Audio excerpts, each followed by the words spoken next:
Alright, welcome to my ultimate guide for Final Fantasy VIII. I decided to bring back my ultimate guides. So what is my ultimate guides? Well, I recently have changed my how I do them. I'm adding to them basically now. But before it used to be strictly gameplay.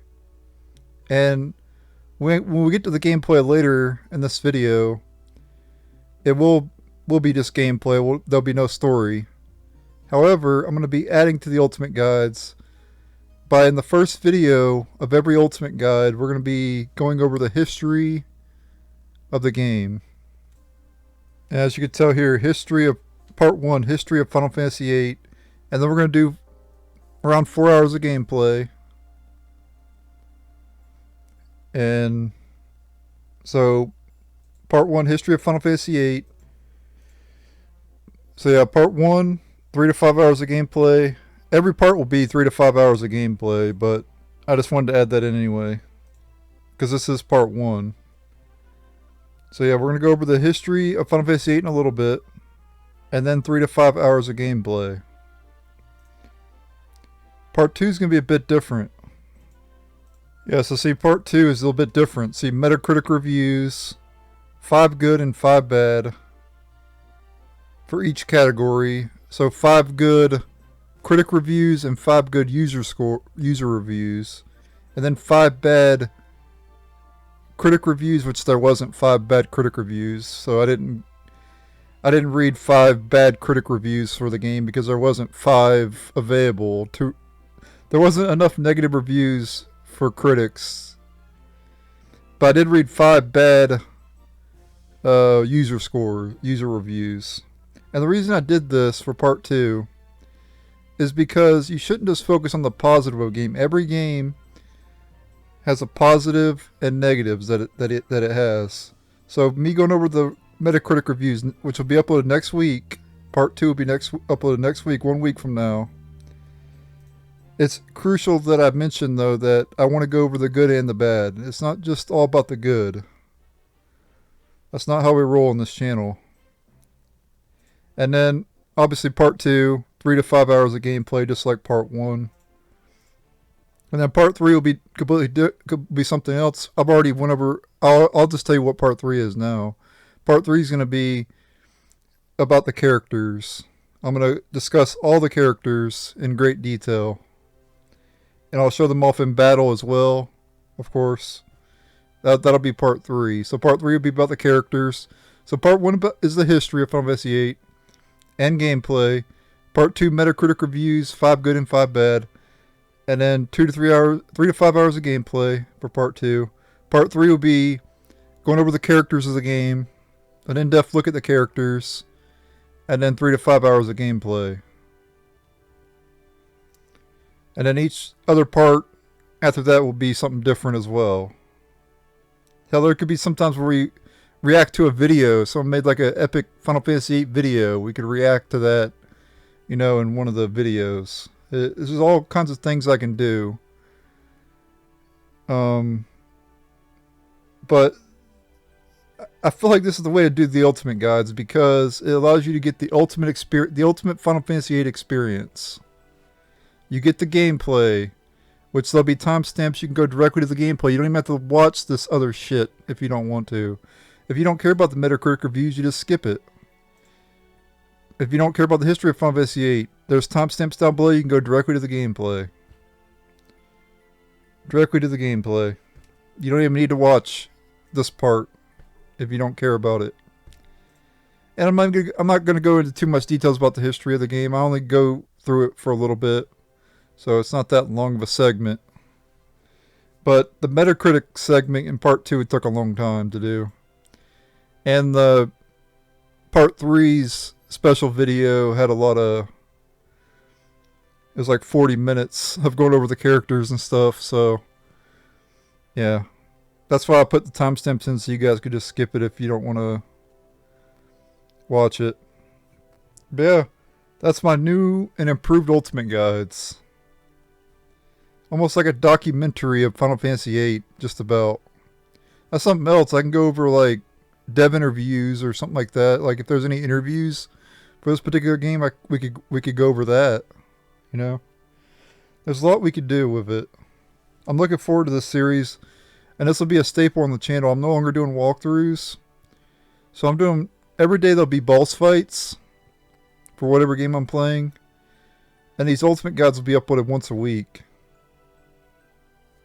Well, each part will be uploaded once a week. So part 2 will be uploaded a week after this one gets uploaded. So, and then part 3 will be a week after that. Then a week after that, you get the idea. So just be patient with it. I'll get them out. The reason I'm doing them once a week is so I don't feel pressure to rush through the game or anything like that. I don't want to pressure myself. I want to take my time and really get that whole Final Fantasy VIII experience, you know? There's no need to rush. We'll take our time. We'll get through it. And by the end of this, after all parts have been uploaded, you will have the ultimate Final Fantasy VIII experience. So that's it. Let's start going over the history of Final Fantasy VIII.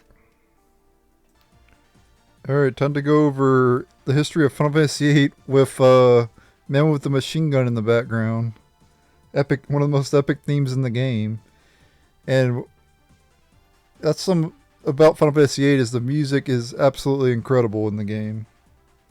But as for the history of Final Fantasy VIII, it came out in 1999. For the Sony PlayStation. The exact dates are February 11th, 1999 in Japan. And then we didn't get it until September 9th, 1999 in America.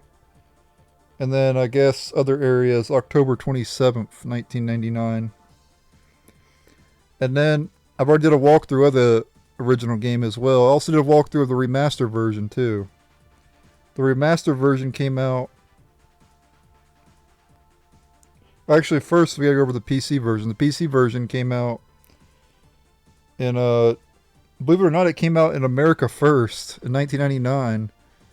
Then it came to Japan in March of 2000. It came to the PlayStation Network in 2009. So, a Steam version was made in 2013. Something about Dive In, whatever the hell that is. Dive In 2014. I don't know what that is. You guys will have to let me know. And then the remastered version came out in 2019 worldwide. See, back in the day, Japan used to get the Final Fantasy games earlier than America, but nowadays we get them on the same day Japan gets them. That's how it's been for a while. But used to we had to wait on them. And there's also a physical version of the remaster that came out in other areas. We didn't get it here in America, though. And then the Android and iOS version of the remaster came out in 2021. So now, that was all from the Wikipedia, by the way. All that information was gathered from the Wikipedia. But yeah, Final Fantasy VIII came out after Final Fantasy VII. And Final Fantasy VII was the highest selling Final Fantasy game. Hold on, let me move that. Go back. Play some other music there. That sounded like a copyrighted theme to me. But it came out after Final Fantasy VII, which was, like I said, the highest selling Final Fantasy game. And it had to come out after that. So, of course, when this game came out, since it had some, like, janky systems, you know, and I'll go into details about that later. But it's very easy to break Final Fantasy VIII. And because of that, it got a lot of criticism. And a lot of people say it's one of the worst Final Fantasy games. I disagree with that. My least favorite is Final Fantasy 16, believe it or not. I know that's controversial hot take probably, but that's my opinion. I feel like I wasted money buying a PS5 just to play Final Fantasy 16, but I digress. Final Fantasy 8 is not the worst. There's no way in hell it's the worst. I'd actually put it in my top 10 probably Final Fantasy games. Not obviously top 5. It ain't top 5 worthy, of course, but probably like 10th place or something like that.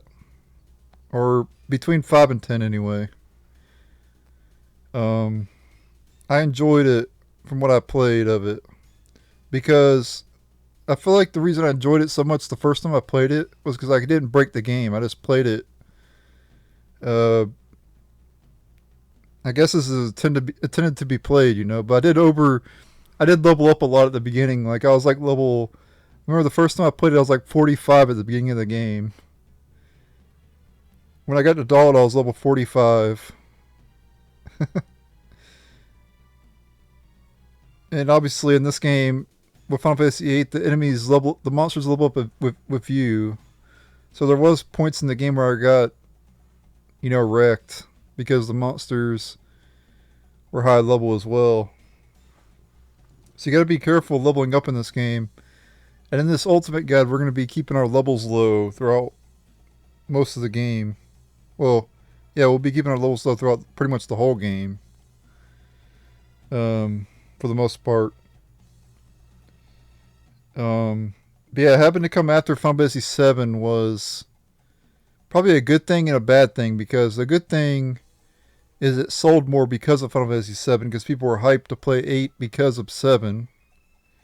But then also it got a lot more criticism than what it would have gotten. Like if Final Fantasy VII wasn't as good as it was, 8 wouldn't have got as criticized as hard as it did. The reason 8 was criticized so heavily was because of 7, unfortunately. And that's not fair, in my opinion. When you rate a game, you should rate it based on the game itself, not comparing it to other games. I get it that people like to do that. And it's a normal thing to do, right? But you have to objectively look at the game and standing on its own 2 feet, instead of your sole criticism being it's not as good as Final Fantasy VII. And there are some people who actually like this game better than 7. Now that could be people, this being their first Final Fantasy game, because my first Final Fantasy was 9, and 9 happens to be my favorite. So there's a little bit of bias, with whatever our first game is, like if our first game is, like if their first game was 8, more than likely that's going to be their favorite. Because that's what got them into the series, Now, me personally, yes, 9 is my favorite. And yes, it was the first one I owned. But I think it's just the best game in general, just how the game is. But and yeah, that's something else too. 8 was sandwiched in between 7 and 9 too. It's like, so you had a amazing game in 7, and then you had another amazing game in 9.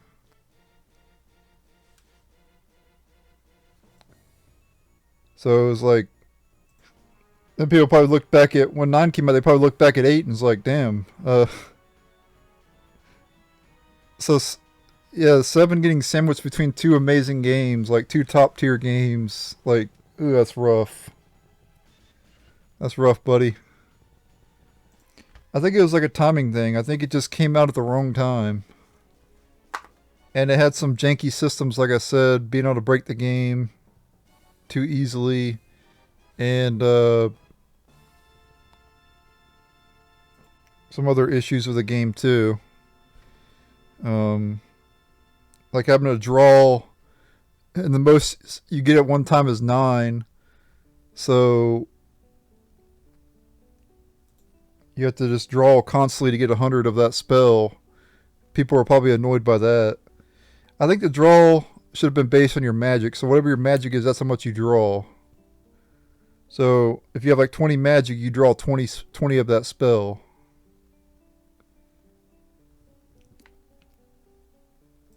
That's what I think they should have done, but they didn't go that route. So comparing Final Fantasy 8 to 7 though, um, 8 definitely looks better than 7 for sure, like way better than 7. 7 didn't age well. I'm sure you guys can agree with that. So if you go back and play 7, it didn't age very well. It's not a very good looking game at all. But if you look at 8, it's awesome. Like it's a great looking game. Until you get a close up of the characters and they're all pixelated and shit, but I digress. Also the music in Final Fantasy 8 is phenomenal. The best music in the series, in my opinion. That's just my take. You may think that's a hot take or whatever, but in my opinion, Final Fantasy 8 is the best music in the series. And that's part of the reason why I don't dislike the game as much as other people would. Is because I can appreciate the amazing soundtrack that we got from it. And is there anything else I need to discuss with the history? I think I pretty much covered Final Fantasy 8 in a nutshell, right? Obviously we can go over some sales and stuff and do some stuff, go over stuff like that.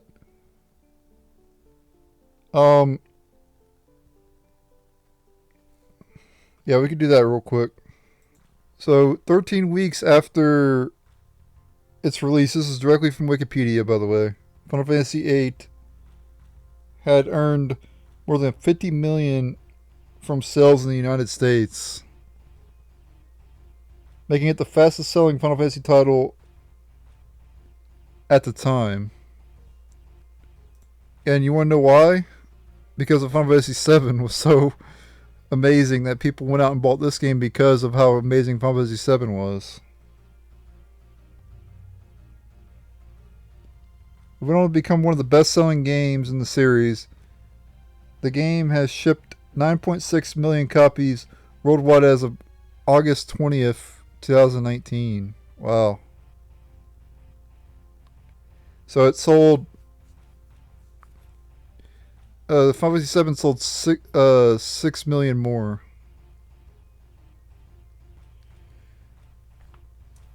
And yeah, obviously the game... We'll be going over the Metacritic reviews in the next part, so I don't want to go too much on the reviews of what people gave it, like review-wise, because we're going to be going over that in the next part.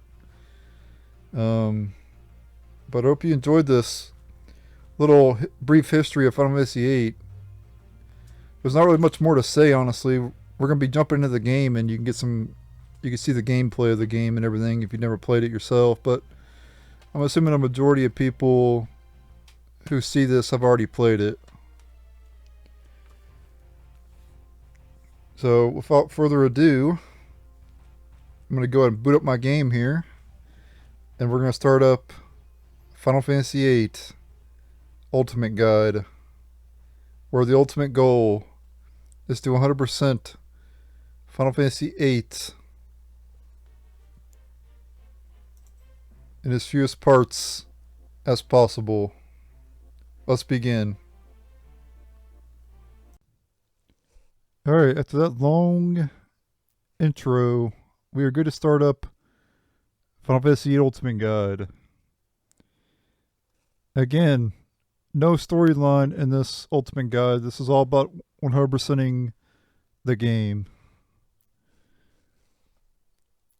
If you watch all the parts of this Ultimate Guide, you will 100% Final Fantasy VIII by the end of it. The last part will be the 100% completion of Final Fantasy VIII.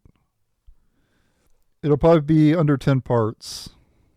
So without further ado, let's go ahead and start up a new game. Alright, so after the opening scene, you get to you get a dialogue here.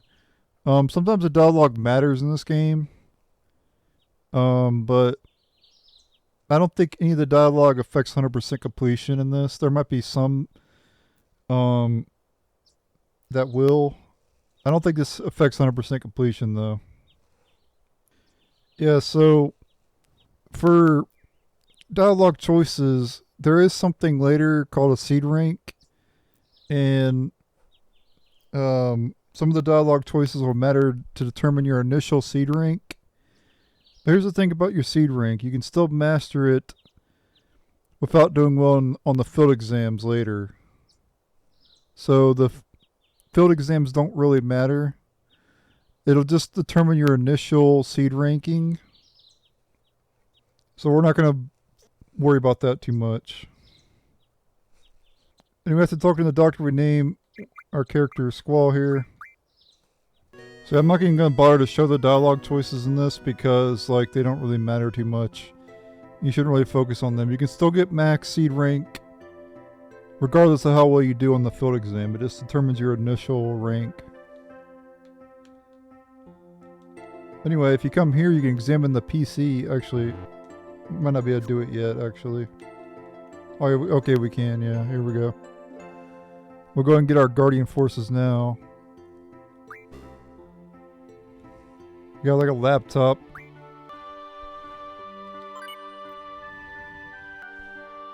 Yep, GF data for Squall. Listener Squall. Quezacotl and Shiva. Yep. And you get to name them too, which is cool.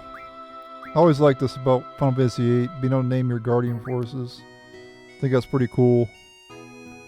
Kind of like, reminds me a bit of Pokemon, right? You could name your own Pokemon and stuff. And then once you're done here, you can just exit out. Yeah, you can go over the tutorial. We're not going to bother with that. I don't recommend you do it either. I mean, it's not really anything too special. And just hit I'm done. And then what we want to do is go to our Guardian Forces. And I'll tell you the best ones to get.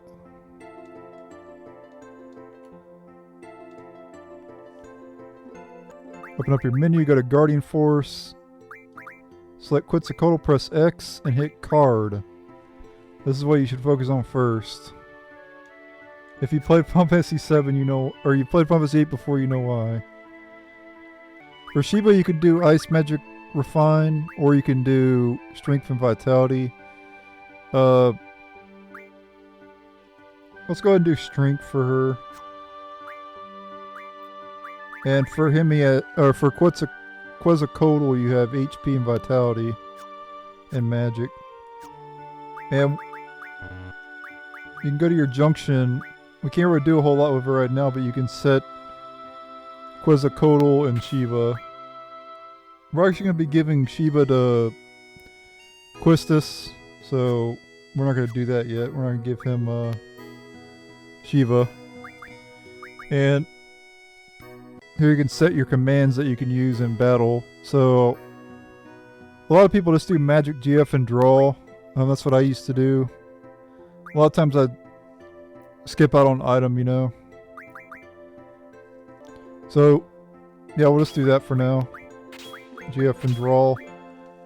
And draw, I'll go over more details about that later. And we don't have any spells, but you can actually add spells to your stats here. Obviously we can only do magic for right now because that's what Quetzalcoatl gives him.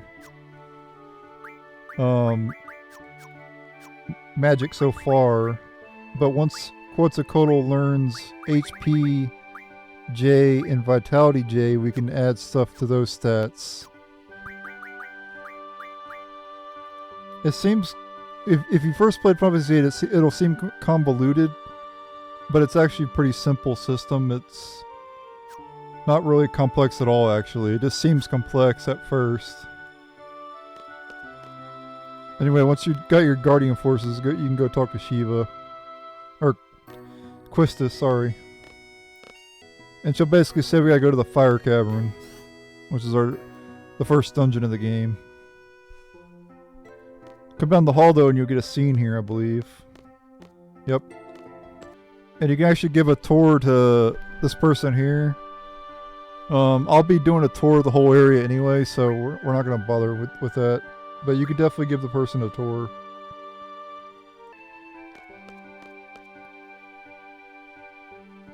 But you do want to talk to this person here because you can get some cards for free.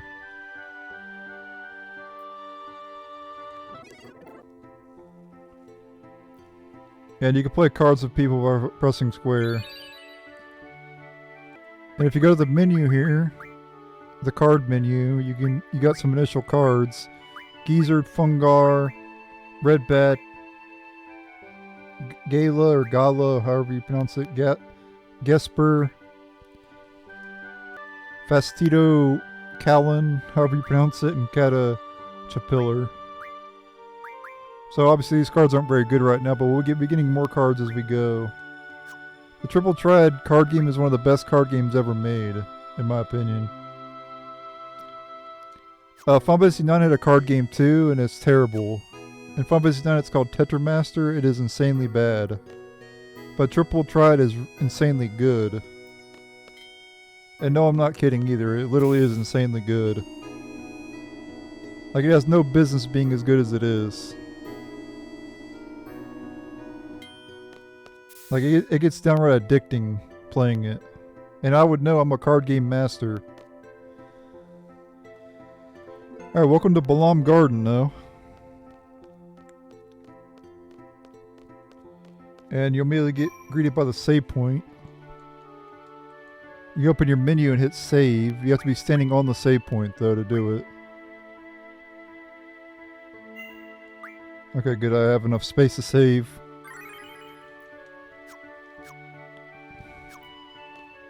Alright, but there's some stuff we need to do. Well, the only place we really need to go is to the library.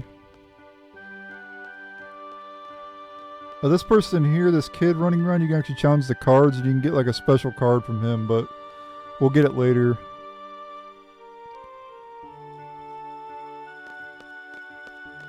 I think this is the library here, actually. Yep. So we need to go in here into the library. And there's a draw point we can pick up.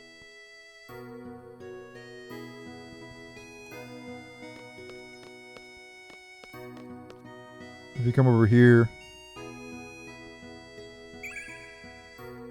you get the Azuna.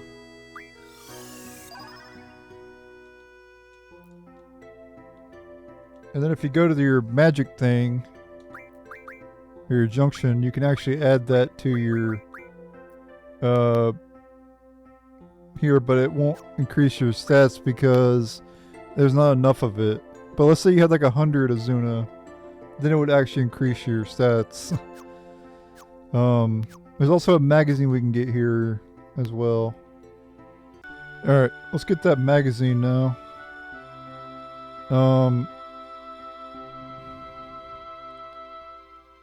Yep, I went too far over. It's kind of hard to get.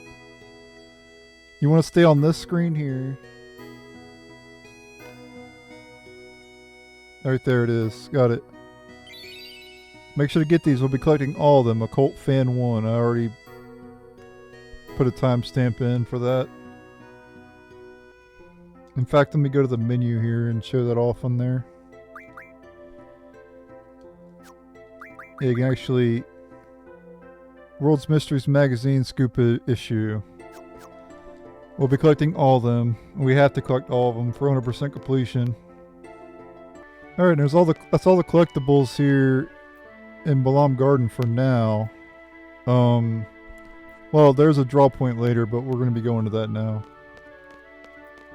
You can go to the training center and you can actually battle a new enemy. Actually, two new enemies. One of them is called Grat. And there's another enemy that you can encounter called T-Rexuar. If you encounter Grat, you'll be fine. But if you encounter a T-Rexuar, you might want to run. So let's not bother with that right now. Let's just go this way. This is where we gotta go for the storyline. And that guy over here, you can actually battle the cards. He's actually a pretty good card opponent. I think he has like pretty good cards, I believe. That ticket booth guy.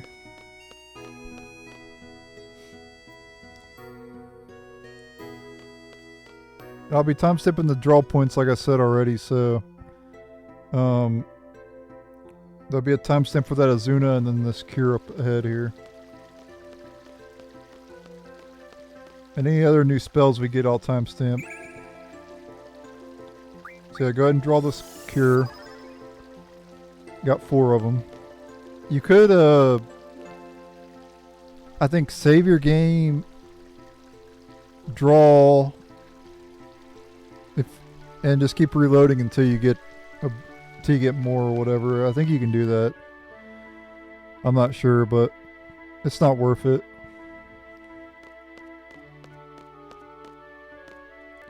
Alright, and we get tutorial, and we're good to head out. We now have Quistis, so we can give her the other Guardian Force.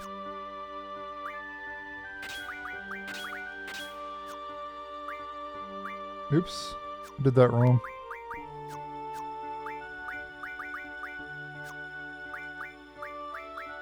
There we go. Well, technically we don't have,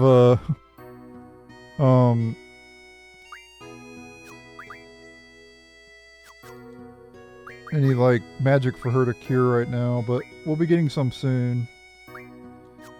She technically doesn't have any spells right now, though, but we will have some soon. Alright, let's go ahead and leave here. And, in the forest area, you can encounter Catichipillar and T-Rexuar. And in the plains, I think you can encounter bite bugs and this, like, glacial enemy or whatever. So let's get to a battle here. Alright, we have a new enemy here. This enemy, how do I... Okay, we have bite bug. Oops, I didn't mean to attack if I did. What we want to do is we want to draw, and you'll notice that there's question marks here. We don't know what it is. So go here, and you want to don't do cast. Instead, you want to hit stock.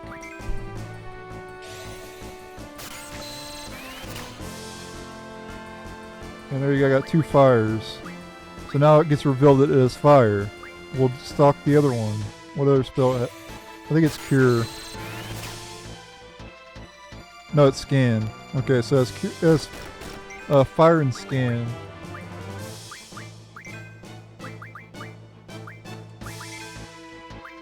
And so basically you just keep doing this over and over again until you have 100 fires. And obviously I'm not going to be showing me drawing from the enemies, but you definitely want to get 100 fires. Basically any new spell that you get, just draw 100 of it. Trust me. It's very beneficial that you do. And do it on the first enemy you encounter. Don't wait, fight other enemies and do it. Do it on the first enemy you encounter. So for this enemy you want to get 99 fire or 100 fires and 100 scans. So I'll be right back once I have 100 of both of them. Alright, notice how it says no more space on fire. That means you have 100 of it. So then you want to stock up on scans. And I think she just got max fires as well. Yep. So now I want to get 100 scans for both of them as well. I don't think you necessarily need scans, but I'm gonna do it anyway. I will be scanning every single enemy in the game as well, so we're gonna go ahead and do that now. Actually, I believe you can scan your own characters too. Yeah, you can. So let's go ahead and scan Squall and Quistis as well.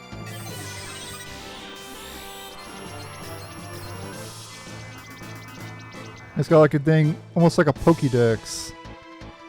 It's got like its own description of the monster. Bite bug, a bug monster that flies. Stay calm and attack precisely. Is not a very strong enemy. Yeah. It's the weakest enemy in the game, in fact. But let's scan our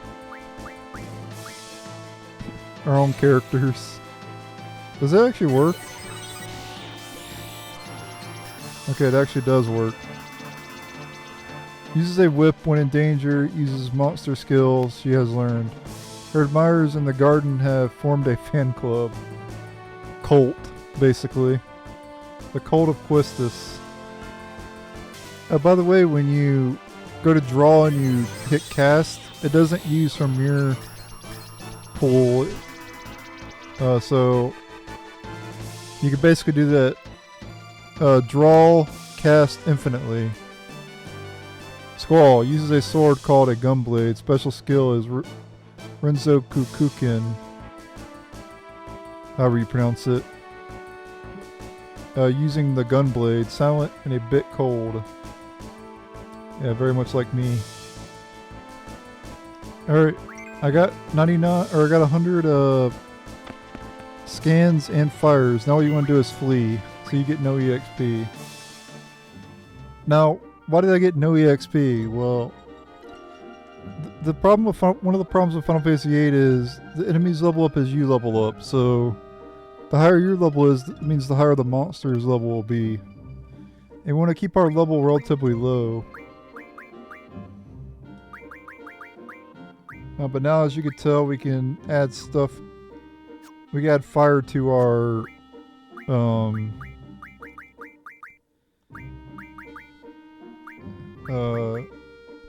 junction here, and my magic stat goes up, as you can tell.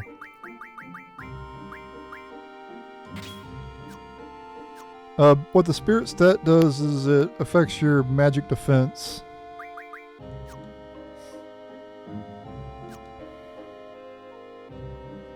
Alright, now I want to go down to the water.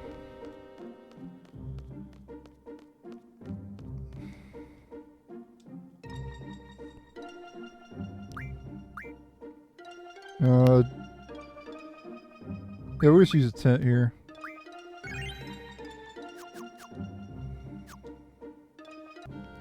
Now let's get to a battle here in the water. Against a new enemy here. Oh, this shit, this enemy actually, it's pretty hard. We need to actually kill one of them.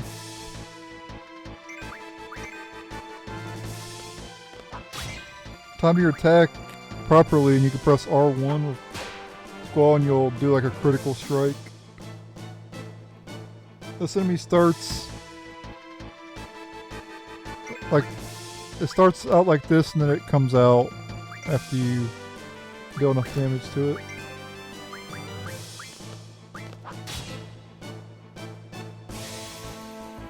Go ahead and kill off one of them here. Yeah, magic does more damage.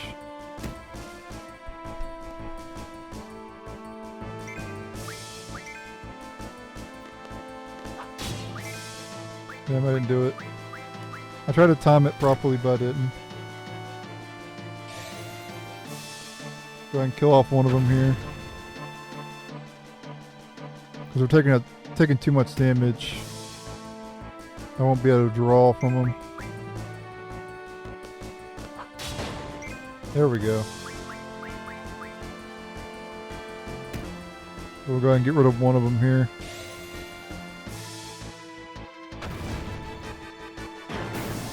Alright. Now we can start drawing from it. Again, you want to do stock. And it has blizzards, which we're going to need. It also has sleeps. So we can get 100 blizzards and 100 sleeps. And these things we're actually going to want to kill. So we will be killing these. I didn't want to kill the bite bug though, but we definitely want to kill these things. And I'll tell you why after we kill it. But I'm gonna get 100 blizzards and 100 sleeps, and I'll be right back. Alright, got 100 blizzards and 100 sleeps for both Squall and Quistis. Let's go ahead and finish this thing off.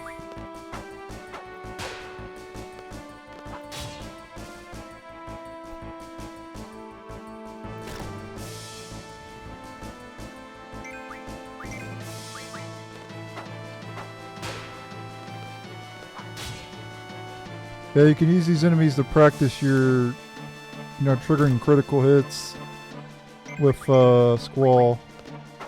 You have to press R2, R1 right at the correct time, which I always fail at apparently. I used to be pretty good at it, but not so much right now. Alright. And for defeating these guys, you get 6 AP. So you get 3 AP per each of them. And we're eventually going to get card card ability, which we're going to want to get. Because what's so good about card is one of the best GF abilities. And the reason it's one of the best is because you use it, you'll turn a random enemy into a card. It does not work on bosses, it only works on random enemies. And you use it, it'll turn them into a card, you'll get no EXP. But you'll still get AP for the fight. That's why it's so good. Is because you don't get any EXP. You want to kind of keep your level as low as possible in this game. Yeah. Just try to keep your levels low in this. And that's what we're going to be doing throughout this whole thing.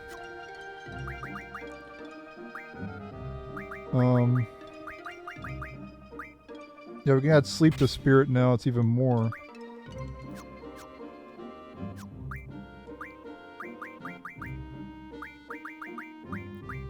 Yeah, sleep is better for magic too. And what's good about the magic stat in this game is it also affects your draw too. So the higher your magic, the better you can draw. So that's pretty cool. So boosting your magic stat's really good in this game.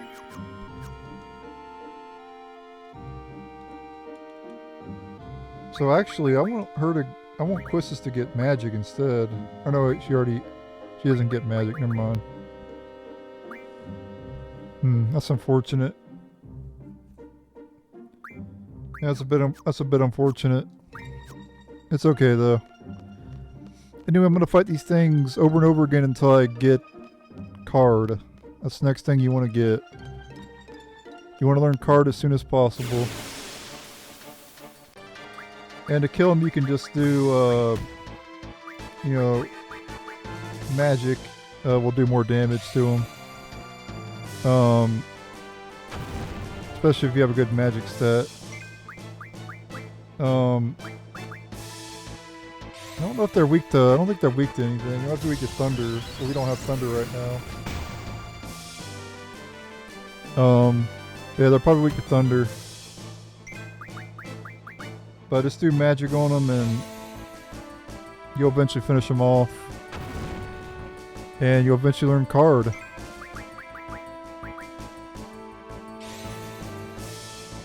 You will level up though. Keep that in mind as you're doing this, but you need to get card. So you have to level up at the beginning. There's nothing you can do about it. So just keep fighting these things. You're going to level up. Like I said, there's nothing you can do about it. You're forced to level up right now. But once you get card, you want to stop killing enemies and use card on them instead. I'll show you what I mean as soon as I get it.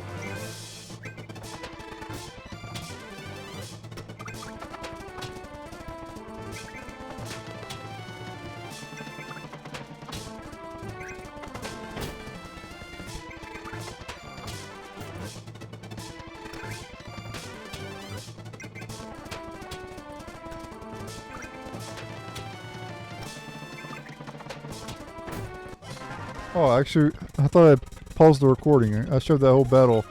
I didn't mean to, but... Oh, and I got a card from it. Yeah, sometimes I'll drop cards and stuff. But yeah, we're at 18 of 40. Alright, there you go. Roll that beautiful bean footage. Because we got card. One of the best... Like I said, one of the best GF abilities in the game.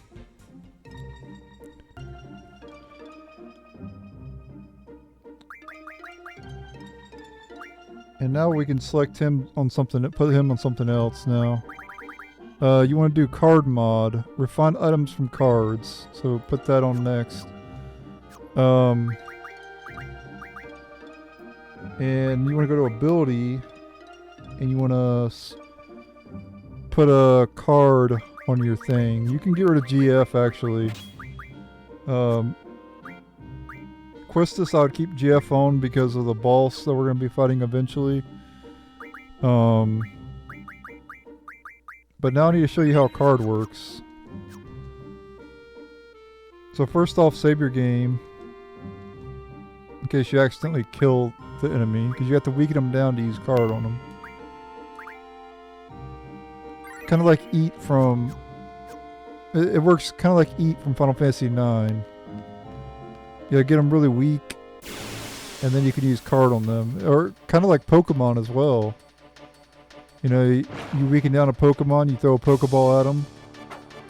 That's how it works in this game.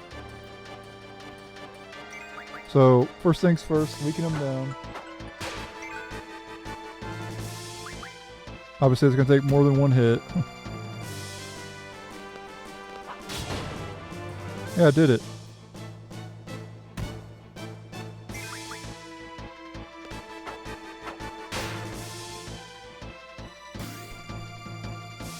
Okay, we'll go ahead and use it here. I don't think it'll work yet. I think we have to weaken it down more, but... Basically, you want to attack and then use it and see if it works on them. Yeah, see, it needs to be weaker, see?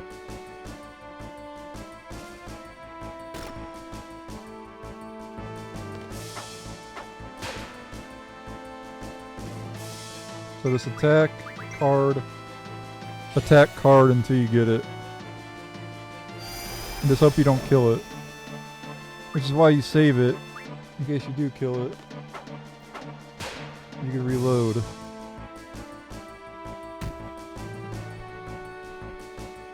Because you don't want to kill it. You definitely want to use card on it.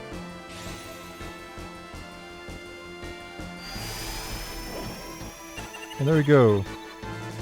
We turned it into a card. So we get the card. And we'll get no EXP for this fight, assuming we card this one as well.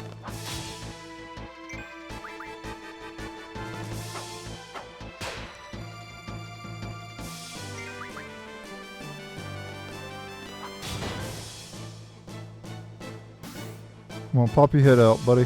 I'm gonna card your ass too.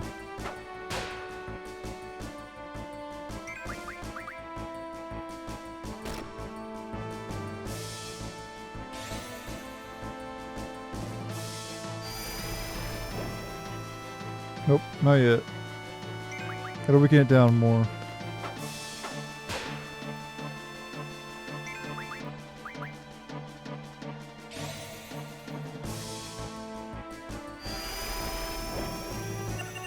There we go, got it.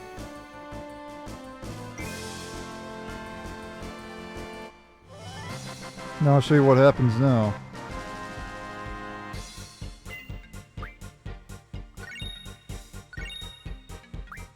Yeah, see? You get item drops, you get AP, but you get no EXP. Alright. Let's go fight a bite bug now, I think. We could get some bite bug cards. Now that we have card.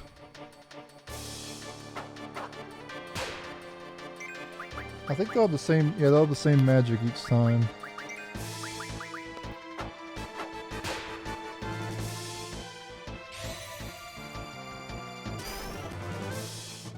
It takes more than one hit. Don't critical hit. What do you got a critical hit for? That was freaking cringe.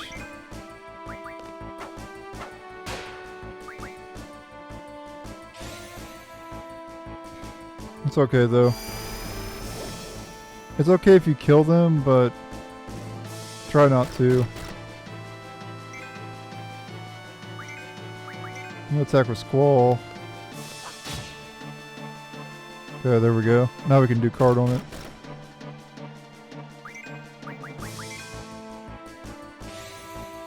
It's okay if you get some EXP, just you don't want to get too much. Still not. Still can't be captured. Just gonna attack with squall and don't do R1.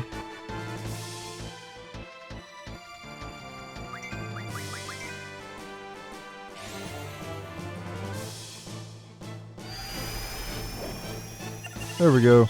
Got it. Bite bug card. Alright. Yeah, eventually I bet a card mod them. I did get a little bit of EXP, but it's okay. And Shiva learned Strength J. Nice. Though I don't think I really want to equip that because I might boost my attack too much and well, I think it'll be okay. It'll make it easier to card. I just gotta make sure not to kill him. We can put her on something else now. Ice Magic RF's gonna be pretty good eventually, but yeah, we'll do Vitality J. Alright, now we're gonna go into the forest. I recommend you save it if you go in the forest.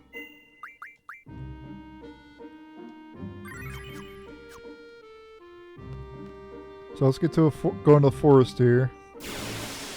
And if you encounter a T-Rex, run away. Okay, we're good. It was just a Catichipillar. Okay, this is the enemy I wanted to encounter.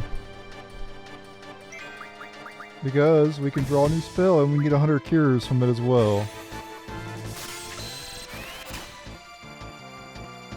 Thunders, alright. Oops, I didn't mean to do that. That was an accident. So you guys know what to do. Stock 100 Thunders and 100 Cures.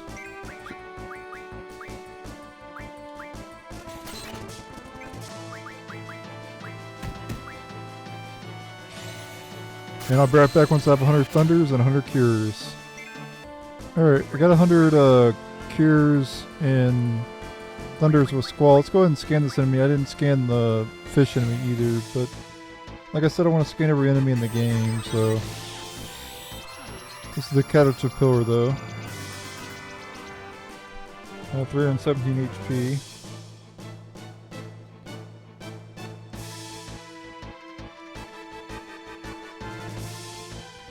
We're eventually going to card this enemy as well, but I still need to get 100 cures for her.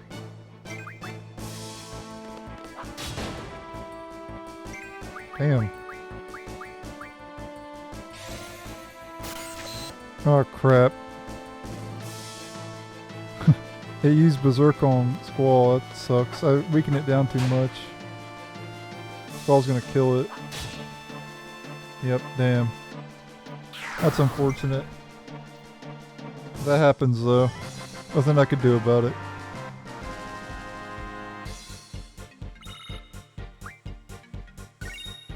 Like I said, getting EXP is not the end of the world though. We'll be fine. So, here's something I don't recommend you do. Junction and Cure to your stats because you're gonna want to cast Cure, you know, to heal, right?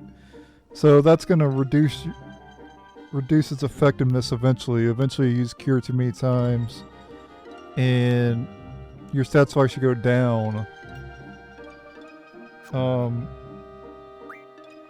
So for high priority spells like Cure, I don't recommend you junction them.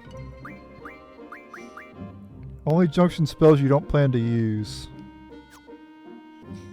long term.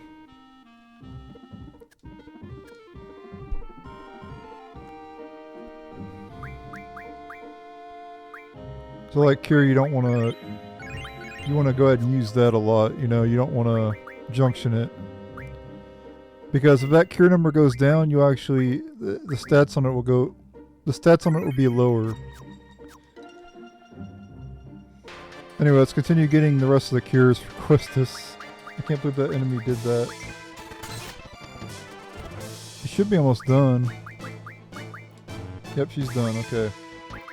So she has max cures.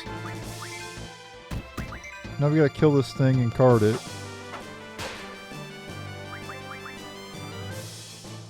And hopefully it doesn't do that berserk again. Oh, got it. Nice. I want to go scan the fish enemy too.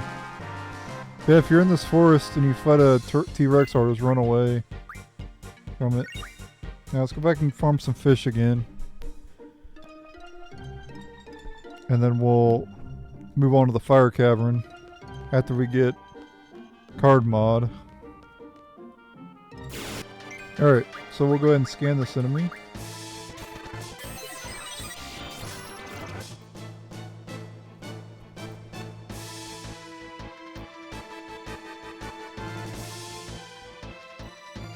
Okay. Let's go ahead and get it to pop out and then scan it again. Yeah, there it goes. Now we'll scan it.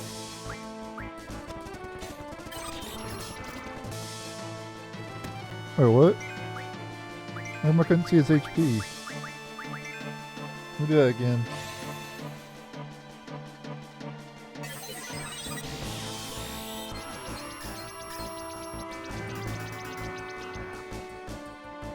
Well, maybe we have to kill it first or something, I don't know. Not showing the HP for some odd reason. Alright, Shiva learned Vitality Junction. So now you can put a spell on that, but don't put Cure on there.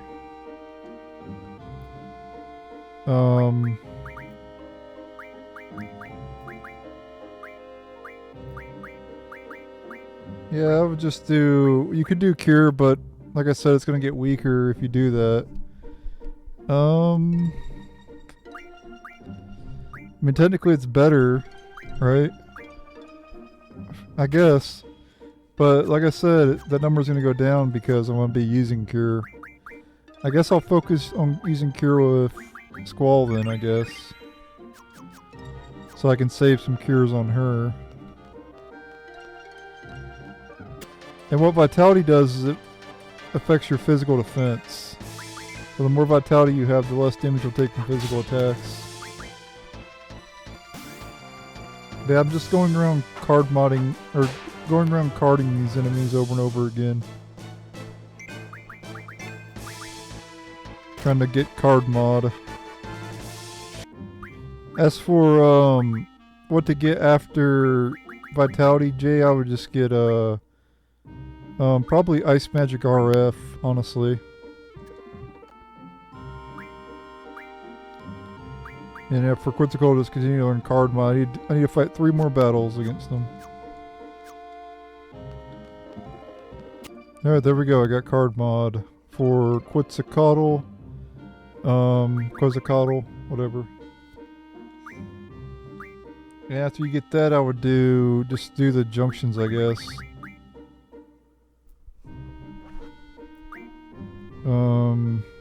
Or I guess Thunder Magic RF's good too.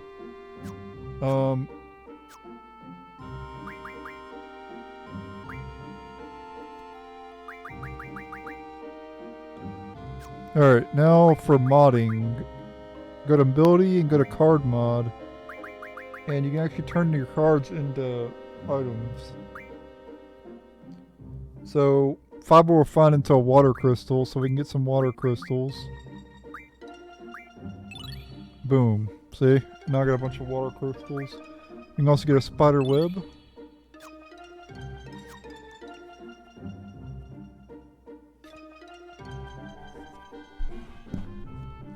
And we can actually put those water crystals to use. Well, you could actually teach Quistis blue magic in this game by getting certain items. Spiderweb, you can teach your Ultra Waves. And then Water Crystal will teach your Aqua Breath.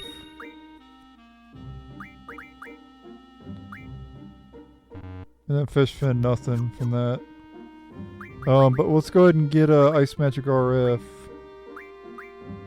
Which says refine water and ice. And then we'll be able to put that magic crystal to even better use. Though I'm not going to exploit it, but I'll show you what I mean.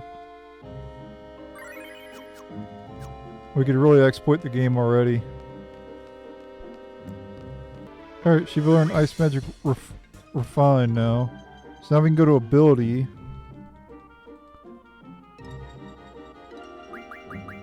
And go to Refine. And we could turn these water crystals into waters. Or the fish fins into waters. And we can learn water.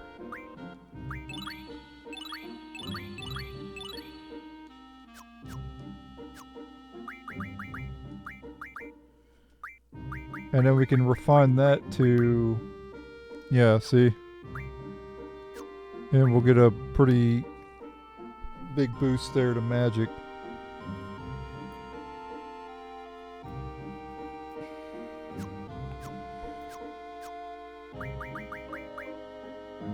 Since, hold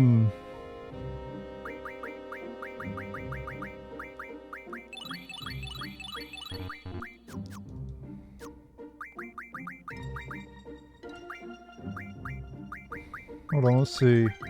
Yes, even if I put it to attack, see how she goes up a 38 attack. Yeah. So I'm not going to take advantage of that water. I'm not even going to cast it. Not right now anyway. I'll wait till later to cast it. So I'm banning water for now, but I will be using it later. I think it's too powerful of a spell right now. So we're gonna not use it right now. But I wanted to show that off. You can get that now, and you can go ahead and put it to attack. You know, and you get a pretty substantial attack boost. And you can put it on your magic as well to get a pretty big boost in magic. And this is not even the tip of the iceberg yet. This is not even... There are certain, there's certain cards you can get that will give you really powerful spells early on. And you can get them by going and battling people in Balamb Garden. Like, you can get some really powerful stuff early on. Like, super broken shit right now. By getting cards and then modding them. I'm not going to exploit that, but it's definitely something you can take advantage of for sure. Now, for the dungeon up ahead, make sure to have a Blizzard.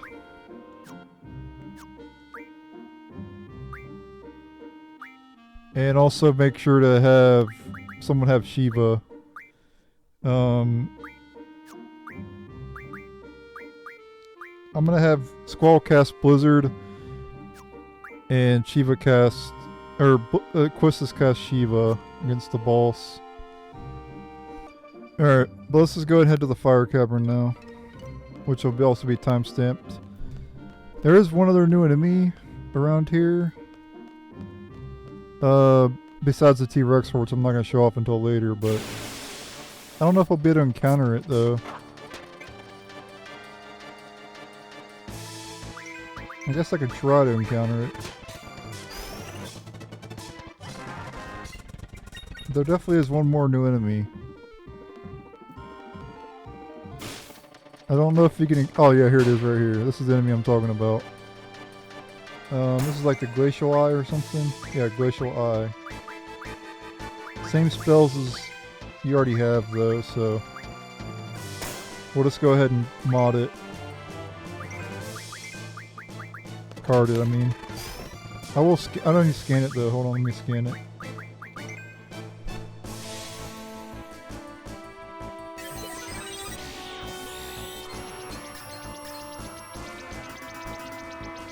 See, it shows its HP. How come it doesn't show the damn sea creature's HP? I don't understand that. There we go, we got a Glacial Eye.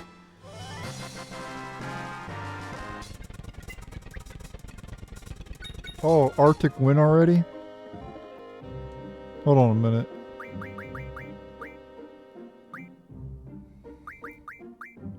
Yeah, you can already get Blizzara, see? That is busted, dude. Like, that's literally busted.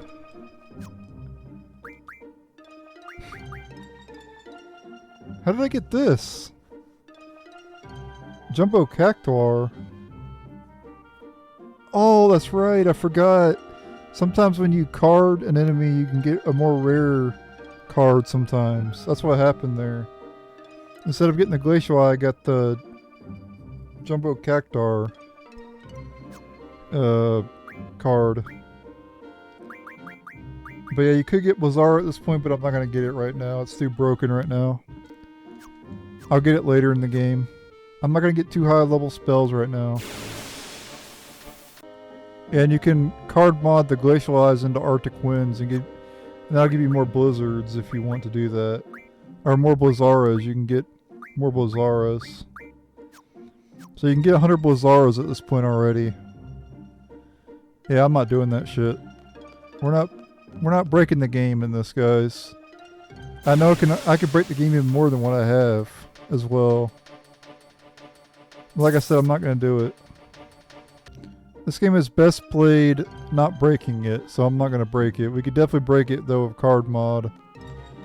But I just wanted to show you, you know, getting it and how powerful it can be. But we're not going to take full advantage of its potential. Until later in the game, when it won't really matter a whole lot. But you can break the game right now. Like, you can get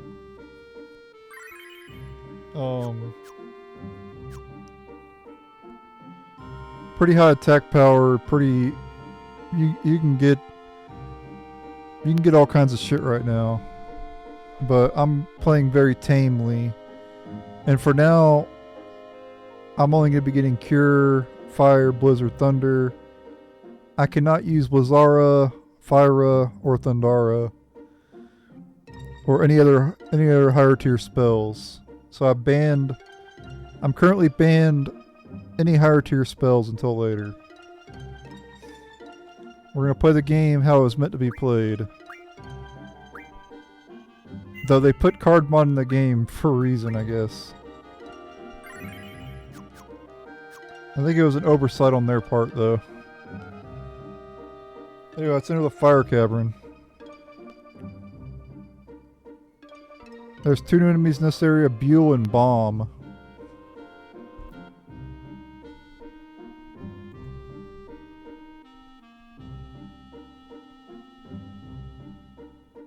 And I think there's a bat enemy too, yeah, there's like a red bat or something like that. So we're going to be fighting those enemies. We're going to be carding them though. Anyway, when you enter here, you get a tutorial on junctioning. Alright, so the tutorial, head on over to the entrance over here. And if you have the same stats as me, you can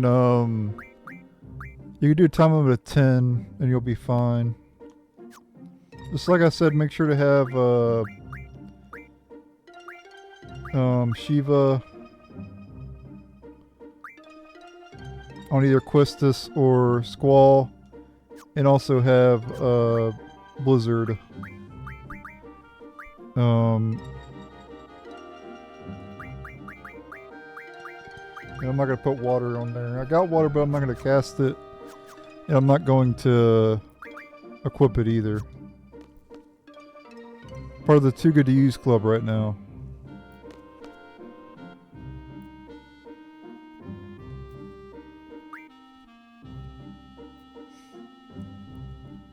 I do have to show off the 3 enemies too. Which, maybe I should set it to 20. I'm going to try 10. And if I can't beat it, I'll do 20. I have to show off the other enemies. I don't have to scan them and everything. Oh. I'm going to save state it just in case. Because I have to show off the enemies. I guess if we could just rush through it, I can come back here later, right? Yeah, I guess we could just do that. We can speed run it through it the first time, and then we can go back through here. So yeah, let's just speed run through it real quick, and we'll come back here later. I'll skip the random battles right now. I think you can come back in here, if I'm not mistaken. I hope you can come back in here. There's a draw point where you can get a fire, but it's not really worth it. Yeah, let's just flee from the enemies for now. Don't worry about battling. We'll come back in here, don't worry. Let's just beat the boss and move on. There's a draw point over to your right, though. I'll get it later, don't worry. If you can't come back in here, then I'll just probably do it on 20 then.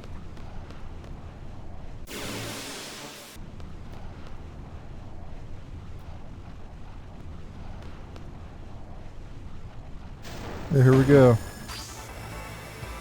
Alright, the first boss, Ifrit. And what you want to do is cast Blizzard and summon Shiva. Have Squall do Blizzard, and then Shiva, or have Quistis summon Shiva.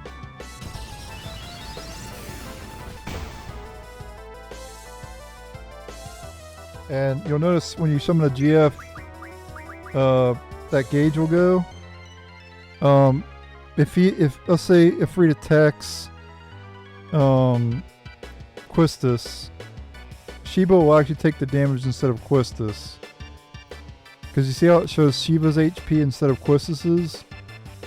That means the Guardian Force will take the attack for Quistis instead of Quistis.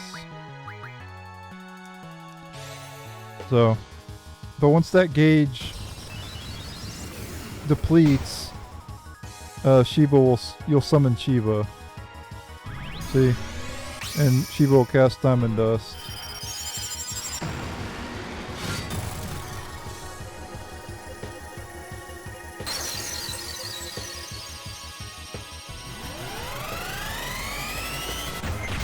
I don't even know if this is PG, guys. Well, technically it's not PG. They have Shiva. Oh no. Yeah, that's right, we do. Oh yeah, what can you draw from him? Oh, nothing good, okay.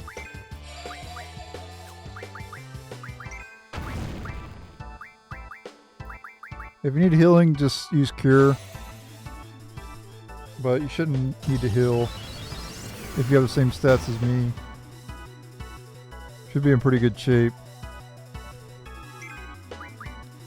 But just keep spamming ice elemental stuff and you'll be good.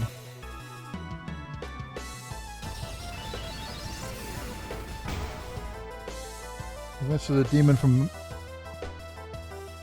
demon will go down. The demon from hell, Ifrit. Well, I don't know about all that, but that's what I like to think of him as. Ifrit's a good demon, though.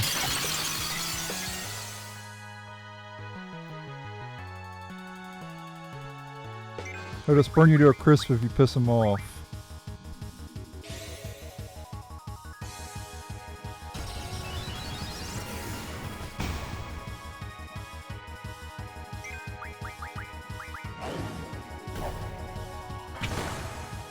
Yeah, he does hit pretty hard if he does that. But it's not that bad.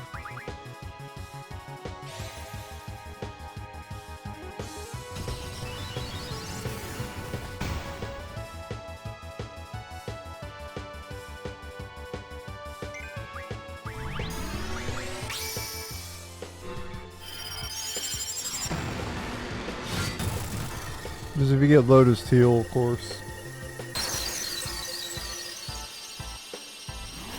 He should be just about dead. One or two more casts, and he'll be dead.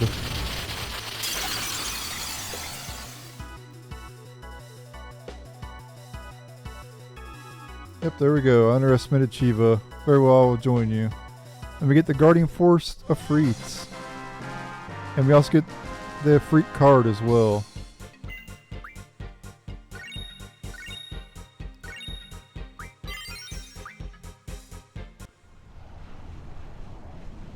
And there you go. Confirm.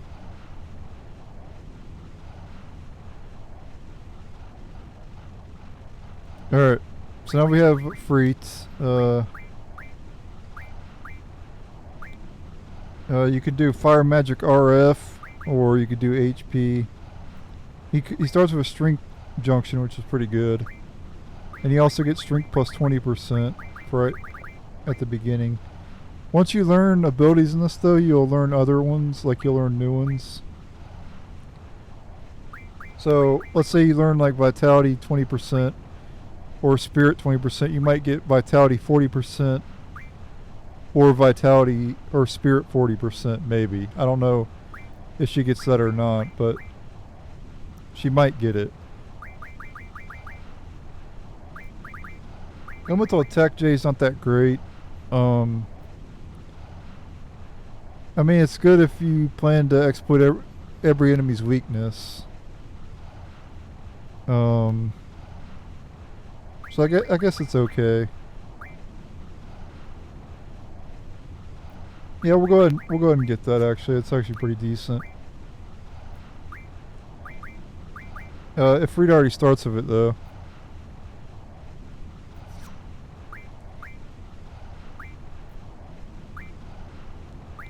Oh, and he got refined mid-level magic from other magic. Yeah. So you can actually use your fires. You could turn them into Fyras. Or your thunders you can turn into Thundaras. And your blizzards you can turn into Blizzaras with that. That's really powerful as well, because you can basically upgrade your spells. But, like I said, I don't want to take advantage of that right now. So I'll just do Vitality J for now. Like I said, I'm not trying to break the game. I don't really want to break the game.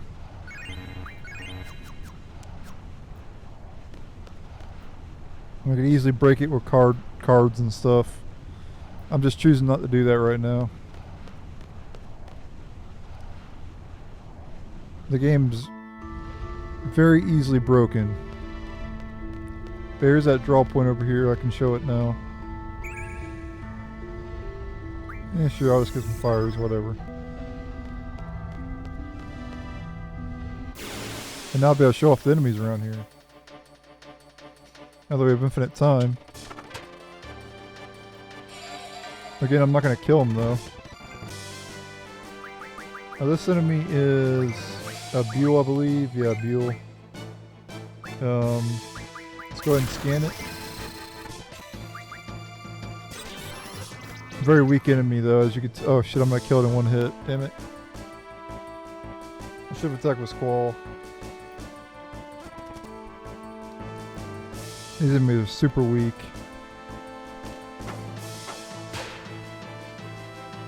Yeah, I should have attacked with Squall.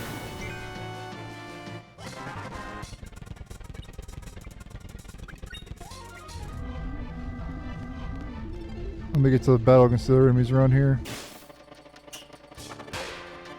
There's also this enemy too.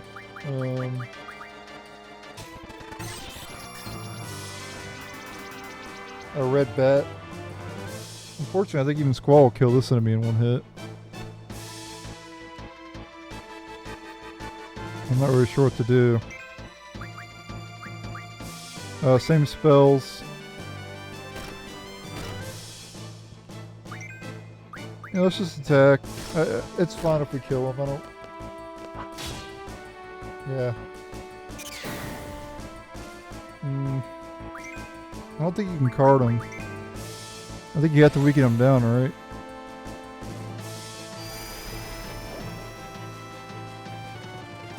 I think you have to actually deal damage to him, I think.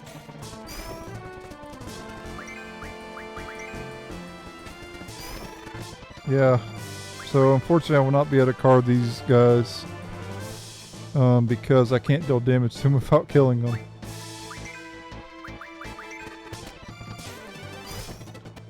Yeah. There's nothing I can do about it. So we'll just go ahead and kill it, it's fine. I'll get the EXP for it. They're just too weak. I said the bite bug is the weakest enemy in the game, but no, the enemies around here are the weakest. You can card the Buel though. Yep, see?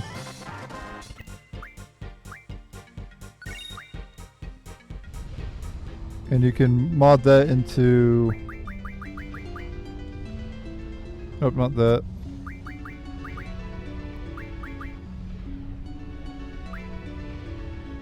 Yeah, Free can be refined into 3 elemental attacks.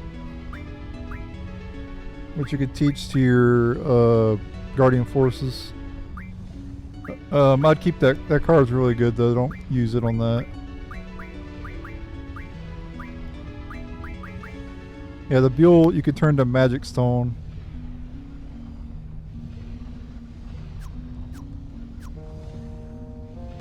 Which I think allows you to get tier 2 spells, I think. Like Blizzara, I think.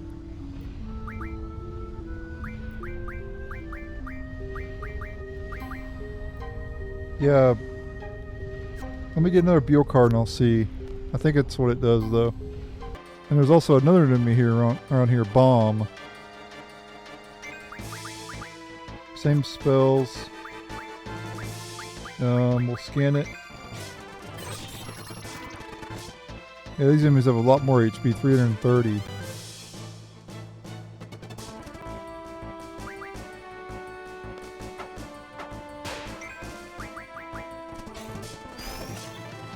And obviously, like the bombs in the other games, you weaken them down and then they'll explode.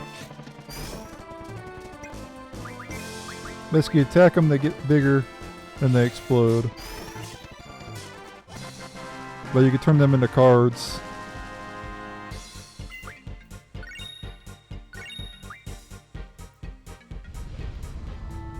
Let's see what they refine into.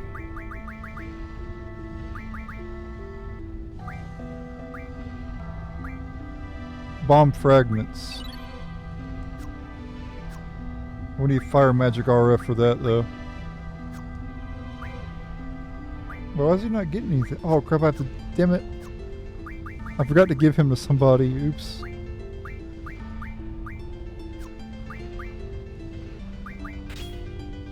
Give him to Squall.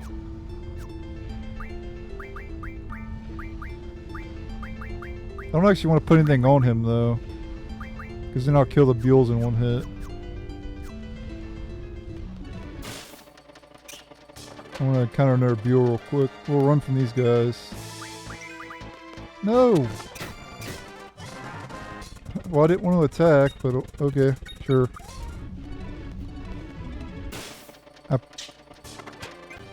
Okay. Attack, and then card it. There we go. I'm about to level up. 1 EXP from leveling up. It's fine if I do, I don't really care. We'll still be able to beat the game regardless if I level up or not. It's not going to make that big of a deal. But go ahead and do card mod. Buel. You can get a Magic Stone. And then with a Magic Stone you can get Thundara. See? Or you can get Blizzara. But like I said, I'm banning that for right now. But feel free to get 100 of them. Like you can keep carding the Buels. After you get enough of them, you'll be able to get 100 Blizzaras and shit. But I'm not going to do that, like I said. As for the bombs, you card mod them into bomb fragments, which you get, I think, Fyra, I think.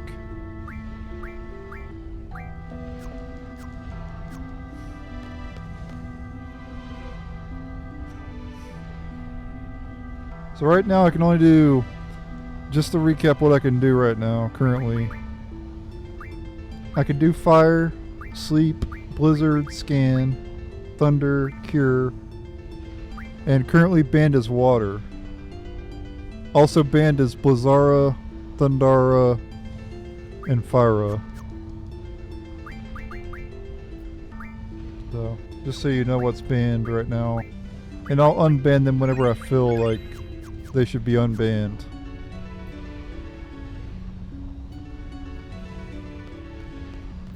We're gonna play the... So we encountered all the enemies in this area, just so you know. We're good to leave here now.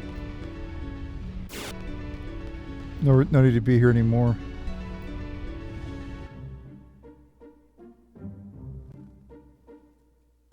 Oh, something else. If you go to... You can actually junction to your elemental defense. Well actually, I think this is elemental attack. Hold on, what does Ifrit have? Elemental attack. Okay, so you can add elemental attacks to your weapon. For Squall. Like I can make him deal thunder damage or fire damage. Or if I give him water, I can make him do water damage. I'm not going to do that right now though, but it's good for exploiting enemies' weaknesses. Anyway, we're going to give him fire to boost his attack. So now he has a decent amount of attack, same as Quistis. Alright, anyway, we're going to go back to Balamb Garden at this point.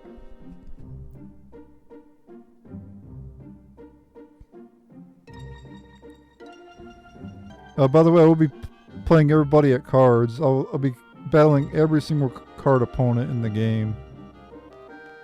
And that'll all be in the timestamps down below.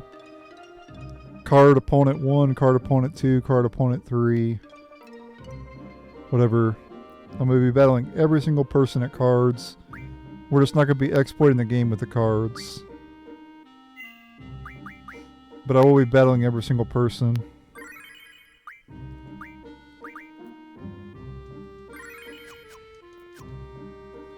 Alright, but if you made it this far into the video, you're an hour in, I appreciate it, first off. But consider liking the video though, it helps the channel out a lot. Let's re-enter Balamb Garden.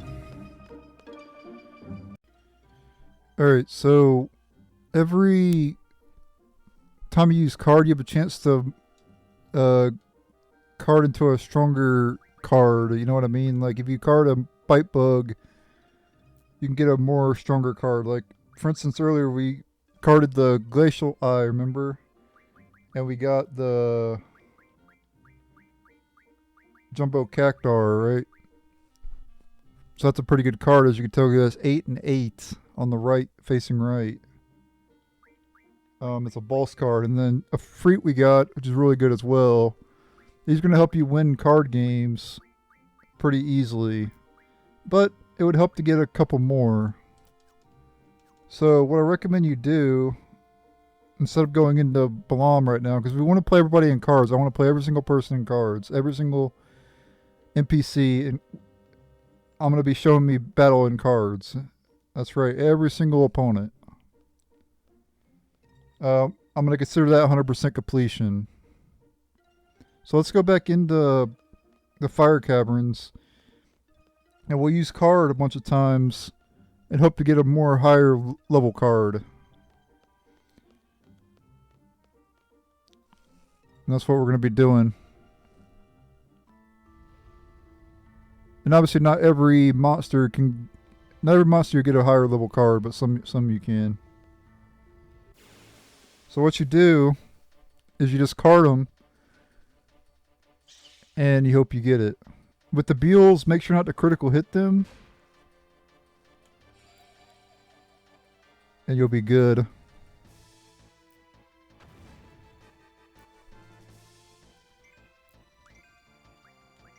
So just press X and attack. Oh, no, damn, I'm one-shotting him now. Oh, that's right, I boosted my attack. Shit, I gotta take this shit off. That's okay, though. We'll probably level up here, but that's okay. Yeah, Squall leveled up. That's fine, though, actually. Because now, they'll more than likely survive. Because now the enemies will be level 9. So let's go ahead and remove that. So just hit off. And then do that. There we go. And now we'll get to a battle again here. Let me speed this up. Okay, so this is good. We will have to kill the 2 vampire bats, but that's okay.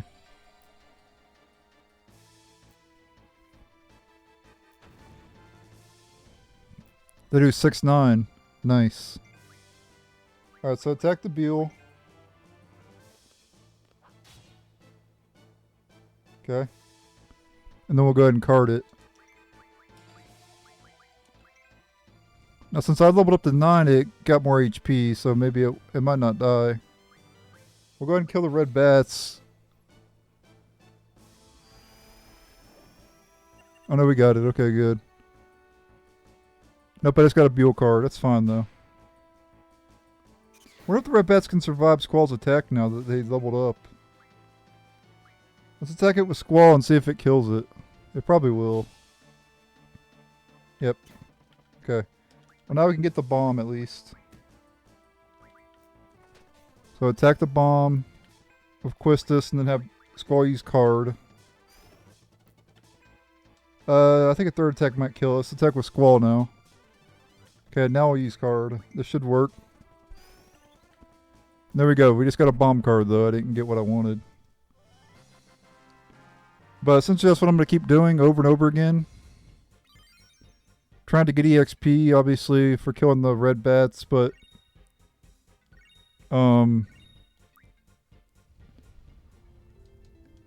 it'd be good to get some of those upgraded cards.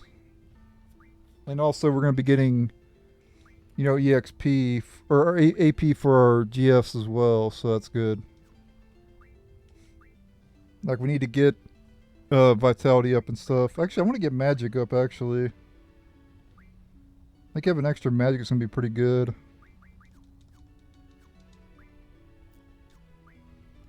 And obviously you can go farm the fish enemies and keep carding them, but they don't appear to... You know, you can't really get higher tier cards from them. Yes, there's another Buel again. Just attack with Squall one time and then card it. Simple as that. And eventually you'll get upgraded cards. Just gotta keep doing it. Alright, as you can tell here, if you go to card, you'll notice that I have a new card. The Krista card. I got this from the bomb enemy. So that's a new card that you can get. Now, obviously you could refine it. Go to card mod. And you can get 10 holy stones, which you could probably get holy from, probably, or something like that. Well, you would need... Alright, sorry, my microphone went out. Stopped working. So I had to re-record part of this.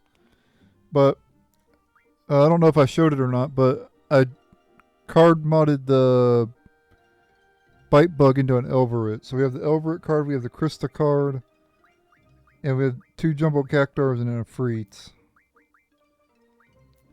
So we could beat a lot of the opponents now at cards. So we're going to enter Balamb here. We'll be able to beat every single person here. We're going to challenge each person one time. Some people we might play multiple times. Like as a kid, we're going to have to face multiple times in order to get the Mini Mog card. So yeah, let's go and enter Balamb here.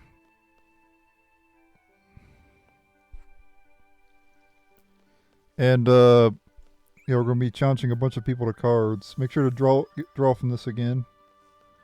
The draw points will come back over time. Each draw point takes us different amount of time to come back, I'm pretty sure.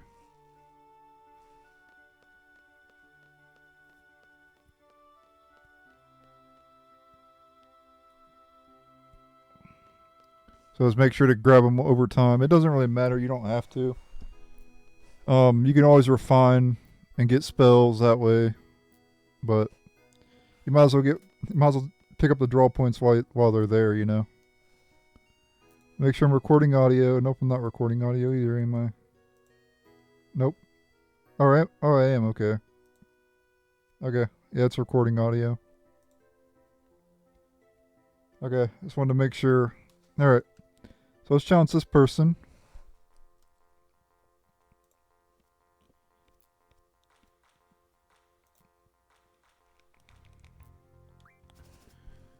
This will be the first person we battle in cards. So how it works is you pick your cards. So in this case, you want to pick, if you have the same cards as me, pick Ifrit, Jumbo Cactuar, pick Krista, Elvoret, and Bomb. And then you have to place your cards down in favorable positions. So for instance, Ifrit's favorable position is 9 and 8, as you can tell. That's his highest stats. So it's 8, he has 8 facing left and 9 facing up. So you could place him here and he'll be safe. For Jumbo Cactuar, as you can tell, it has 8 and 8. 8 facing up and 8 facing right. So that means you can put it there. These are basically the card stats. And then for Bomb, it has 7 facing right and 6 facing down. So you can place it in the top right, which is what I'm going to do here.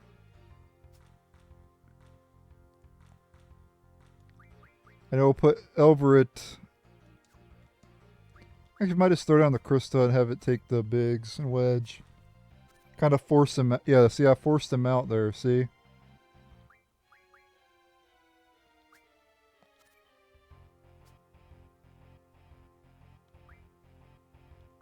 And I basically just guaranteed victory here by doing that.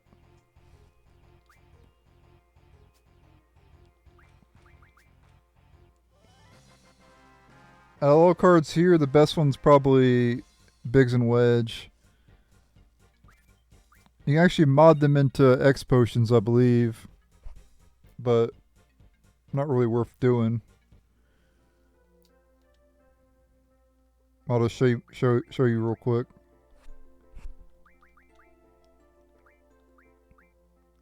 Yeah, see, 1 X potion. And then you could bet, since this guy's a pretty good card opponent, you can actually battle him multiple times and get all of his good cards. Now that we have Biggs and Wedge, I recommend you replace Krista with Biggs and Wedge.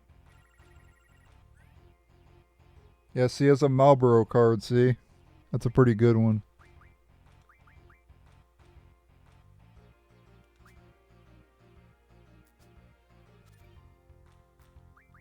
That's okay. We can just take the Marlboro back.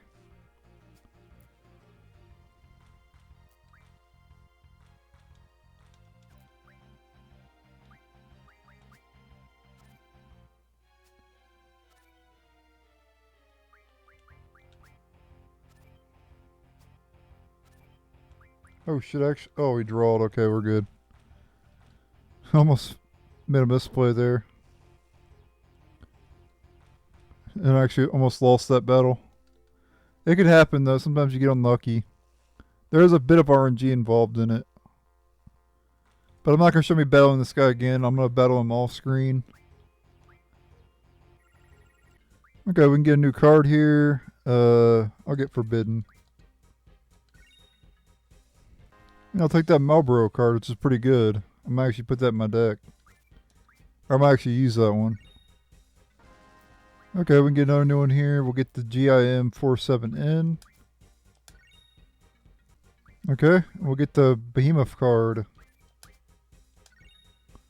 And next up, I'll take the Chimera. Next up, I'll take the Elastoid. And I'll take the Tomberry King. Why that's not a better card, honestly. Alright, next up I'll take the Iron Giant. It's a pretty decent card. Good stats all around.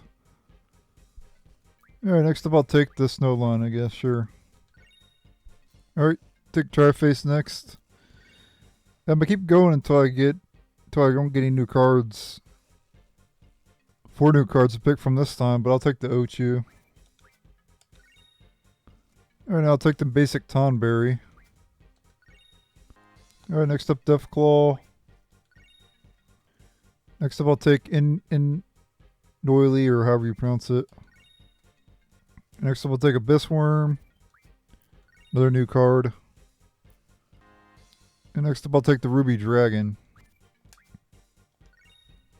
Next up I'll get Belhelmule, or Belhelmel, or whatever. Alright, Cockatrice. Next up is Cactuar. Still getting new cards here. Grand Manus. Another new one. Okay, another new one. Blabra.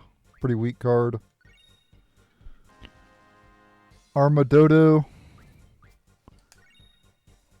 That's all I'm going to challenge this guy. I'll probably get the other cards with other people. I think I'm done with that guy for now. I challenged him enough, right? So. Now that kid up there, we could challenge to get the Mini Mog card from, and then we're going to have to lose that card in Balamb to a character called the Queen of Cards.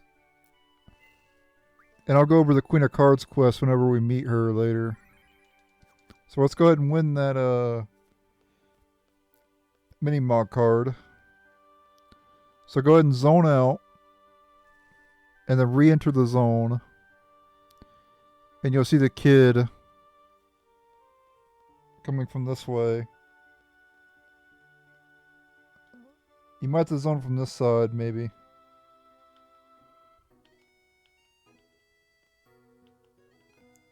You'll eventually see him.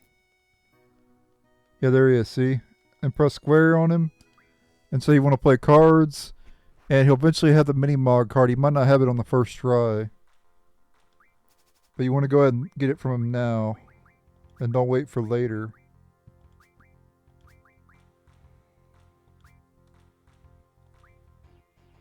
He does not have it now. For me.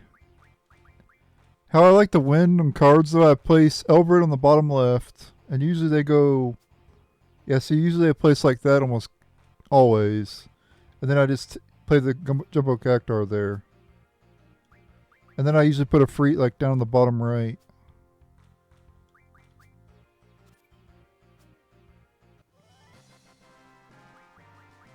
Okay, we got 3 new cards here. We'll be getting your Grat soon. So I guess I'll just take the Grendel card.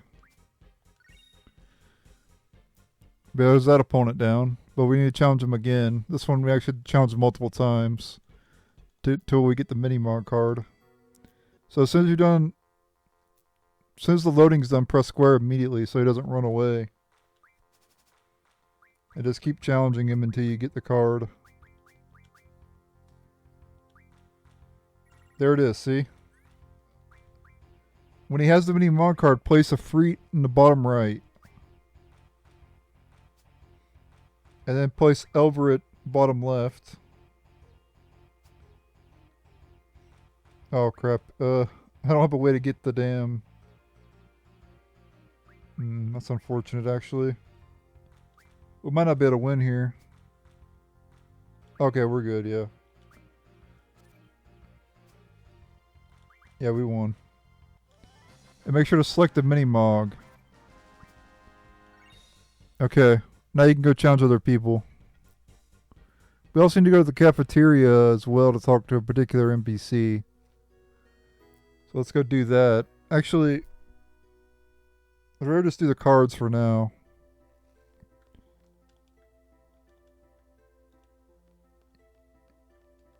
Yeah, let's just do cards first. And then I'll do the cafeteria thing.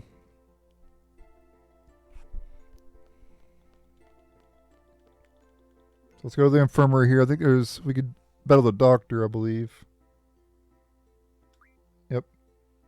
Used to play a lot, not lately though. So like I said, we're gonna be challenging. We're gonna get every single card in the game. And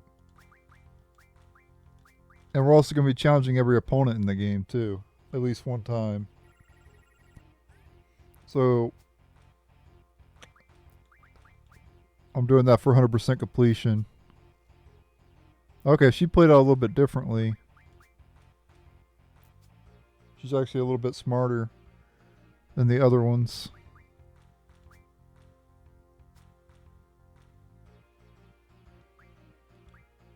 I actually I can't win here, actually. That's unfortunate. I have to battle her again. That's okay, though. If you draw, you don't lose anything.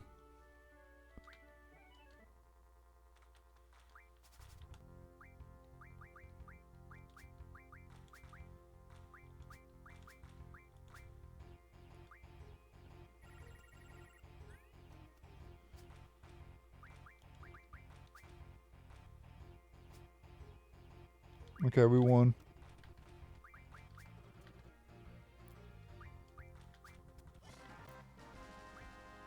And we'll take the Blitz, I believe. Yeah, we'll take Blitz. Okay, let's go ahead and leave the infirmary now. And,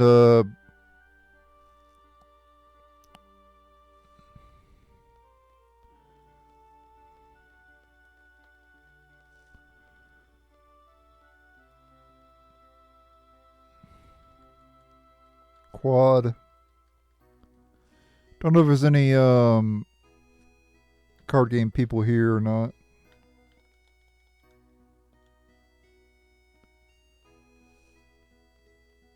So this character here is Selfie, but she's gonna just follow us. Get out of here, you annoying kid.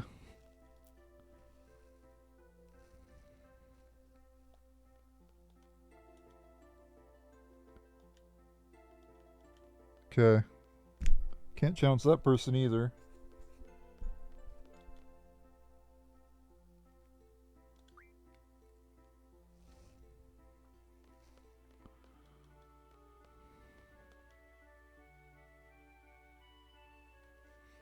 I don't believe there's anything involved for this for 100% completion.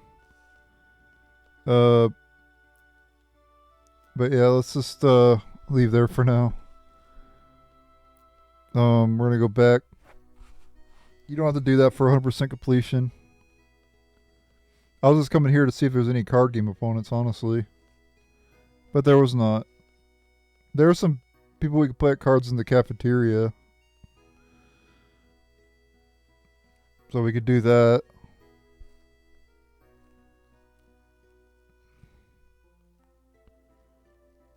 I'm not going to timestamp what we just did because there was no point in that. I only timestamp the important things.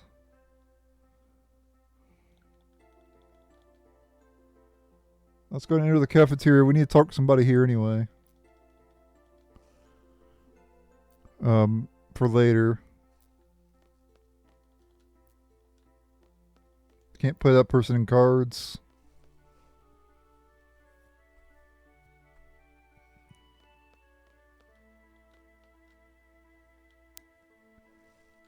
Yep, let's play. Challenge everybody. Nope, I don't want the jumbo cactuar card's trash. You want cards that have... The best cards in Triple Triad are the ones that have 2 stats that are really high. And they face... So like Ifrit's really good because he faces up and left. Jumbo Cactuar is really good because he faces up and right. Elvoret, same way, up and right. Those are the main stats. Down... You could also do down as well, like down and left, down and right. But cards that have like stats up and down are really bad, or left and right are really bad.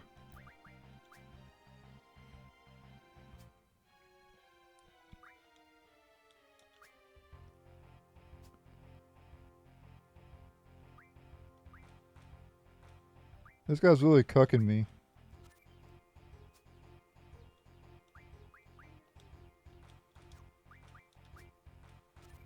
Who won though?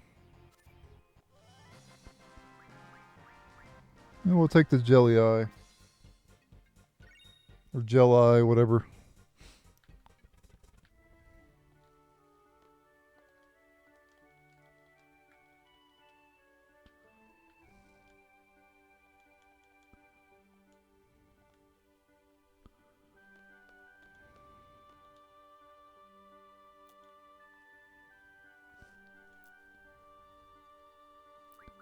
Make sure to select all in the near.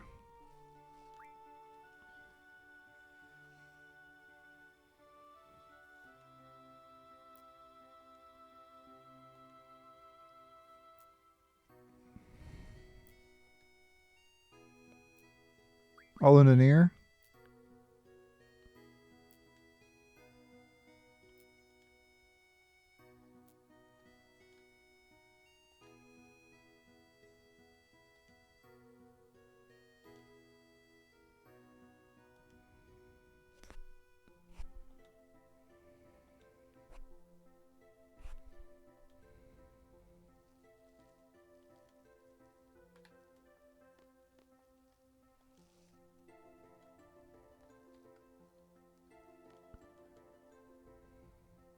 Okay.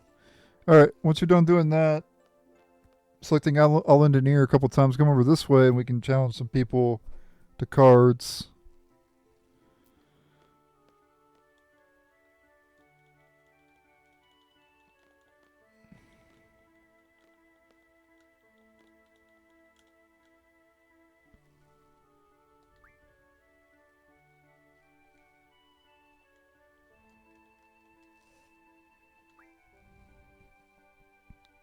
Alright.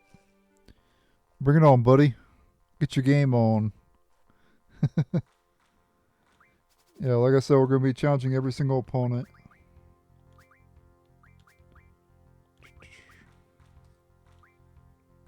You don't have to challenge every opponent either, I don't think. Maybe there might be a trophy for it or something, but I don't know. I don't know if there is or not, but I wouldn't worry too much about it. Just battle whoever you want, really.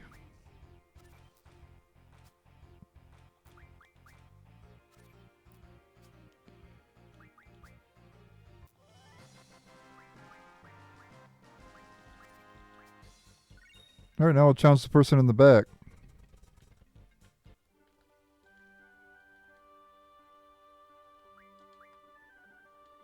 This guy's, I think, is pretty good, I believe.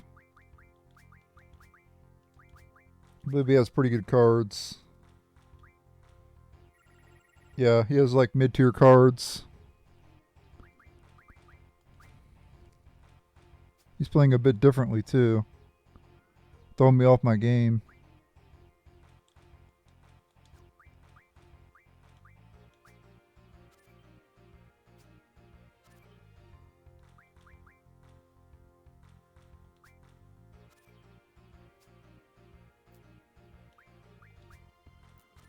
Oh, he still won. I'll take Creeps, his only new card there.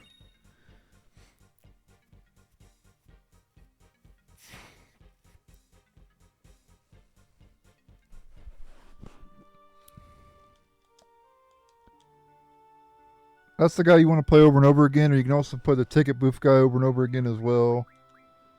But looking at our cards, we have a lot of cards now, as you can tell. For slot 1, we're only missing 1. And all these cards could be card modded, remember that. Each of them have a different thing you can get. Which can be refined into, you know, powerful spells and shit. Especially the mid-tier cards. You can get some really powerful stuff.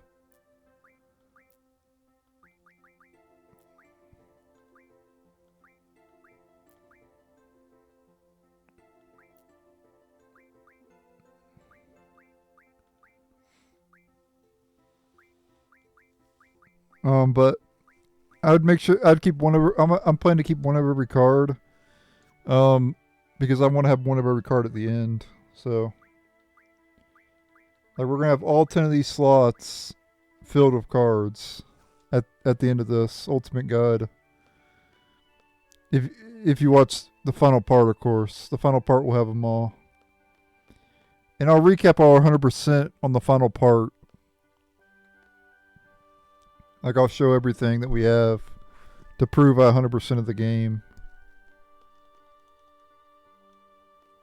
All right. So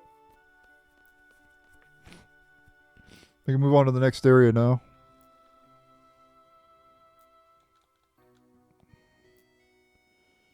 A lot of these people who walk by you can't really talk to, so you just go right through them. You can challenge the kid, though, if he runs past you there. Dormitory. I don't know. I know there's some stuff we can get here, but I don't know.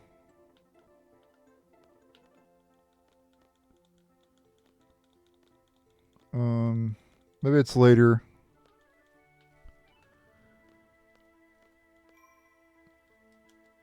The one on the right is Squall's room.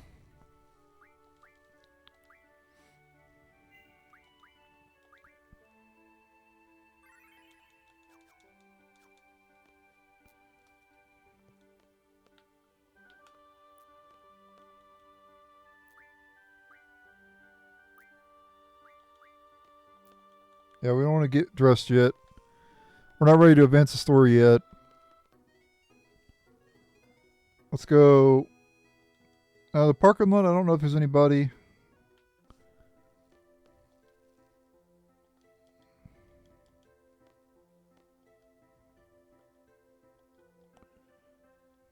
Okay. We will be getting a car later. There is actually cars in this game. So there is a point to having the parking lot. Besides just being something normal you'd see at a school, right?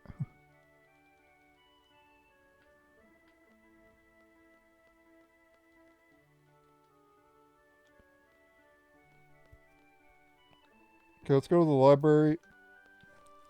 The training center we'll be going to later, so I'm not really too concerned about going there now. Okay, we can challenge this person in cards.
Oh, dang it.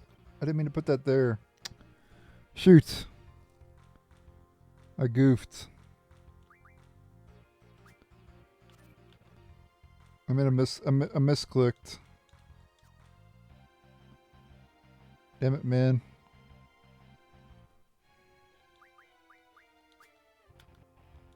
We can still win, though. I freaking clicked the wrong button.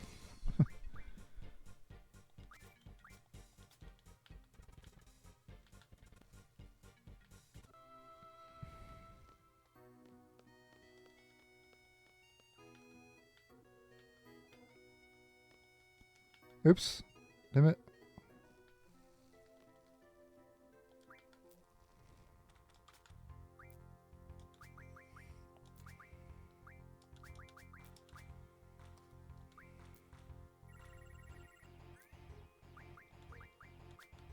Oh, I see a new card.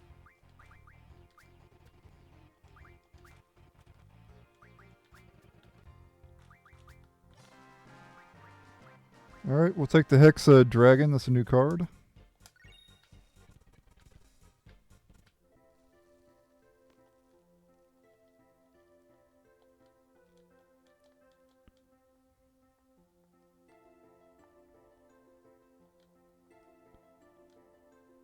Okay. We can also get that Azuna point again, too. Oh, no, it's not ready yet.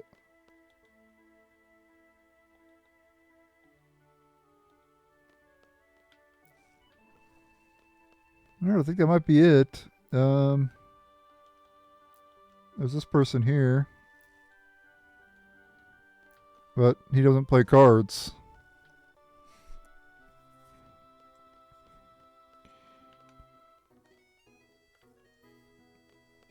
What about you two? Do you play cards?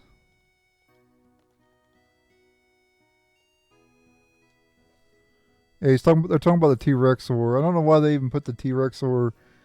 Let's go ahead and go in here actually and fight the Grat for right now. Make sure to save your game before you ever come here though. Let's get to a battle real quick. I don't know if you can get to a battle in this first zone. There's also a draw point around here too. I think over that way. But let's get to a battle here. Hopefully it's not against the T-Rex. And we'll go ahead and encounter the Grat. I need to get the Grat card anyway. Go ahead and scan it.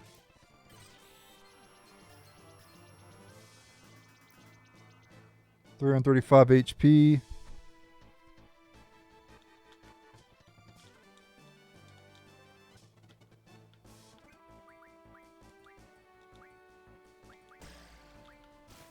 And it's got a new spell as well as silence. So I have to go ahead and get 99 silences. I think you can put this thing to sleep too, so you can cast sleep on it. Yeah, there you go. And then just get 100 silences. Alright, got 99,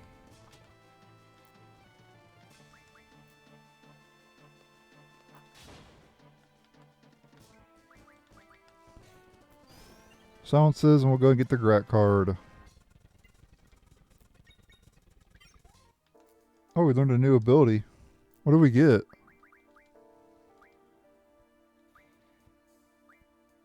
Oh, okay, Ifrit learned strength plus 20, and now you get strength plus 40%, but I would go ahead and get HP up for now. Getting more HP would be pretty helpful.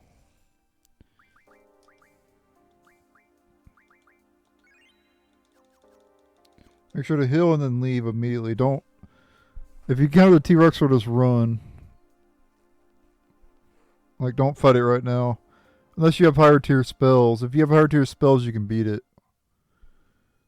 Like, you have, like, Blizzara. You could probably beat it. Maybe.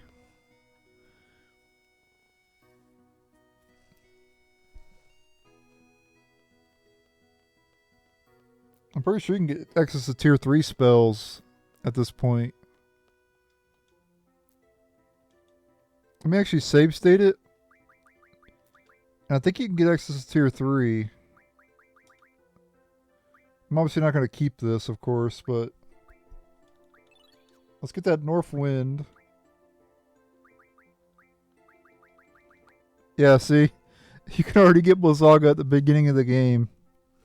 You can't make this shit up. And people wonder why certain people don't like this game. I wonder why. Yeah, let's go ahead and load the state. Yeah, if you want to break the game, card mod,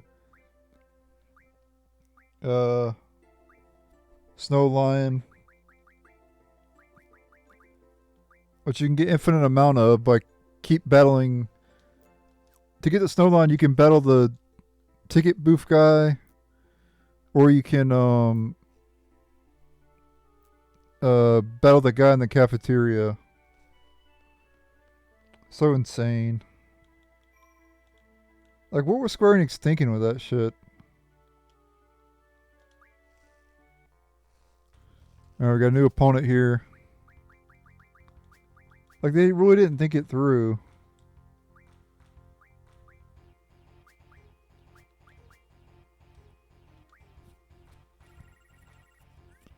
That was the problem with Final Fantasy VIII. It wasn't the game itself. It was the The fact that you could break the game so damn easily. That's the only bad thing about the game. Other than that, see, I can get a second snow line here. And I can get 40 Blizzagas.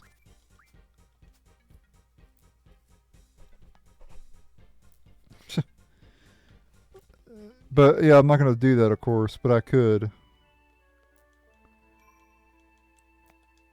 That's so insane, dude.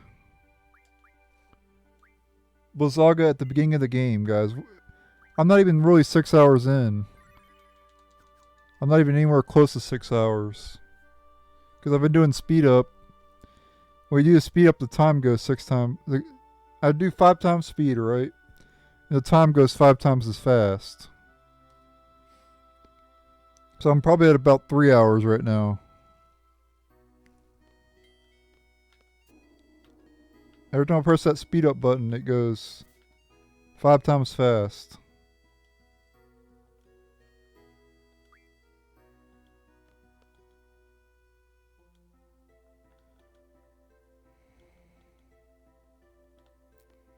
Okay, can't beat them and can't battle that person in cards.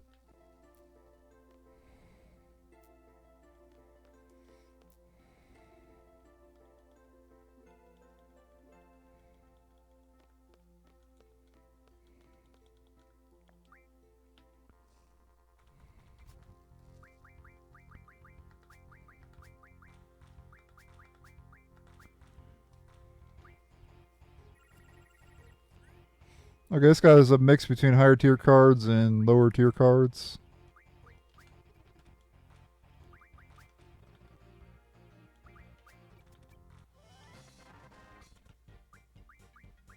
Let's take another snow line. Get 100 Blizzagas and break the game. I'm not going to do that though.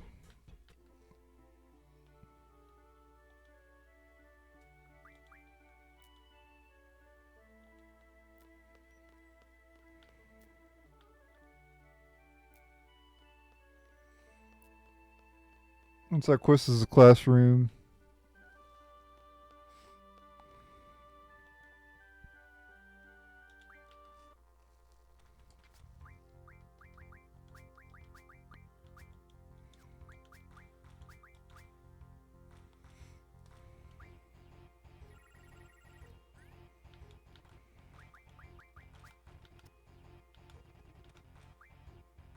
That was a weird play.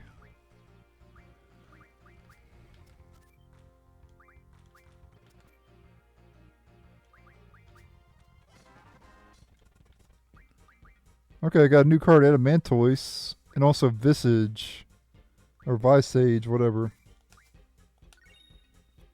Take the Adamantoise.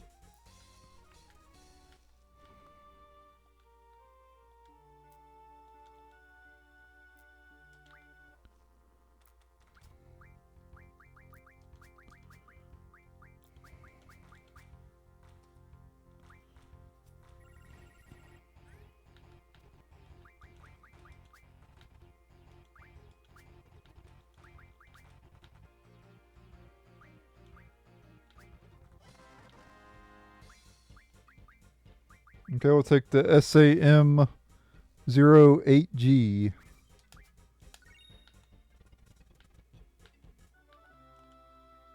Is there anybody else in this classroom? Nope. Let's actually leave and come back and see if anybody new shows up.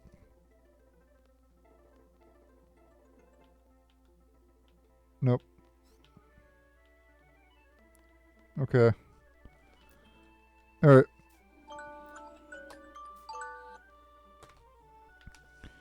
So at this point we have to go to the dorm to advance the story. Oh, is he? Hold on. Yeah, don't worry about those card maniacs right now. We can't battle them until later. The CC Club. They have special cards, but we can't battle them yet.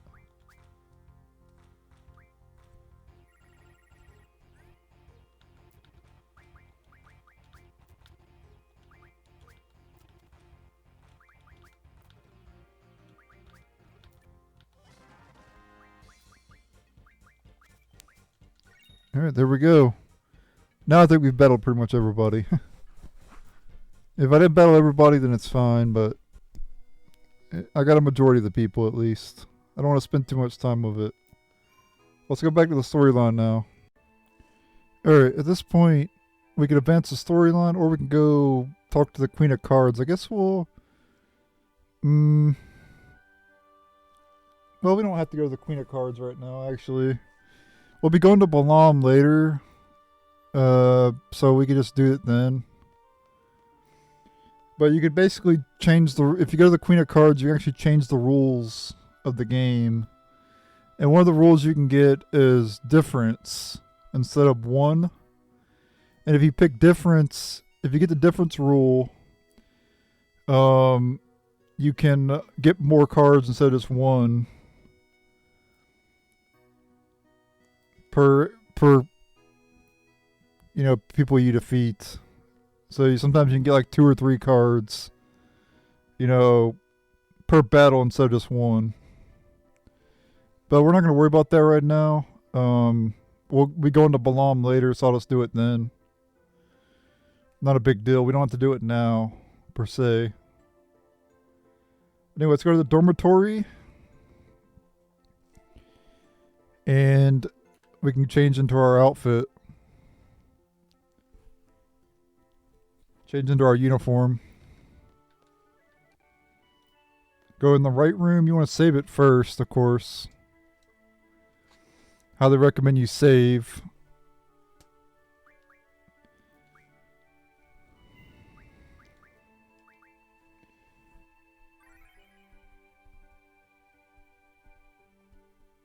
Oh, there's actually one more card game opponent. Shoot.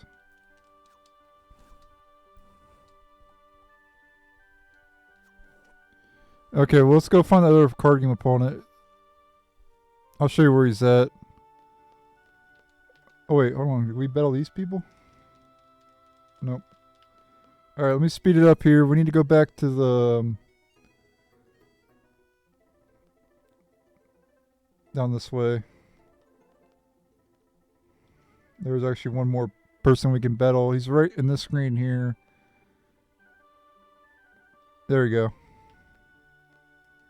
You have to enter and exit to get him to show up, and then just play him in cards. He's got pretty good cards as well, I believe.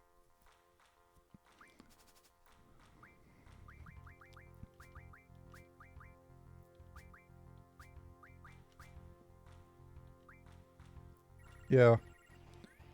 Well, not really.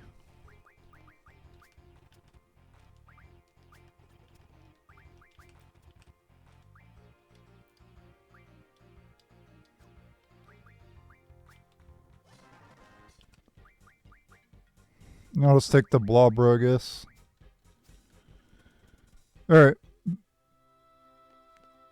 And like I said, if I had went to the Queen of Cards first and got the difference rule, I could have got a lot more cards out of it. But like I said, I'm not abusing the card system right now anyway. So, like, all I could do is do Fire, Blizzard, Thunder, Sleep, Scan, and Cure. That's about it. So, I'm not exploiting the cards any damn way, so...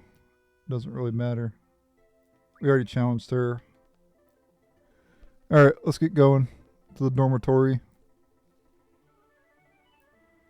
And we'll advance the storyline now. Alright, let's get changed here. We got to go... We'll be getting a lot of scenes after we do this. So I'm going to be skipping all the scenes, of course. Well, not immediately after you change. We have to go somewhere first.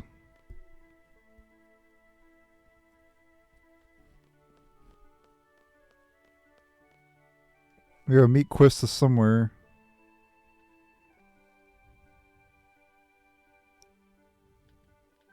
Oh, okay, here we go.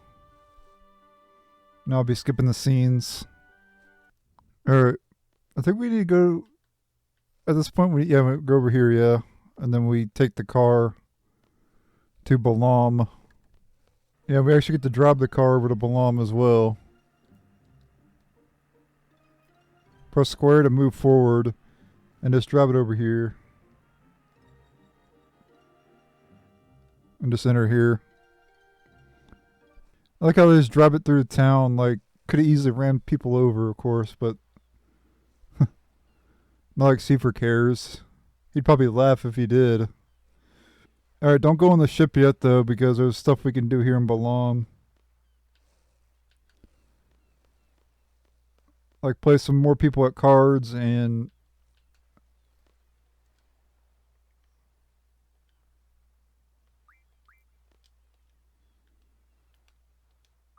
I believe there's a magazine upstairs. Yeah. Yeah, Timber Maniacs. Make sure to grab that. We'll be collecting those throughout the game. Reading them throughout the game.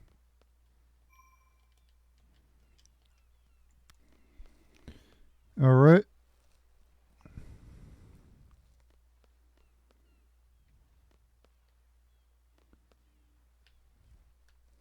Let's go into the Balamb here. And there's a draw point over here with thunder.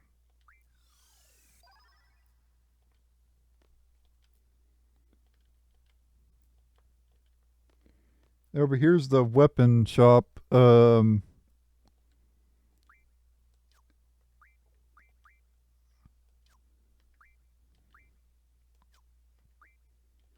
Yeah, you can't get any new upgrades here though.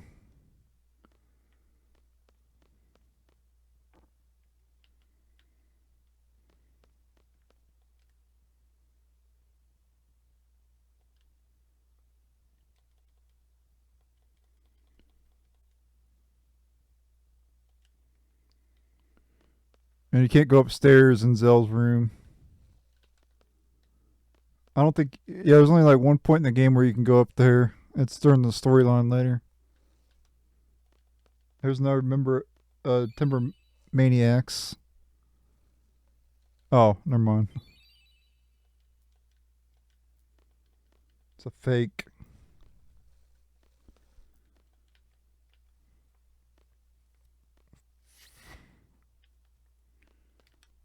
Let's go in here.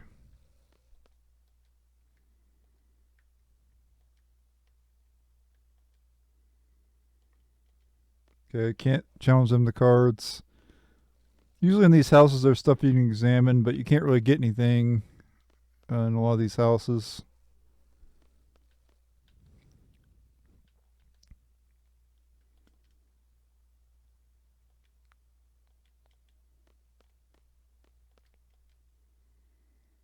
Okay, play cards with this person.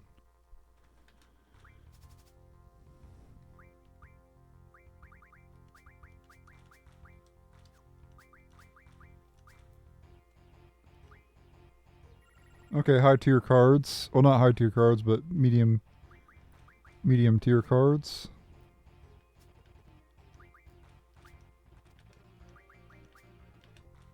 Definitely some new ones.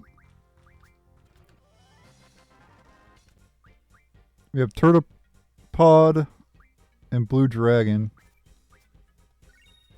Take the Blue Dragon. And that Mini Mog we got earlier, we're actually going to lose that to the Queen of Cards. Got another new card here, Imp. And a new card, Visage. And then no new cards this time around, so I'll just go ahead and quit playing her then. We challenge the ticket booth guy? Nope.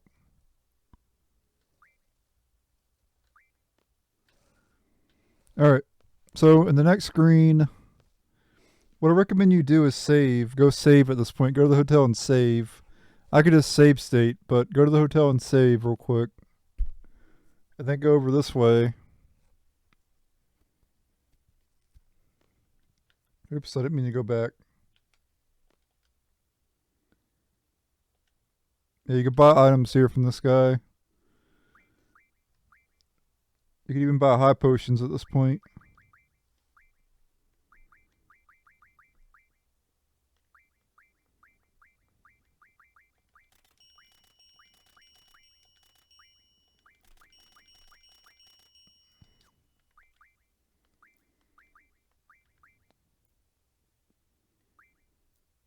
I'm going to go ahead and sell these G returners. We don't need them right now.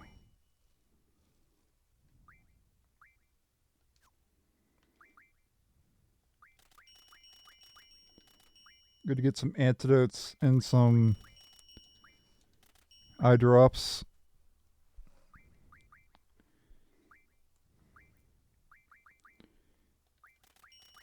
Probably buy some more potions too.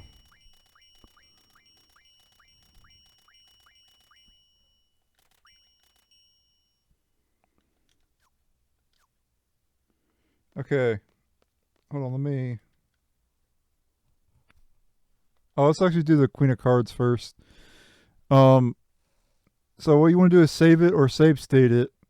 Press square on the Queen of Cards. Press yes. And then the rules will be different, watch. Okay. If it doesn't say trade rule difference, or if it doesn't say trade rule DIFF, reset your game. Make sure it says DIFF. If it says DIFF, hit play.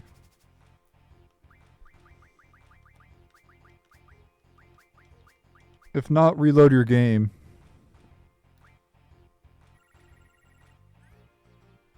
Yeah, our cards are kind of trash.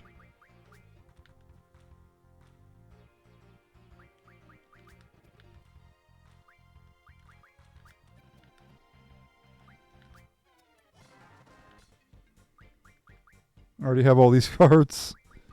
I'll just take the Thrustivus. Oh, we get to select 4 cards. Yeah.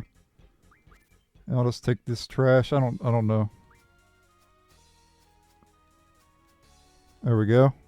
And then what will happen here is the trade rule will spread. Or the difference rule will spread. Now that we challenged her. So if we go here. Oh, what? Oh, we have to do it until it spreads. Okay. So we have to keep challenging her until it spreads.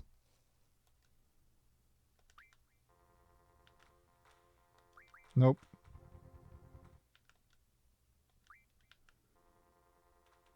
Yep, there we go. Player. And then hope it spreads after you beat her. That's what we gotta do.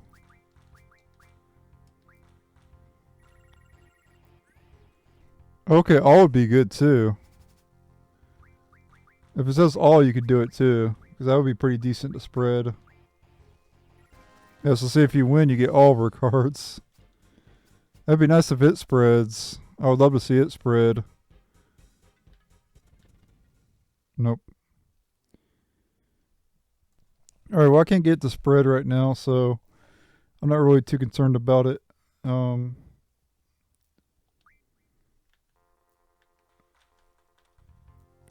wonder if I go in and out of these people, will it change? No, still saying 1. That's fine though. I don't really care. I don't really need a lot of cards anyway, because I'm not really abusing the card system anyway right now.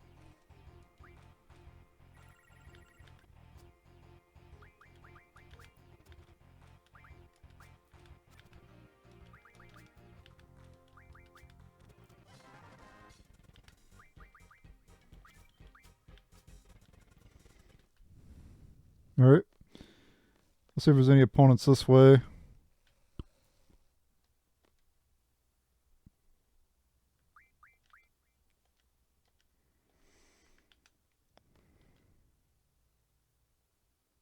Nope.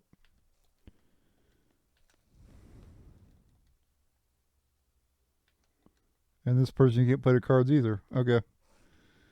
Well, I was hoping to get some trade rules to spread, but it didn't spread for some reason. I don't know why.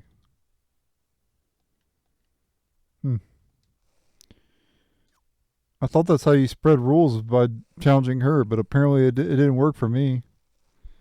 Usually it says has spread. Usually after you challenge her, it'll say has spread to a particular region. But it didn't work, so I don't know. Whatever. It doesn't really matter. I'm fine with just having the 1 rule. The only rule I hate in this game is random. I hate the random rule. Because random, what happens with the random rule is it picks from all your cards. So sometimes you get shitty cards instead of your good cards if you get the random rule. So people hate the random rule. That'll come up later. It's not really important right now, but it will come up later, the random rule. And I'll tell you how to abolish it and everything. So, anyway, let's just go advance, I guess. Not really much more we could do at this point. But you probably got a bunch of cards at this point. You can go ahead and mod your shit if you want. And get really powerful stuff. Go card mod.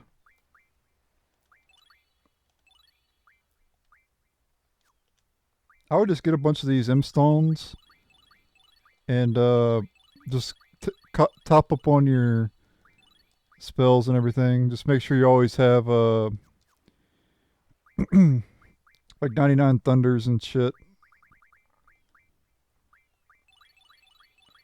Yeah, just do this for all the characters. See? And then don't do well, you could do Thundars if you want. I actually recommend that you do, actually. But I'm not using them right now. There we go.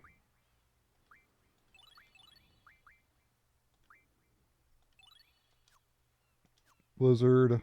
And then fire as well. We want max fires. For Zell, Quistis. Don't worry about Cypher right now. He doesn't really matter at this point.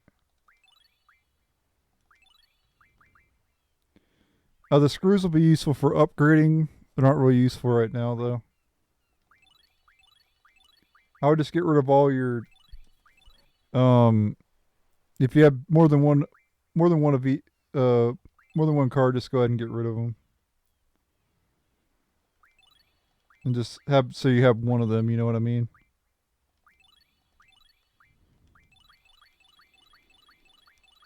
But I'm not going to, like I said, abuse the system right now. I've said that multiple times, actually, but I just want to make sure that you guys know.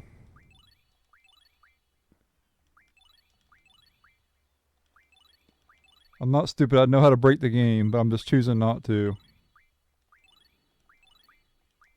I'm doing this on purpose.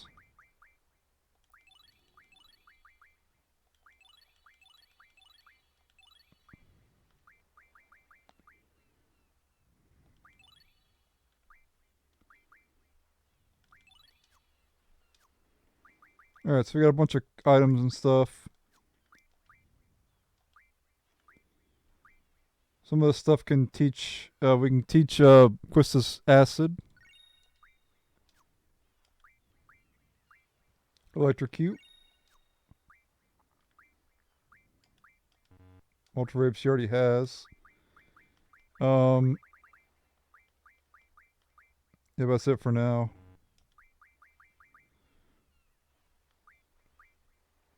That's all we can teach her for now.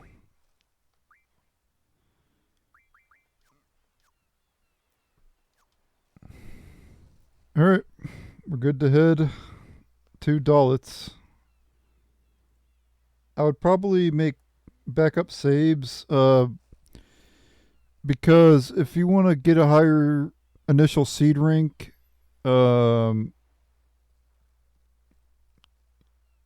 which doesn't really matter really, like I said earlier, because we'll be able to increase our seed rank regardless of whatever we end up with. But if it's easy to do, I'll basically get the max amount of score anyway. But you don't have to, is my point.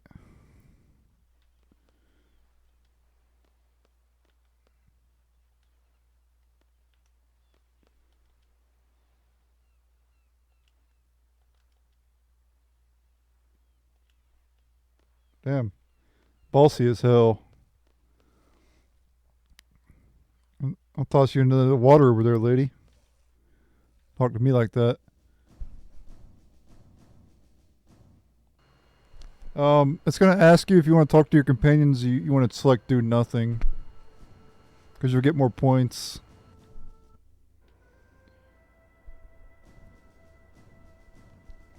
So it's about to ask me that after we get briefed. Alright, when you get this option here to pick from these four, select do nothing. And then you want to press OK to this.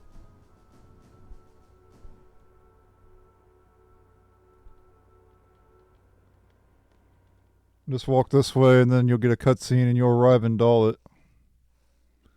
Alright, so at the scene here, we'll have to follow Cypher, and we can't talk to anybody on the way.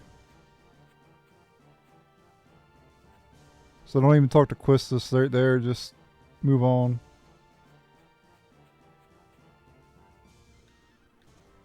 And when you get up here, don't talk to anybody. It's bait. I don't know why they put people there.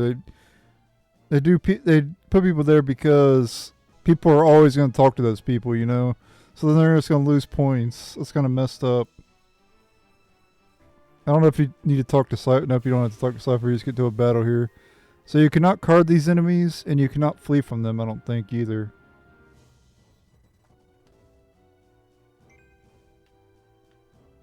Yeah, see? So basically, we're forced to fight them. And they have the same magic as the other enemies, so you can just attack.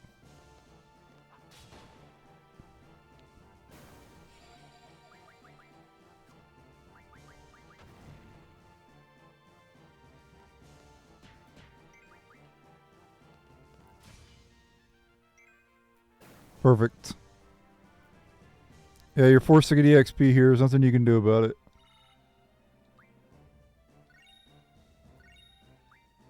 You can't card those enemies, so...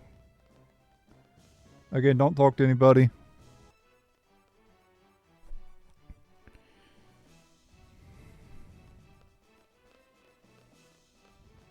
Just keep following him.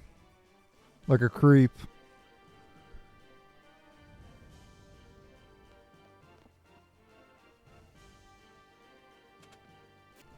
Alright, keep following Cypher, don't talk to anybody.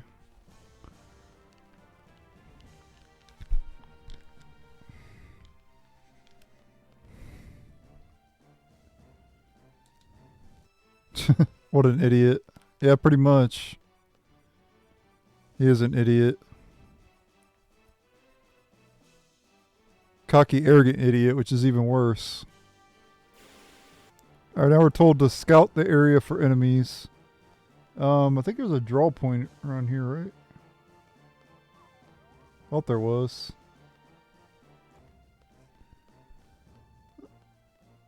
Yeah, we gotta go over here. And ding, I reached level 10, which I don't really want to do, but it happens, so there's nothing I can do about it.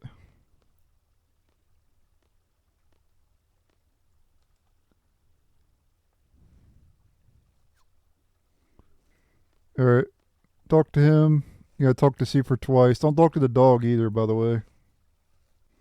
Talk to him one more time here.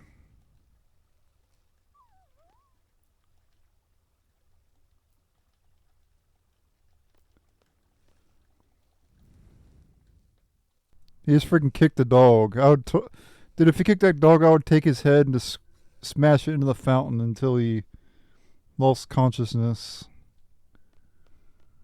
Like, I would totally do that shit. Hurt a dog like that. Innocent dog who isn't harming anything. It'd have been different if the dog was vicious, right? If it was a vicious dog. Because then you kind of have to do something, right? You can't just let it attack you, you know what I mean? You gotta fight back. But if an innocent dog like that, Cypher shouldn't have done that. But obviously he's not a good guy. He's obviously a bad guy, but yeah. I forgot to scan the damn... I forgot to scan Ifrit too, I think, when I fought Ifrit earlier, but whatever. I think we might have to talk to Seifer again. Alright, let's go and follow Seifer. And just quickly go across the bridge here. I think there is random encounters, maybe. Yeah. I think these you can actually run from, though. But I do want to scan them because I didn't scan them earlier.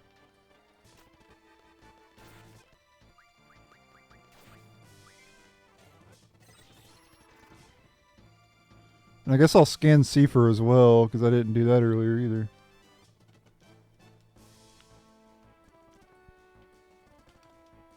This is one of the few opportunities that you can actually do it.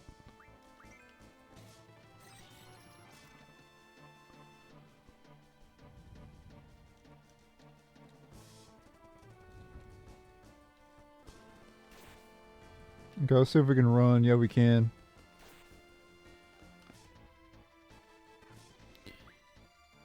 That's not a forced encounter, so you can actually run from it. You don't want to fight them. Don't talk to the soldier down there. Don't talk to that one either. Alright, we get to a battle against the Anacondaur. This enemy, I think, can poison you. Yeah, it's fire and cure. Let's go ahead and scan it.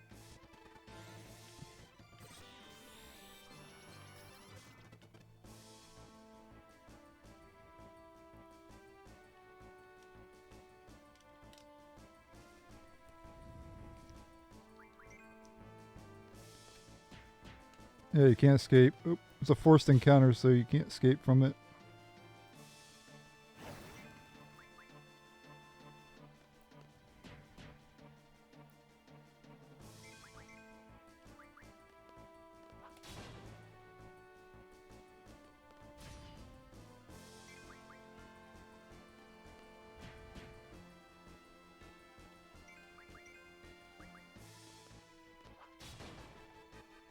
Getting good at that. Squall triggers.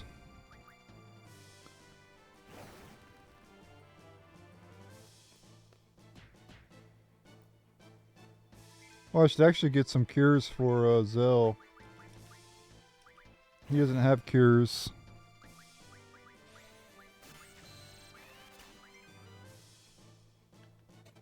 Yeah, I'm gonna get max cures for Zell real quick.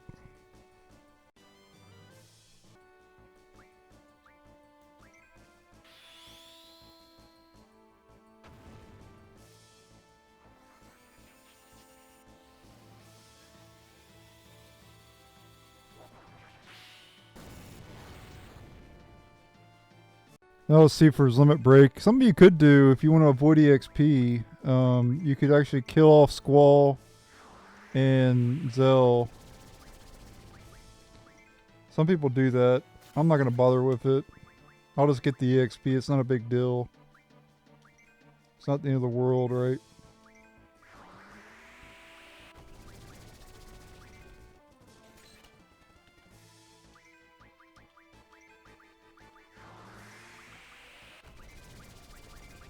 Right now I'm just getting max cures for Squall and Zell.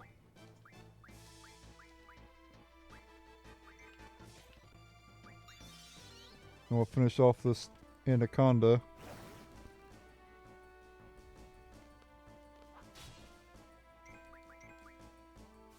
There we go. So they both have max cures.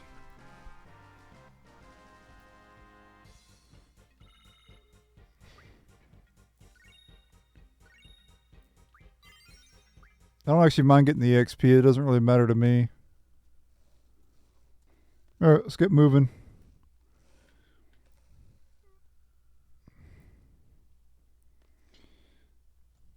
We'll get into more random encounters as well up ahead. Maybe. But not that big of a deal if we do. Enter Selfie. Yep. So this is Selfie here. We'll be getting her shortly. Not right now. Or no, I don't think she joins yet. I think she joins later. Or maybe she does join now. All right, so she jumped. You see how she jumped down, right? Well, don't follow her, because you can actually jump down yourself. But don't jump down. You want to go this way. The game wants you to jump, but obviously we don't do it. We go around, and then we meet up with her. And if you encounter any Galbadia soldiers, just flee from them, like I just did there. Alright, so this point she does join. We want to give her a GF, of course, so she has her own Guardian Force. I gave Quetzalcoatl to Zell because he has lower magic, and also gave him a magic plus 20%. We don't need card. I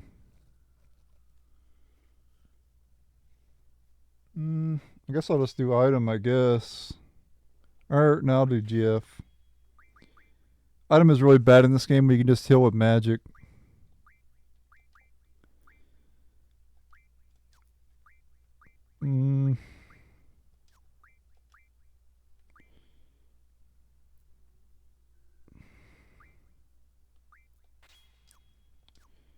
Yeah, we're gonna give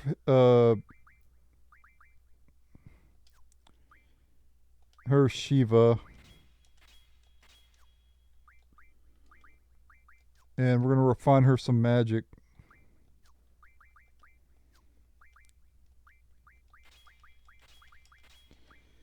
You could also fight battles around here and just draw. But it's better just to go here and just give her all the magic that you need. Oh crap.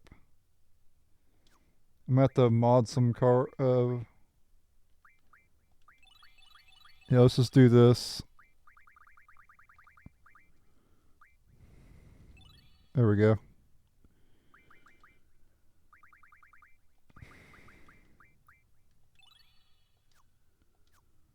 Again, I'm not going to be doing high tier spells right now. I've already been over this multiple times.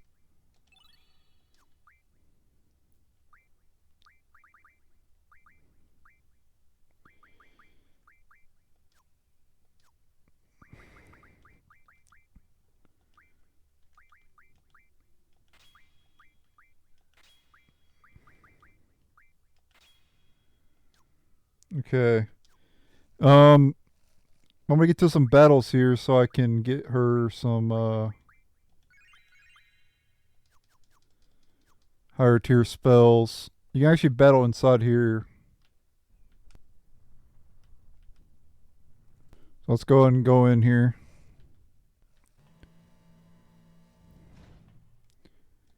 And over here's a draw point with blind, I believe. Just let whoever has your highest magic stat get it. So in this case, Zell. Yeah, see, that way you get more of it. If you have really high magic, you'll get, like if you got like Blizzaga on your magic, or Firaga at 100, you'll draw a lot from that. But like I said, you can't access that right now. I can't even access Fire right now. So at this point, I'm going to get Fire and Cure for Selfie. And it would have been better to give Quetzalcoatl to Selfie. In this case. So that way she could have got 9 every time. But it's fine. Basically, the higher your magic stat, the more you get from drawing. Oh, we have a new enemy here as well. Same spells as before. I could get scan. I don't think I'm going to, though. I don't think I need that. But we will scan him. Oops, well. I didn't mean to I meant to cast it, but whatever. Yeah, Elite Soldier. We're not going to be killing it. I'm just going to be fleeing from it. But I want to draw from them first. Alright. I got max junction for her now. Fire. We'll put on her attack power. And she has max cures just like Zell and Squall. So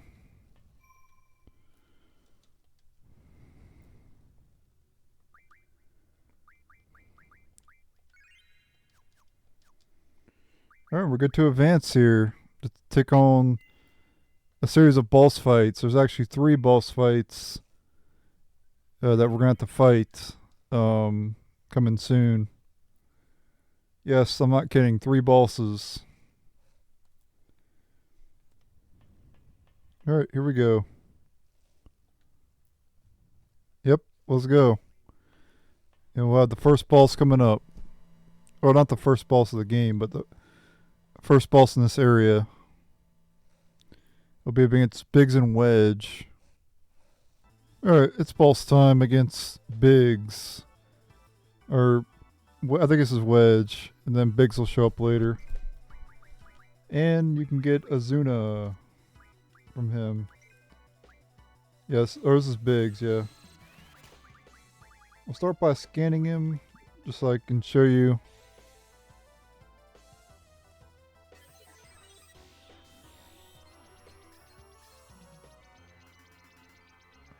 Yep.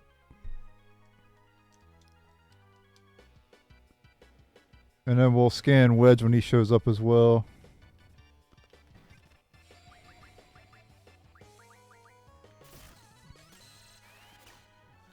As you're drawing, make sure to keep yourself healed. And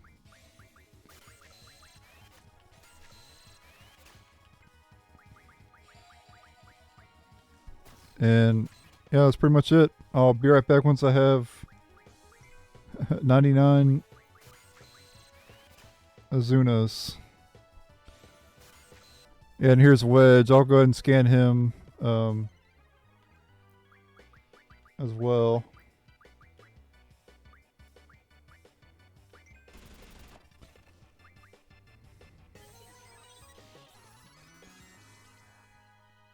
Yep.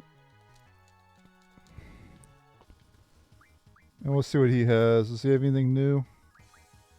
Nope, he has all the same shit. So let's get Azuna from Wedge and you'll be good. Make sure to get 100 of it for each of your characters, not just one. You might as well get 100 for every character. Trust me on that. Alright, once you have 100, you can tell you have 100 if it says, if you go to stock and it's like, if it says no more space, that means you have 100 of it. And once you have that, you can go ahead and take the enemies out. So,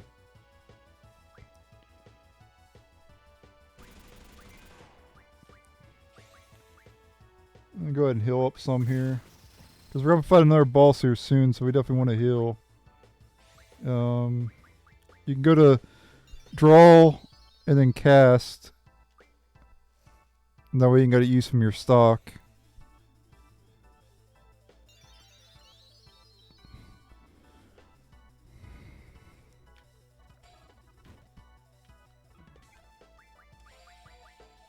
Whoever is your caster, make sure to have him cast spells instead of attacking. Because they'll obviously do more damage.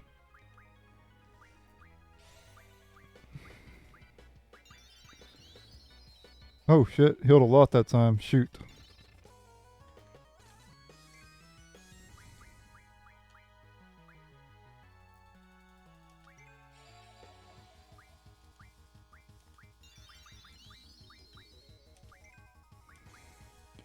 I'll just top up as much as possible. Yeah, see? And then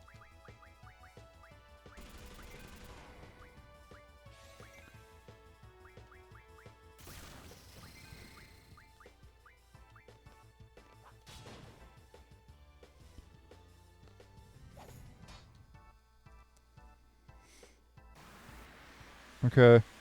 After a while, this thing will show up. I inserted a cheat that will allow me to draw 100. I recommend you get... There's a mod on Nexus Mods if you're playing the remastered version. Download that mod where you draw 100 each time. If you're playing on PC, and if you're playing on emulator, there's a database cheat on DuckStation that you can turn on, and you'll draw 100 of spells. So you want to make sure to draw the GF from this Siren. So select that and hit draw on it. Make sure to do that. And there you go, you get Siren. And then you also want to stock up on this spell too. I think it's double. Yeah, 100. See, I got 100 doubles there. And this way I don't have to sit there and draw repeatedly, you know what I mean? Like, it's annoying. That's part of the reason why people didn't like this game, is because it takes forever to draw on this. And then you're taking damage and you gotta heal and shit. If you don't have the mods though, you have infinite cures. So if you need healing, just select this and cast cure infinitely. So, yeah. That's if you're having trouble. And you can actually cast double on your characters. And you can get 2 spells. Like, it's basically double cast. And so now Zell will cast twice. As for Elvoret, it has no elemental weakness, but it does resist poison. Oh, I didn't mean to cast Thunder with Squall. This magic's terrible.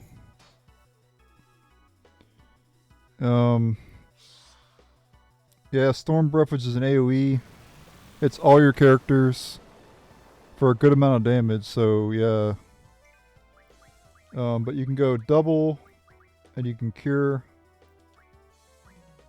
And you can heal at least 2 of your characters that way.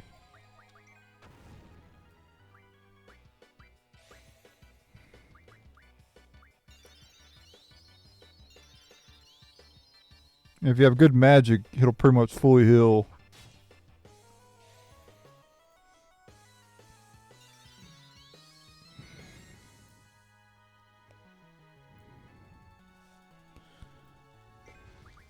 And then we want to go back to spamming Thunder. Or whatever else you have. Yep, he's got a single target attack too, which does minor damage. Storm Breath is the attack you need to look out for, though. It helps if you're good at the Squall triggers to get them critical hits. And do that extra damage.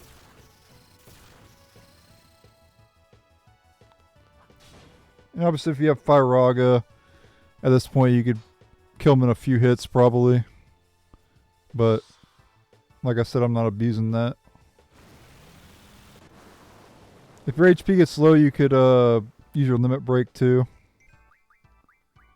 The limit breaks work in this game. In order to use them, you have to have low HP, unfortunately.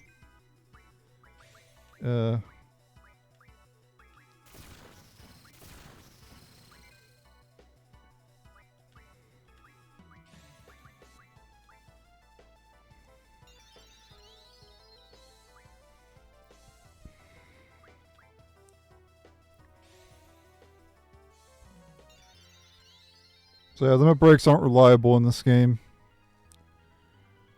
They're definitely really good, but they have a high requirement to use them.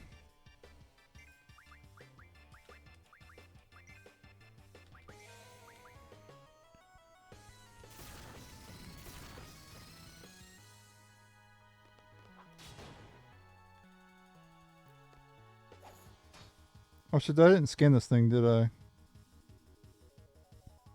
I gotta scan it real quick. My bad, I forgot.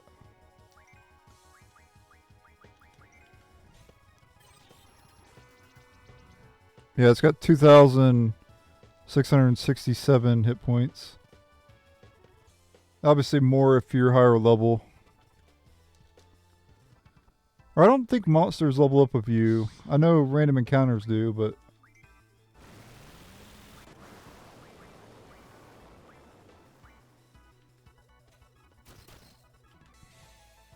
Up Squall there some.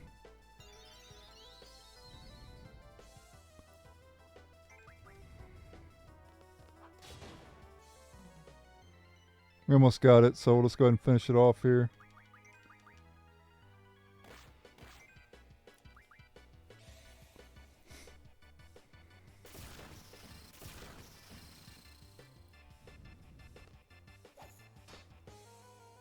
There we go, got it. Elvoret defeated.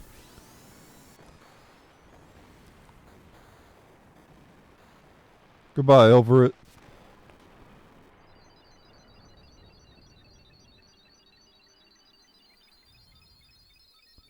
If you're a bad guy, you could say "see you in hell," I guess. But I'm not gonna say. Me personally, I'm not gonna say that. But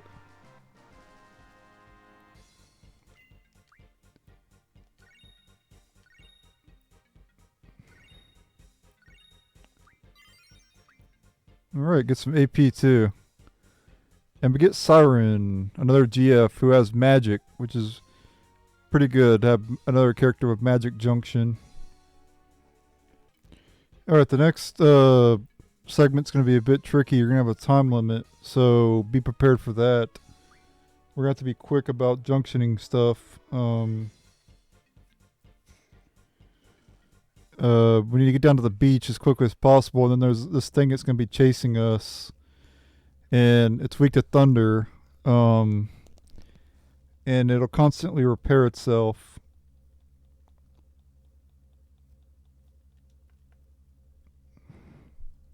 Okay, so I want to go over the next boss that we're going to be fighting right now before we actually fight it. So you know, so the first thing you should know is it's weak to thunder, of course, like I mentioned. And it self-repairs 5 times. The first time you encounter it, you cannot kill it permanently. Every other time you battle it, you can kill it permanently. You have to fight it multiple times as you're going through, making your way down to the beach. The best time to actually kill it is I think the 3rd or 4th battle against it. And then we'll permanently kill it after the 4th battle. So what I'm going to do is I'm going to quickly junction Thunder to my elemental attack, which I should have did earlier, but I forgot. But we're going to junction elemental attack to our...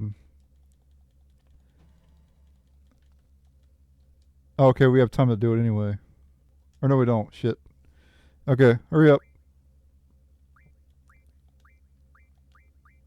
Let's go ahead and junction GF, Siren to her.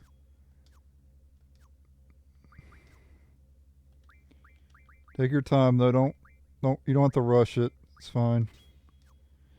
And then we want to do Squall. Add Thunder to his attack. It would have been nice if it was 50%, but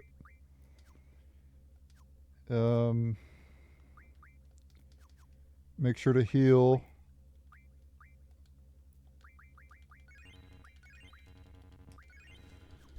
And then we're all set and ready to go. Oh, no, don't talk to him. I didn't mean to do that. I might have just lost points for talking to him. I did not mean to do that.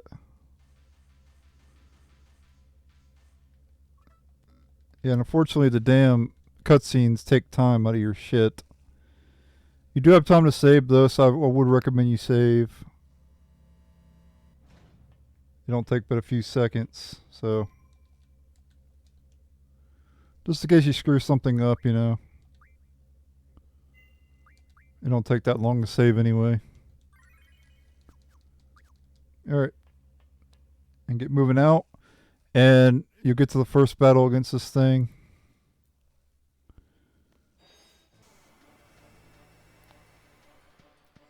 So what you want to do is have Squall attack. We might. I think they might have a spell too. I think we can get protect from it or something. I think. Yeah, you can get protect. If you don't have the 100 draws, don't do this. Only do this if you have the 100 draws. You can get protect later, so it's not big of a deal.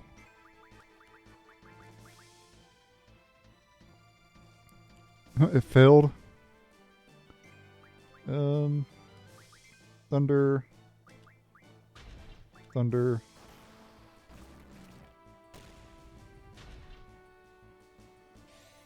Yeah, it's weak to thunder. Of course, it is a mech after all. You'd be surprised if it wasn't weak to that.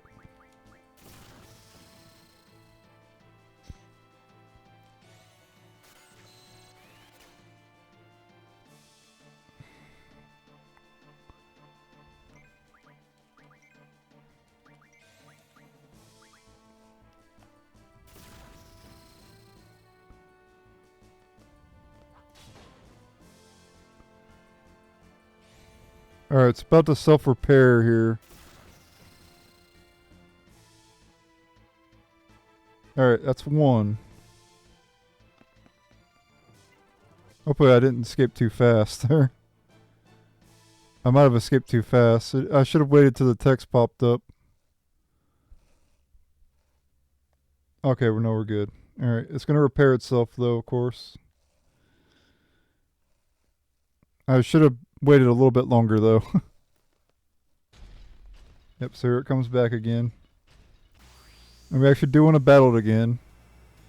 So let it run into you.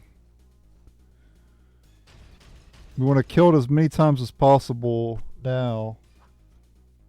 So that way we can get to kill it as many times later.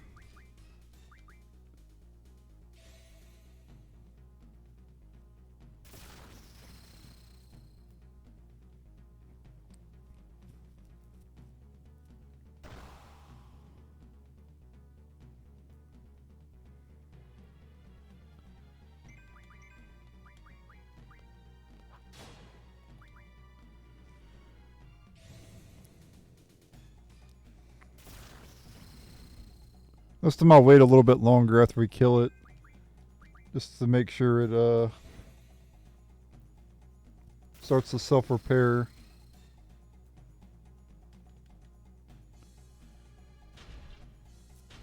Oh, I should have set my GFs to certain things too, should it?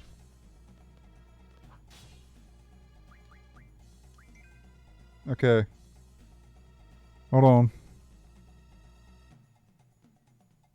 Okay, there we go, run.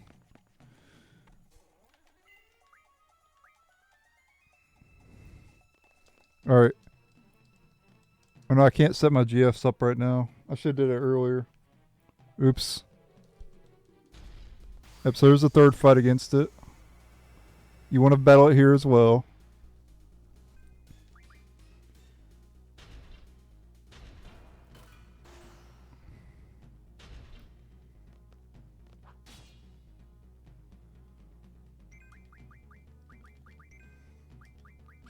The reason you want to wait till later to kill it 5 times is or you want to kill it over time 5 times instead of killing it 5 times in one battle, because if you kill them all, if you do it all in one battle, you know, it's going to take a long time for it to repair, you know.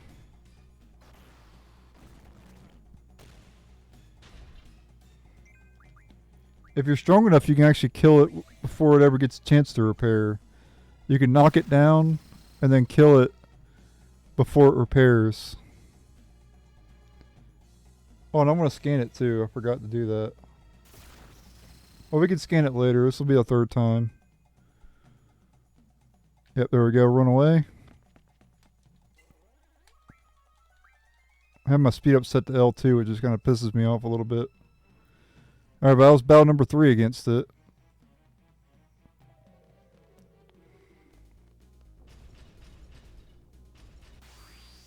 Battle number 4.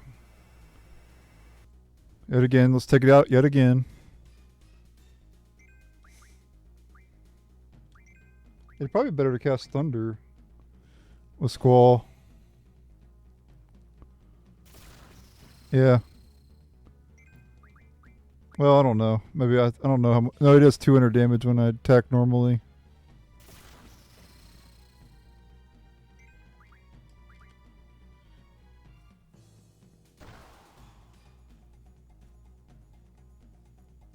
Also, don't neglect your HP, obviously. If your HP is getting low, make sure to heal. Like, don't panic, basically, is your goal is just not to panic when you do this.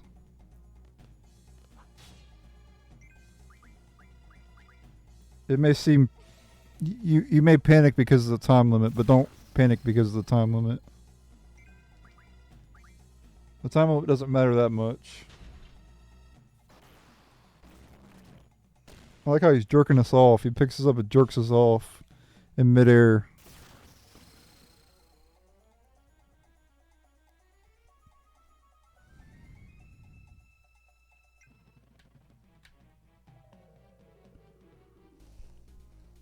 Come on, hurry up and run. There we go.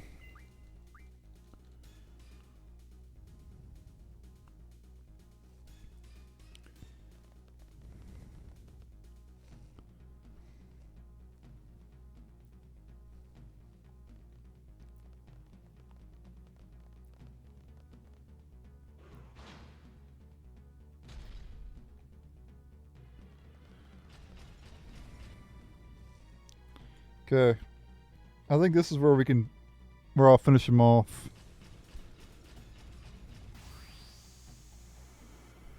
This is where I usually finish him off on the bridge. Actually... Is there a penalty for feeding him on the bridge? Okay. So yeah, we'll go ahead and kill him here.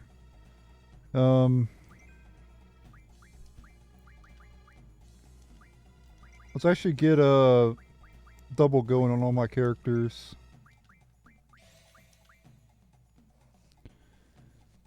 You could use Quezacotl, or just cast Thunder.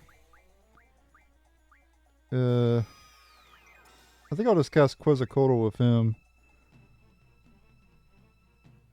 Actually, I don't know if I should do that actually because of the time, animations and stuff. I don't know if the damage is worth it or not.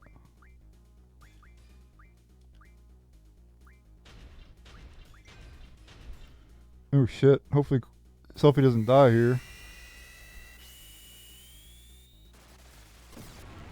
I cured her, but I don't know. Okay, we're good. Phew.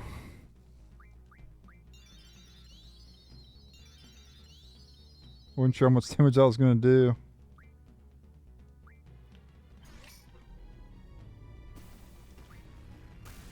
There we go, we'll just have her cure too. Fast forward. Yeah, 500, that's not too bad.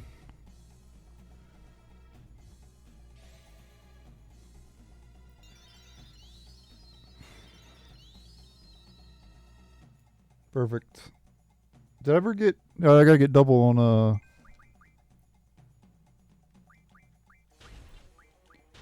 Zell as well.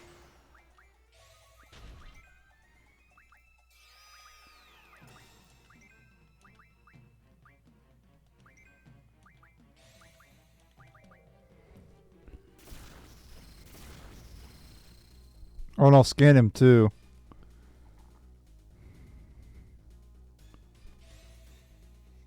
I'm gonna go ahead and just kill him on the bridge here.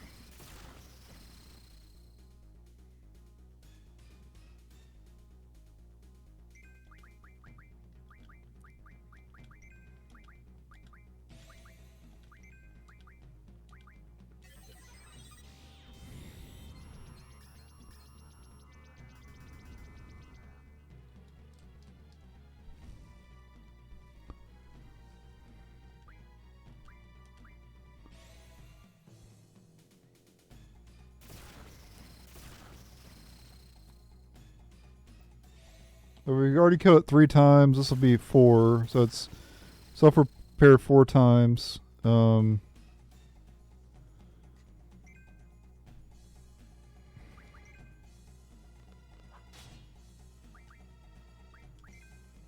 I don't think my damage really matters right now. I think I should just get Protect going.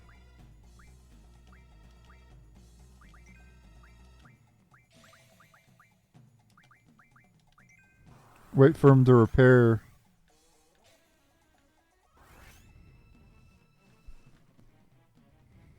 And then damage him again. Start damaging him again. Yep, there we go.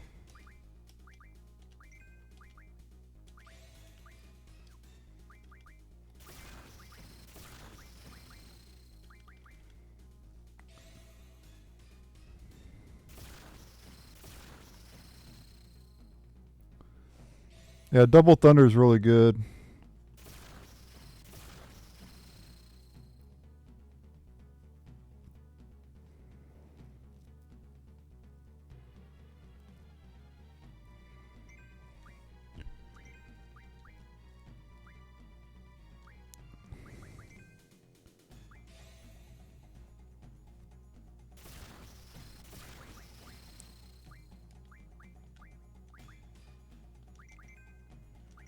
And wait for him to repair again.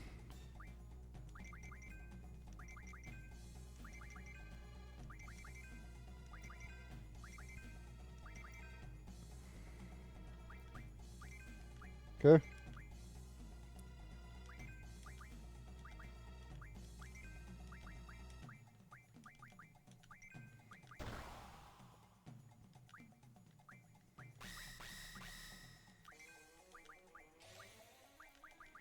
Got Protect now, bitch.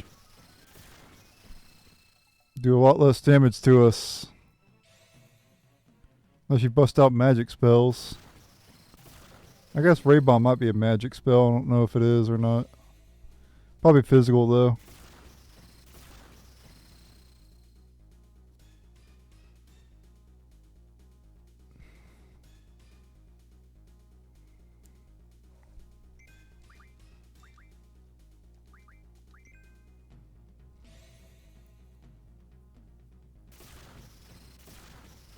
I think he had to, I think I had to wait for him to fully repair in those other battles. I don't know.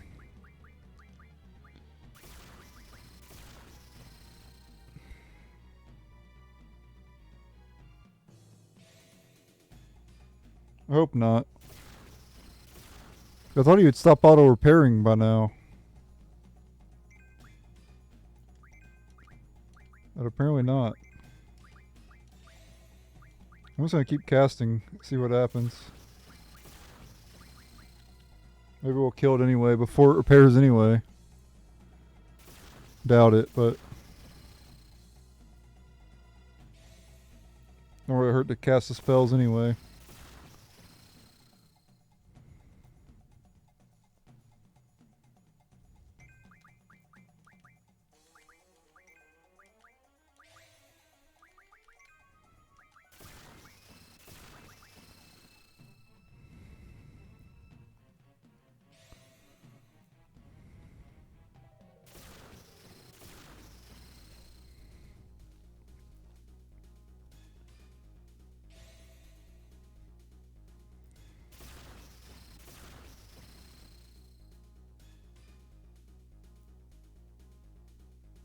Okay.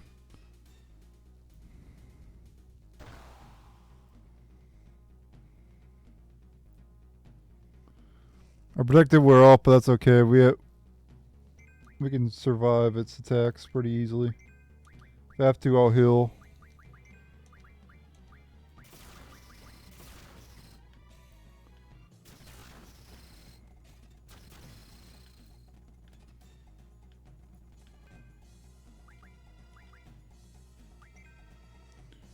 Okay, I guess in the other battles I should have waited for it to fully repair. I didn't know. Well, ended up wasting time, but it is what it is.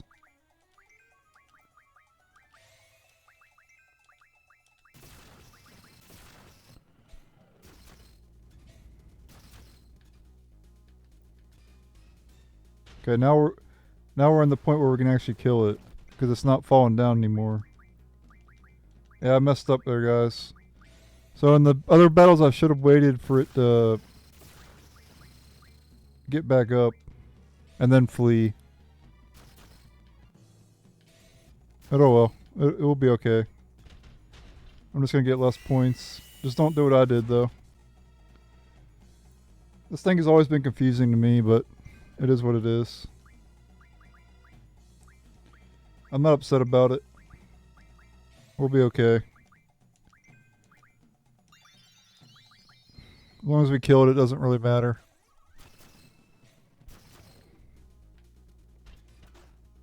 Yeah, just keep pelting it with double thunder. It'll eventually go down. Permanently this time.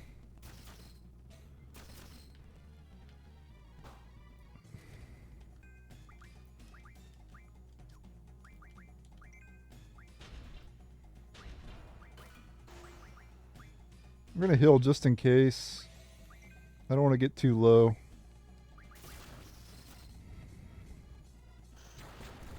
There we go, we got it.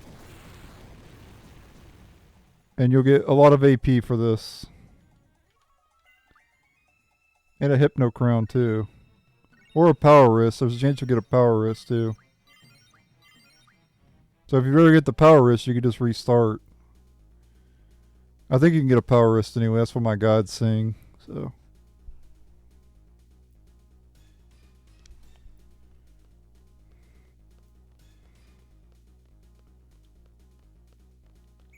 There's that draw point there. With silence. Why wasn't it there earlier? Anyway. I didn't get the max amount of filled points because it took so long to complete this, but whatever. It doesn't really matter. Basically what you want to do in those other battles though is kill it, wait till it fully repairs, then run. That was the correct way to do things. And I didn't set my GFs up properly either. So I ended up learning abilities I didn't want to learn, but I didn't want to learn until later, but whatever. We'll eventually master every ability anyway. Not a big deal.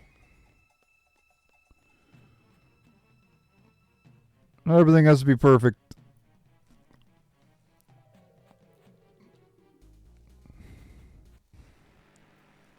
Alright. Let's go to the... So the first thing you want to do is go to the... guest room here. We'll go ahead and stay here too since I need to stay. And you want to save your game here. Because we're going to get a particular card. From Zell's mom. We're actually going to be getting Zell's card. Which is pretty awesome. A very powerful card.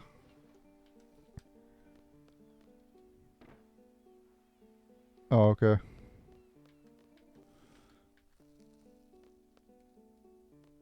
Go in this house. And you'll get a scene with Zell and his mom.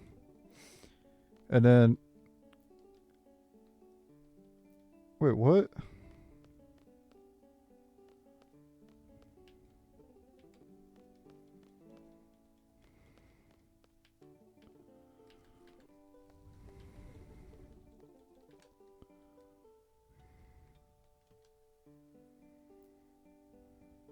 Okay, there we go.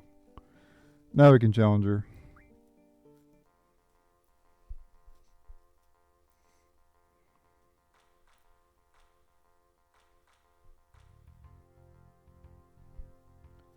Oh, and the trade war was all. That's good. I kind of like that, actually. Nope, she didn't have it this time. I'll be right back once she has the Zell card. Okay, got a new card, Wendigo. Very nice. Alright, I do want to lose the Mog card to her. So we're going to go ahead and do that now. I'm going to lose on purpose.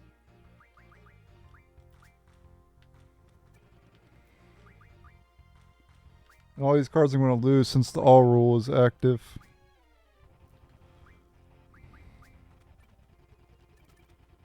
which is fine.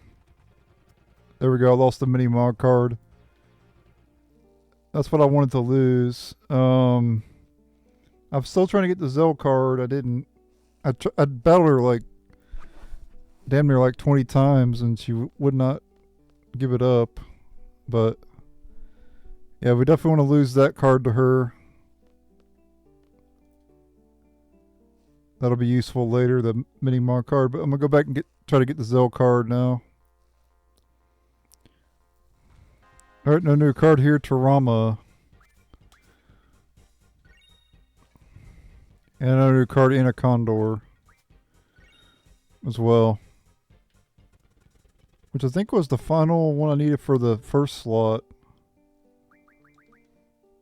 Yeah. Or actually that's a tier 2 card, never mind. Level 2 card. We still need one level 3. How about level 4s? I'm missing one level 5. And then the boss cards you get later. Still battling her though, no Zell card yet. Oh my god, she finally has it. And I actually have to win though, unfortunately. Well, the problem is I should just throw on my weakest piece here because she's gonna be able to get it no matter what.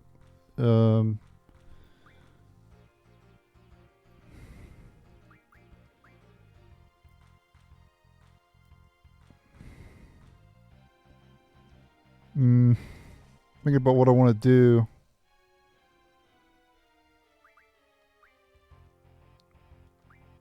I think we'll go Tomberry top right.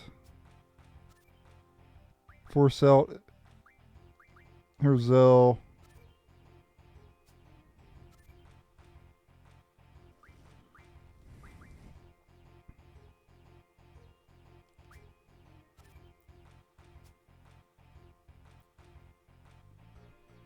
Okay, we won. So I have to place that there, and we're good. Alright. Get the Zell card. Alright, one of the best cards in the game.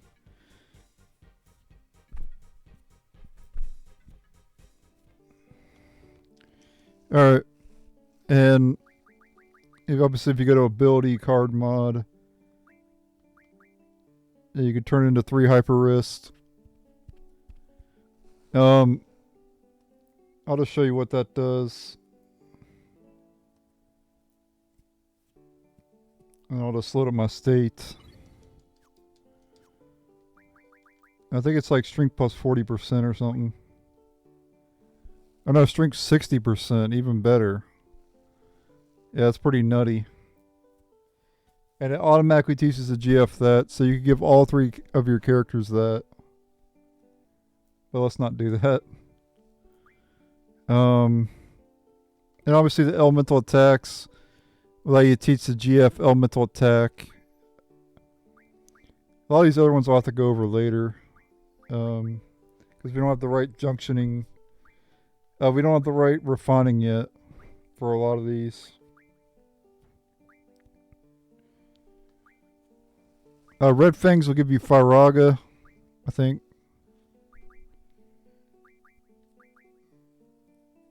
We can get a Steel Orb. I think Dynamo Stone's Thanaga, I think. Wizard Stone allows you to get Firaga, Blizzaga, and Thanaga as well.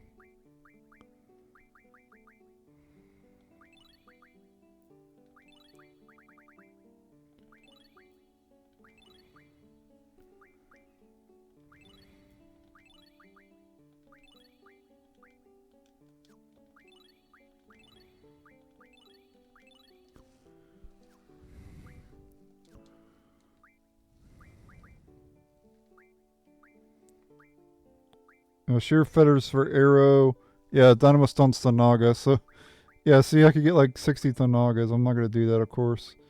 I'm still doing Thunder, Fire, and Blizzard for now. I'm basically doing a challenge run. Except I'm not calling this a challenge run at all. but that's essentially what I'm doing. I'm literally making the game harder by not getting the Naga and shit. So, I'm just stupid. Don't do what I'm doing. Obviously, get the Naga, get that attack up, get your magic stat up, and you'd be crushing the enemies. But I don't want to exploit the game. I feel like Square Enix didn't really bounce. They didn't bounce around people playing Triple Triad much. I guarantee what they were thinking was no one's going to play this card game anyway, so we might as well just we might as well just make everything overpowered in it because no one's going to play it anyway. And it turns out the best way to gain power in the game is through cards. They built a whole damn system around fucking a mini game. You cannot make this shit up.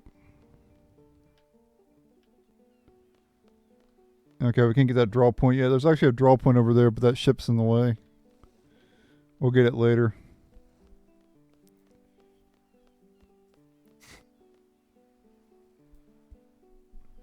Yeah, at this point we have to back to Balamb Garden. Just make sure to get that Zell card before moving on.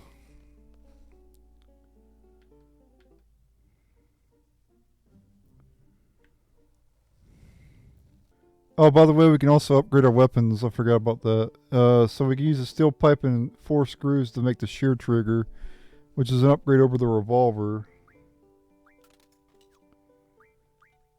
Then we can get the Maverick, 1 dragon fin and 1 spider web. Requestus the slaying tail, 2 magic stones and 1 sharp spike. And then she doesn't have an upgraded weapon. You also get a trophy for doing that for the first time as well if you're playing on console.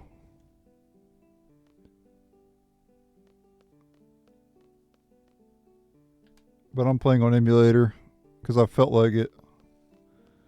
I wanted to play the original game.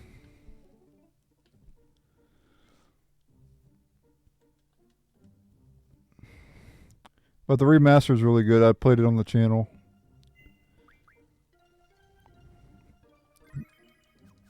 Yeah, back to Balamb Garden at this point. Alright, let's return to Balamb Garden. Now, if you follow the road and actually stay on the road, you won't get the random enemies. If you go into the grass, you'll actually encounter enemies. So if you want to avoid encounters, which it wouldn't be bad to encounter enemies, but because you can get AP and shit, but just go ahead and do that and you can get back to town without battles. At this point the party will split up. And we're back here in Balamb Garden. You can get some more cures again if you used any of them before. It doesn't really matter though.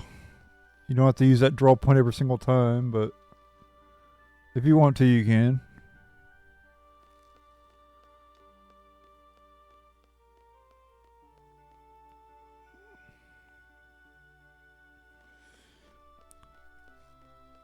Follow this path back, obviously.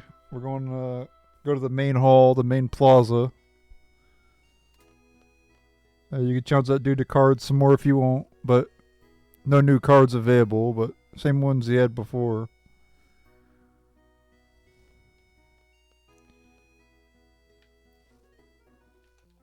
And over here we get another scene.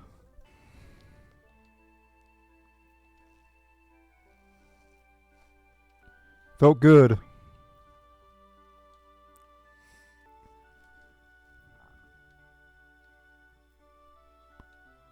Chris is my best student. Keep that in mind for later. Alright, we can branch off from them now.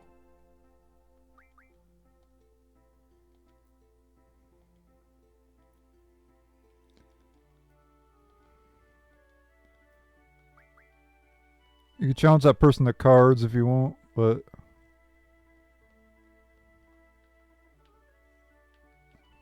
Yeah, we gotta go over here. Talk to Cypher. Alright, you go back to this screen and you'll get a scene saying to go to the second floor. That's where we're gonna go now. Yep, and we gotta wait here. Here's a new character here. This is Fujin, or Raijin, and then Fujin.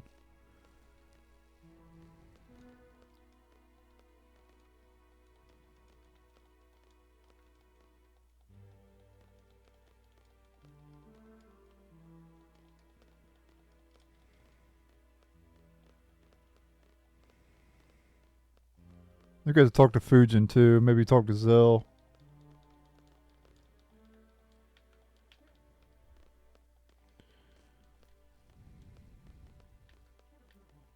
Okay, here we go.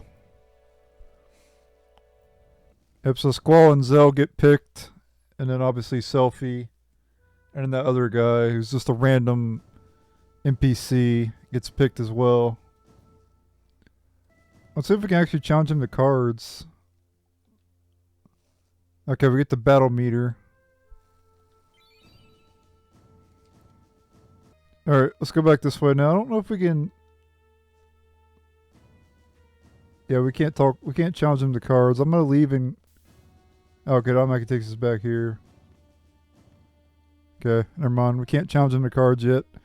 But Sid, you can actually challenge the cards, and he has the Cypher card. Anyway, soon we're going to get our seed rank. Our initial seed rank, which will be able to increase later. We got to go class first, though. Alright, so I got seed rank 5, that's fine. Like I said, we're going to be able to increase it anyway. Way past that point anyway. I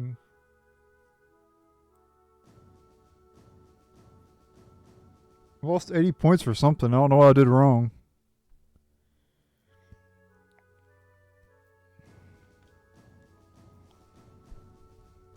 Yep, that's fine. It doesn't do anything. It doesn't cost you 100% completion or anything like that. So you're good on that.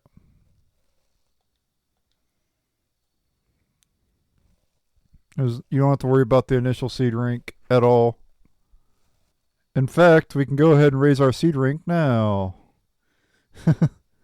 Yeah, that's right. Just go to test here. And you'll get a bunch of questions and answers. And if you get them all right, you'll increase your rank.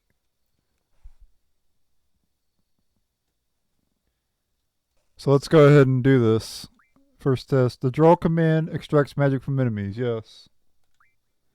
GF stands for Guardian Fighter. Obviously that's no, because it stands for Guardian Force.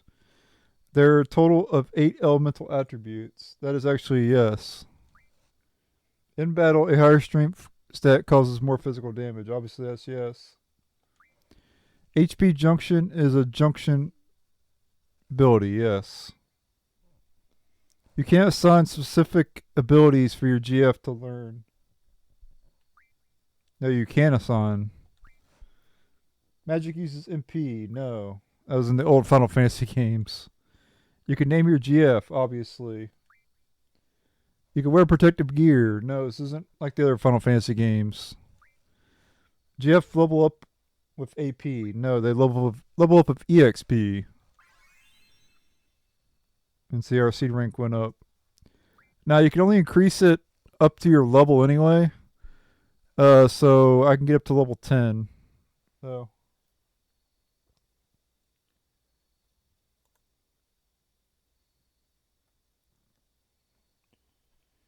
Alright, hold on a second. Okay. You could raise your vitality by junctioning magic. Yes, we already know that. We did that already. Squall's weapon is the gauntlet. No, that's Zell's weapon. You can stock drawn magic. Yes. The action taken when a poison causes damage. There is no damage if you take no action. That's actually yes. Being hit by a physical attack removes confuse. Yes. That's how it works in like every Final Fantasy game. And a lot of times when you're confused, you want to attack with your weaker character. Don't attack with a strong character. So if you have like a magic user in your party, have them wake up your character some confusion because they'll do less damage to that character. So if you're playing like another Final Fantasy game and you have like a character with a staff, you want to have them attack the confused character so they will do like a low amount of damage to that character. If you attack with a strong character, you might actually kill the character that's confused. So you gotta be a little bit careful with that. Squall's limit break is Kenzo Kukukin. No, it's Renzo. To junction magic, you need a matching junction ability for the stat you want to junction. Yes. Up arrow signifies junction ability, yes. The 8 elements are fire, ice, thunder, poison, earth, sorcery, wind, and holy. No. There is a limit to how much magic you can draw from monsters. No. Alright, written test 2. We'll keep going here. Number 3. Potions can restore a GF's HP. No, because they have their own items to restore HP. Magic can only be acquired by drawing from enemies. No. Because we already know we can get them from draw points too. Selfie's weapon is an Nunchaku. Yes. You don't need money to remodel your weapons. No, because you need materials as well. Whoever strikes the finishing blow in battle receives the most EXP. I think that's yes. Yeah, that's actually yes. I actually, I didn't remember that or not, but yeah, that one was actually yes. GF also have levels. The higher the levels, the stronger the attacks. Yes. Symbol signifies command ability. Yes. Each party member can have up to 5 character and party abilities. That answer is no. Command abilities must be set to be used in battle. Yes. AP means action point. No.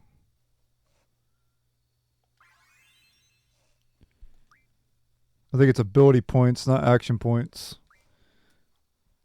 Only Squall can use a gunblade. Nope.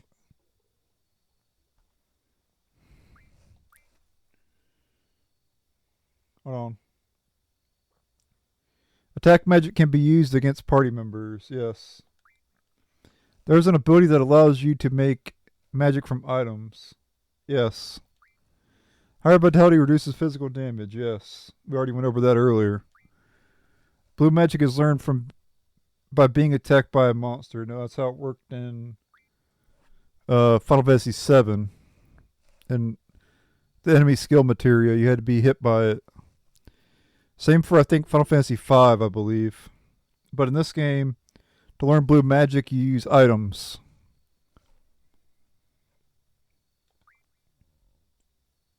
Magic Dispel cures poison. No, you have to use it.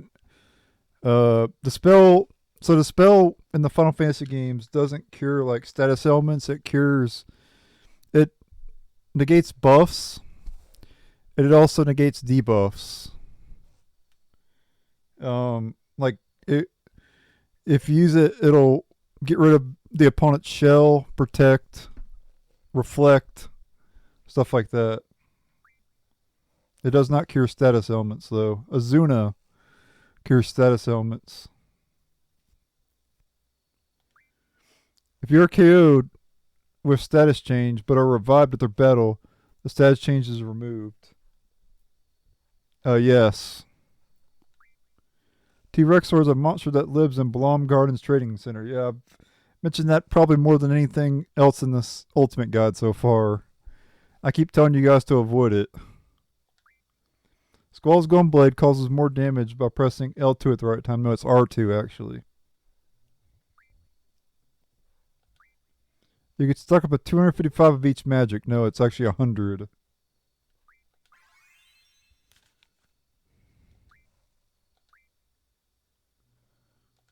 Alright. Test number 5. Signifies party ability. No, that's actually false. You could draw from party members. No. You could save game anywhere. No. We obviously know that. You can only save at save points and on the world map. When a GF forms an ability, some new abilities may appear. Yes. A character ability must be set, otherwise it is useless. Yes. Obviously, yes. The higher the speed stat, the better your chances of using a limit break. No. To use limit breaks, you have to have low HP. And there's also a spell later that allow you to get limit breaks anytime. But that won't be available until way later on in the game. The spell is called Aura. It allows you to do limit breaks at any time. An ability is something you learn by gaining EXP. No. You learn it from getting AP. And only GFs can do that. Under zombie, you succumb more easily to holy attacks. Yes. Physical attack means harm caused by use of weapons like swords and guns. Yes. You could still pipe from a Wendigo. Yes. Though there's no way you could have known that. But actually there is one way you could have known it, because you can get steel pipes from using card mod on it. So that would imply that you can, get a steel pipe by stealing from it. But you wouldn't be able to know for sure unless you've card modded a Wendigo. And then you can guess. You still wouldn't know 100% though. You wouldn't be able to find out 100% until you fight a Wendigo later in the game. But you can imply, that you can get it.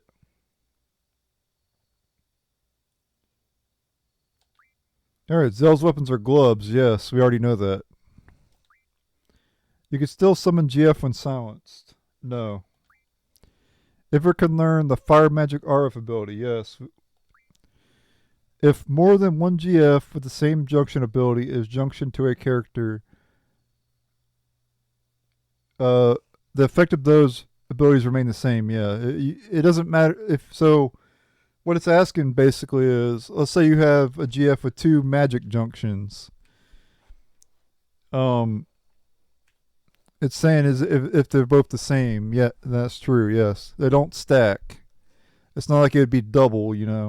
That's not how it works. There's no point in having 2 GFs that junction the same stat. You would only need 1 in that case. Now, if one of them gives like strength, one of them gives vitality, then there'd be a point in doing both, right? Like, let's say GF does strength, vitality, and magic, and then the other one does strength, spirit, and magic. Then you would still, you'd get the benefit from spirit and vitality. So it would be worth doing that per se, because then you'd get the strength, you get the vitality and spirit, as well as the strength and magic. So you'd get 4 stats instead of just the 3.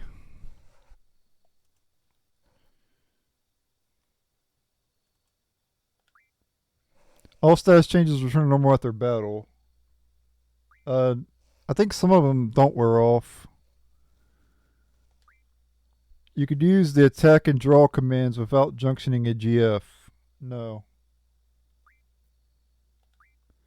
When you set Squall's Gunblade on auto, there is no need to press R1. Yes.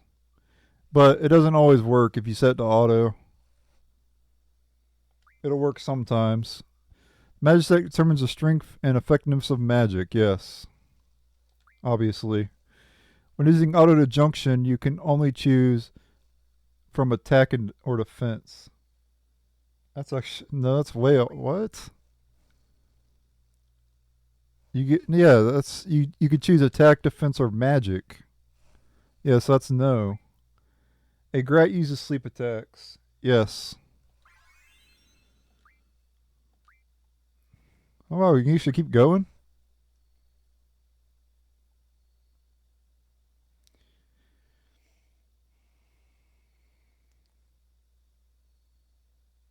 Evade indicates how well you evade physical attacks. Higher evade stat reduces hits from physical attacks. Yeah, because they'll miss. Using fire against enemies that absorbs fire raises their HP. Yes. Squall's finishing blow is different depending on the type of gunblade he uses. Yes. By using Fire Magic RF, you can refine 5 fires from 1 M-Stone piece. Yes. I showed that off earlier. Only 1 rare card exists in the whole world. That's actually yes, but there's plenty of rare cards, but the answer is yes. This one I had to look up, but yeah, it's yes. Obviously, technically it's no, but yeah, whatever. Buel sometimes uses fire, yes. We've seen it use fire earlier. Spirit only relates to using Confuse. Higher Spirit stat increases the likelihood of success when using Confuse. No.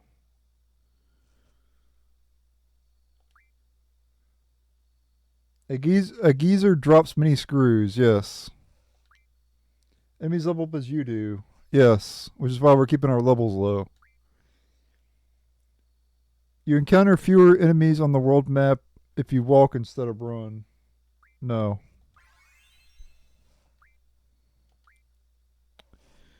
Alright, seed test 8. Galbadian soldiers don't use magic. No, they do use magic. We've seen them use magic against us. Weapons can be remodeled into more powerful models at the junk shop. Yes. Signifies character ability. No. Casting slow over haste will cancel haste. Turn target's status to normal. No. You encounter more enemies in the forest than the plains on the world map. I believe that's yes. Yeah, that's yes.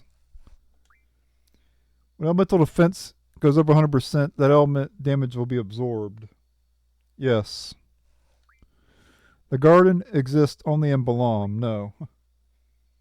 We don't obviously know that yet, though, of course.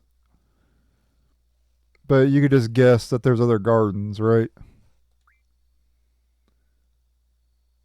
There are no bombs in the fire cavern. No, there is bombs in the fire cavern.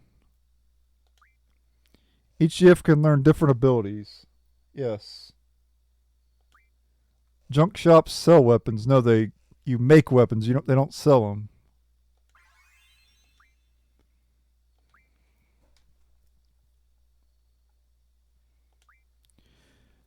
You can cast the GF you drew instead of stock. No. Signifies menu ability. Yes. Magic listed in Selfie's limit break is magic she owns. No. You can get like full cure Ultima, I think is one of them you can get. Or I know full cure you can get. I don't know if you can get Ultima. But you can get all kinds of different spells over limit break. It's all about getting lucky.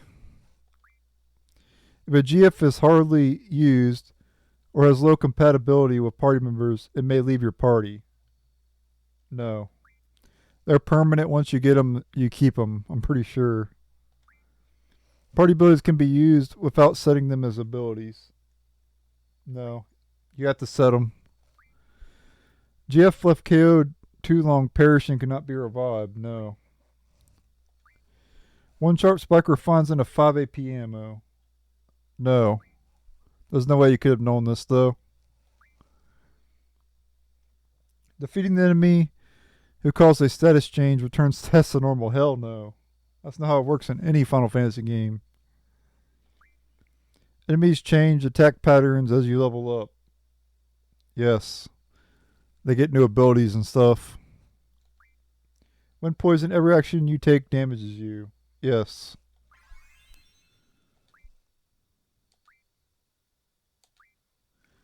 Use the magic Confuse to inflict Confuse status on your enemy. Yes.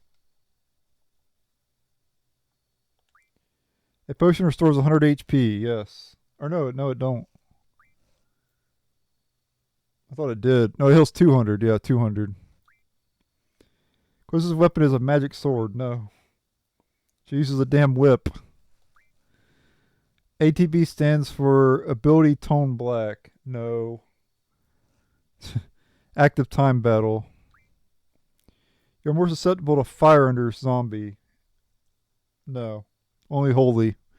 Only holy and like cure and stuff like that. Yeah, don't try to cure a zombie character or you'll actually damage them. You have to treat the zombie status of a holy water. You can find one tent from one healing water by using the menu ability Tool RF. No. I think it's something else. It's not menu ability Tool RF. Or it's not Tool RF. It's another ability. EXP are divided equally among all characters participating in battle. No. Blind sucks out an enemy's brain to prevent him from attacking. No. All it does is make him more likely to miss. Azuna or soft removes petrify. Yes. Nothing removes sleep. No. There's a lot of things remove sleep. Hitting a character removes sleep. Hitting a character with a physical attack removes sleep. Azuna cures sleep. Remedy cures sleep. And there might be I don't know if there's alarm clocks in this game or not.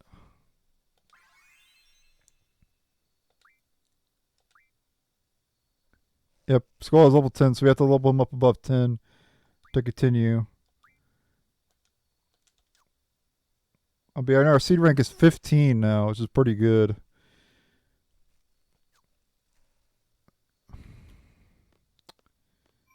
That was a lot of work, though.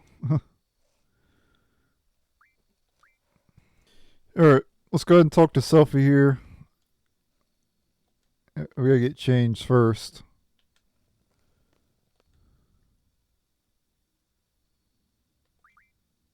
It changes into our uniform.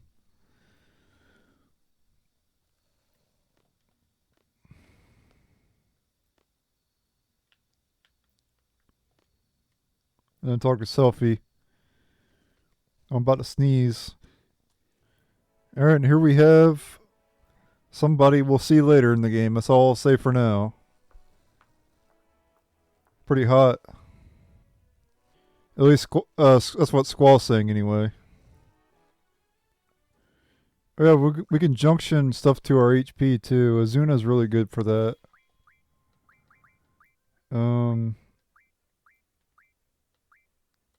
We got double to our attack too. That's pretty good.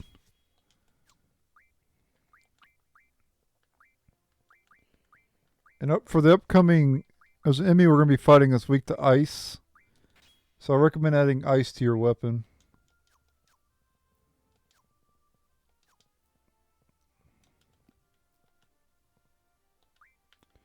This point we have to go to the training center.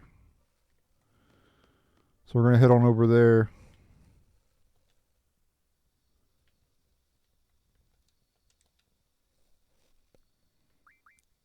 Let's see. Yeah, let me heal some.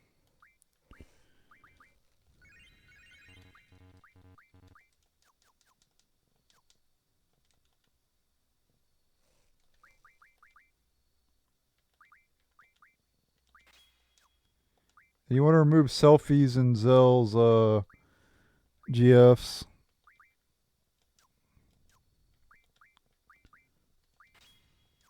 There we go. We'll head on over to the training ground. It'll be the last segment we do in this video. And in the next video, I will we'll go another 4 hours. So it'll be uploaded next week, exactly 1 week from now, from when this video goes live. So check the date when this video is published, and one week later, probably in the morning time around like 8 a.m. EST, the next episode will be posted.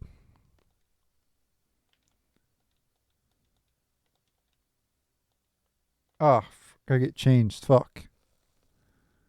Alright, we were supposed to go get changed. My bad. Let's go get changed. Shoot. Alright. Now we're good. Sorry. I made a mistake. That was a mistake. Yep, so now we're going to learn about how to defeat a T-Rexuar. Yes, basically you learn about junctioning status elements to your weapons. Here's the thing. If you don't draw Siren, you can't even do that anyway, so...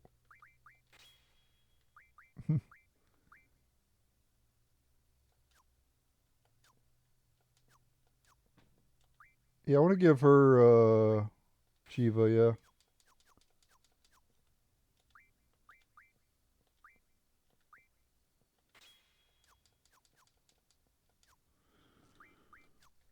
There we go. We'll give him magic plus 20%.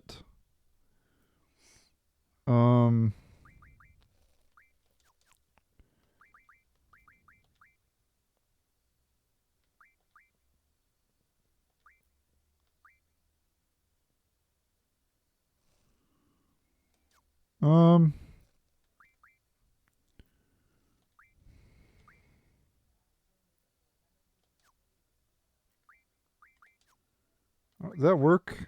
I don't know if that worked or not.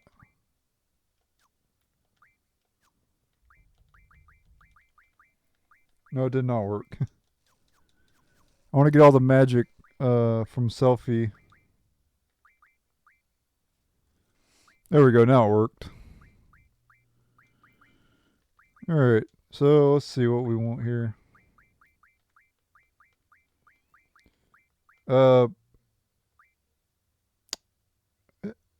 Okay, I'm gonna so water's been unbanned now. I still can't do Fyra, Blizzara, and Thundara, but I'll allow water since it's a lower tier.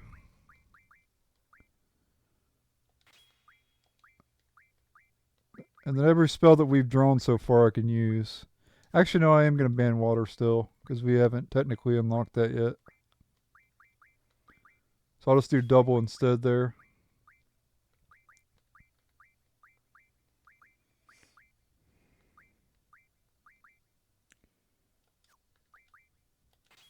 What is Zuna the Spirit?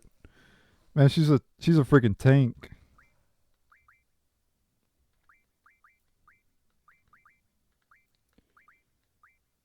And then we'll add sleep to magic.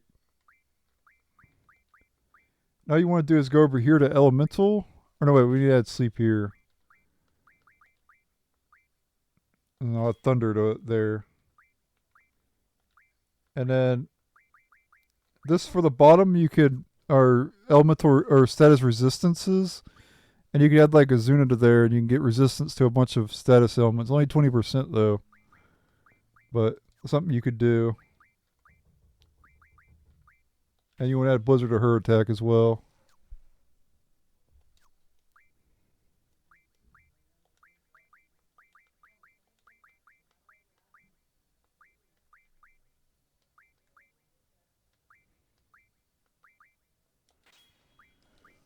Protect is really good to add to vitality and stuff, obviously.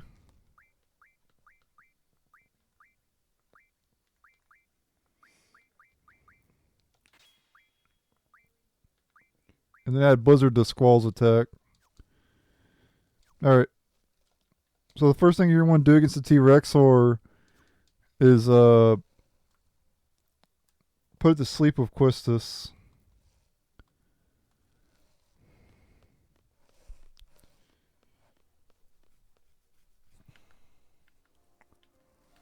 So I'll show you how to beat it. We're going to encounter one for sure this time.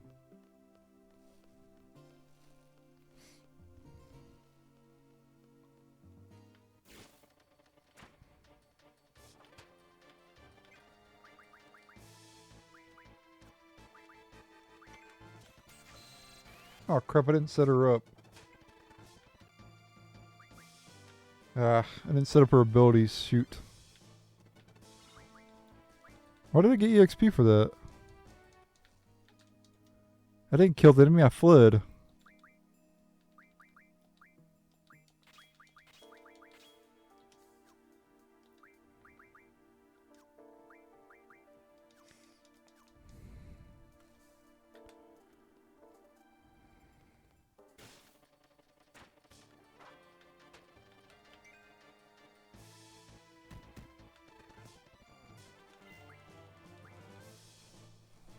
Okay, I'm gonna just encounter the T-Rexuar. Oh,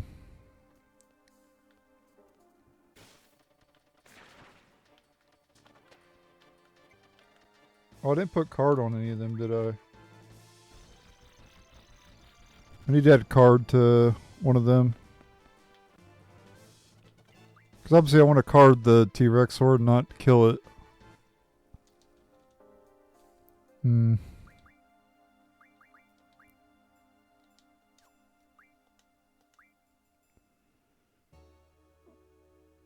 Yeah, we don't need GF. That shit's garbage. You don't ever need to summon the GFs. Take it from someone who knows. We can actually card these guys too. But our physical attack might kill it in one hit. Yep, damn it. Oh, Squall doesn't kill it in one hit though. Damn it, stop with the turbo. Yeah, so I got a little bit of EXP and Quistis leveled up. That's fine though. Not a big deal. I do want to fight enemies though because I can get some AP and stuff. But I'll be right back once I encounter a T-Rexuar. Okay, I got a new card. Shimmy Trap card, which you can get by carding the Grats.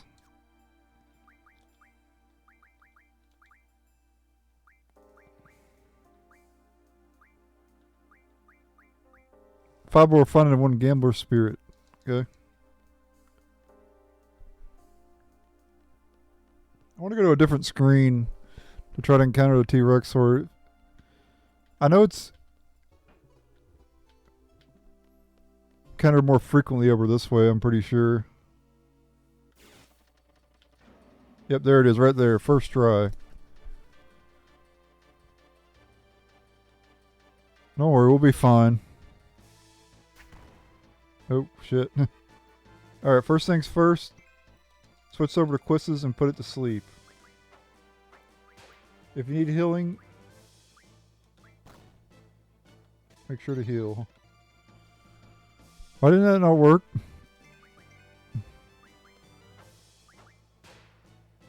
Okay. Good. Once you put it to sleep, cast Blizzard on it. This will not wake it up.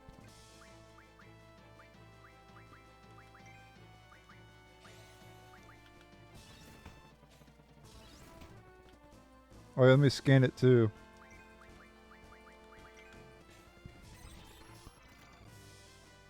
Yeah, look how much HP it has. 13,000. Well, 14,000 originally. Yeah, so what you want to do is do double.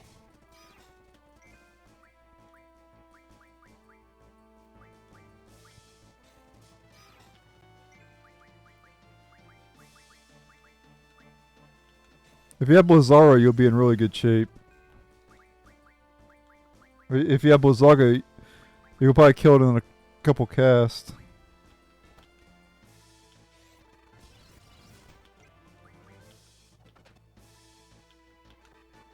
Once it wakes up, make sure to keep yourself healed and put it back to sleep. Yeah, there you go. And just keep spamming Blizzard on it.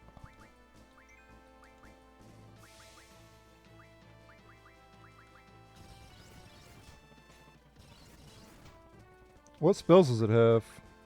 Oh, okay, it just has Fire and Thunder. So it's not worth drawing from it.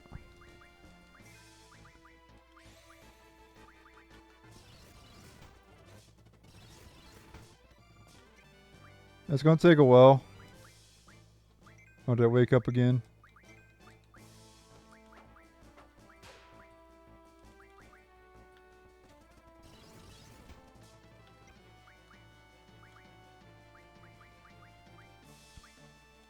This is how you kill it. Better if you have Blizzara and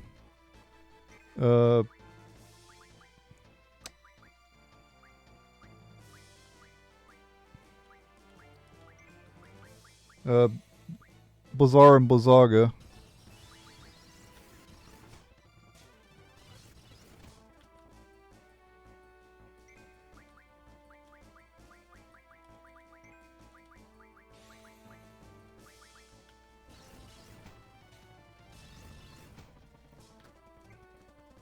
Oop.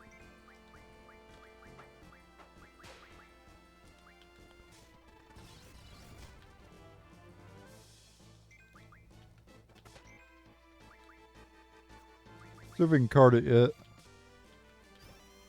There we go, got it.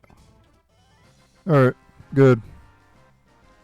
That's how you beat a T-Rexuar.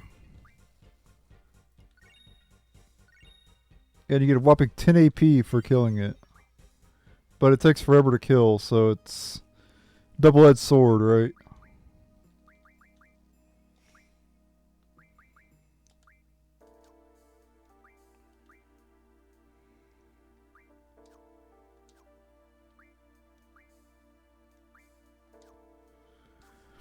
Alright, we just learned Life Magic RF. We can get, if you get Tense, you can get Curaga at the beginning of the damn game, guys. You can buy Tense in Balamb. So at the beginning of the fucking game, you can already get Curaga. You cannot make this shit up. You can also make cure and stuff to keep everybody topped up on that. You can get Cura, of course, which I'm not using yet. You can already get Def already. If you get 100 Defs and you add that to your attack power, yeah, it's pretty good. Yeah, it's just, it's the whole system's insanely stupid. And it's all thanks to cards is the reason why it got busted. If it wasn't for the card system in the game, you wouldn't be able to break it near as easily.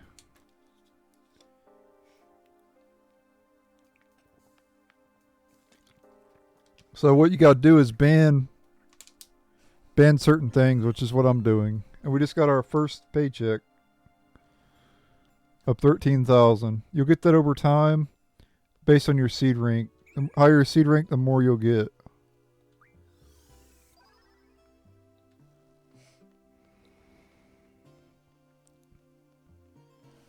Alright, just come over this way.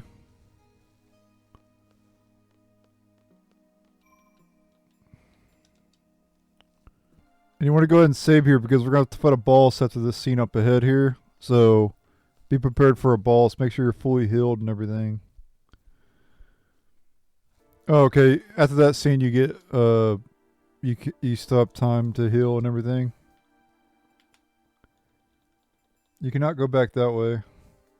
Alright, well let's go this way now. And eventually we'll fight a boss.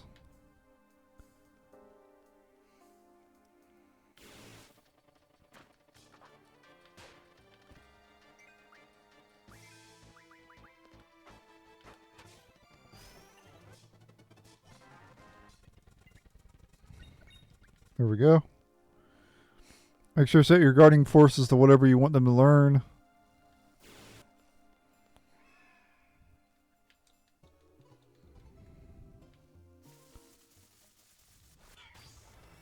Alright, it's boss time against Granaldo and Raldo.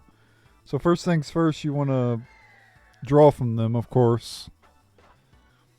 Because you can get some new spells. So go ahead and do that to start. The flying one you can get Shell, which you saw I just got.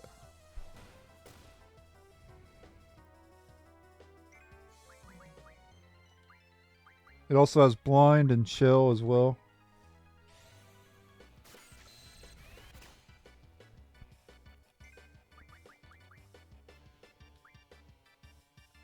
Or Blind and Sleep. Or, yeah, Blind and Shell, yeah.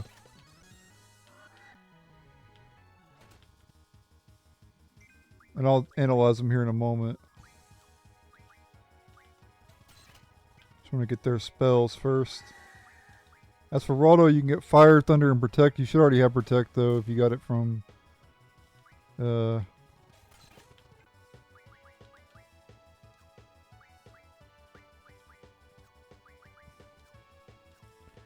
Alright, so...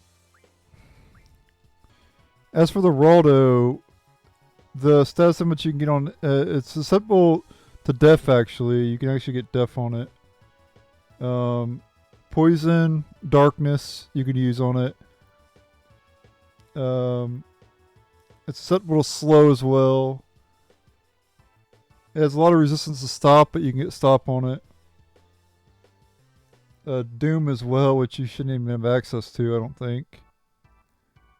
So yeah, you could poison it though to get Darkness on it. And Raldo has no elemental weakness. Raldo's well, I guess I could just scan the damn thing. I don't know what I'm...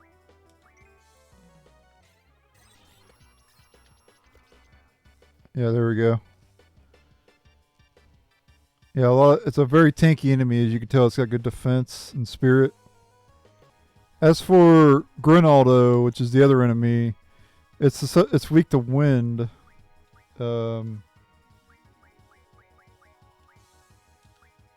Which if you've been,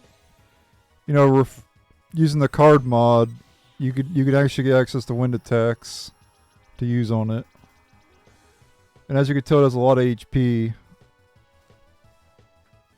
As for its status invincibilities, you can actually use Def on it, but it has 90% resistance to it. So Def on works 10% of the time. Poison works 40% of the time on it. Sleep works 40% of the time.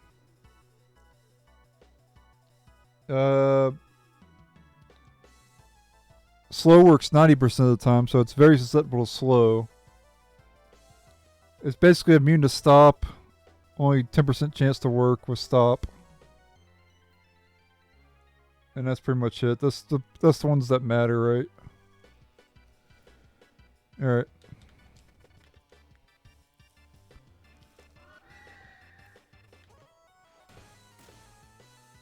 So I want to try to get sleep on the Granaldo.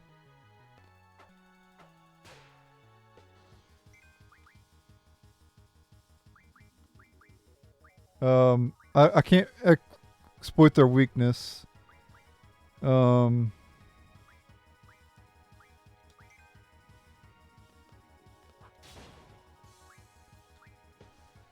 just attack with Squall there.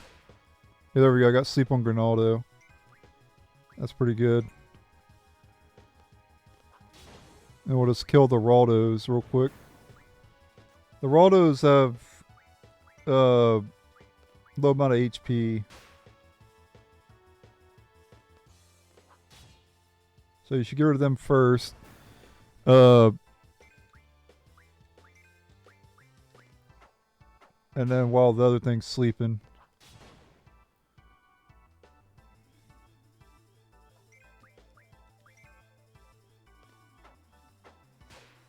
And if you have Raldo asleep, you might as well just cast spells on it. Or if you have Granaldo asleep, you can just cast spells on it Just like you did with the T-Rexuar. You know, to prevent it from ever getting a turn. The problem is you gotta keep establishing sleep on it. And it does have some immunities to sleep. So keep that in mind.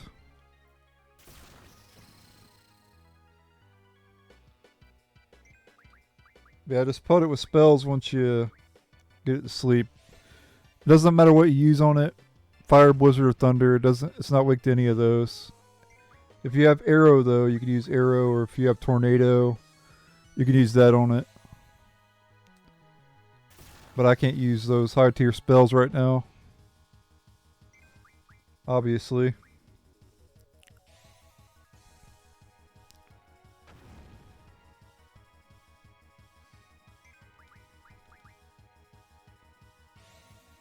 You get to hear the epic Force Your Way. And there we go. We forced our way and defeated the enemies.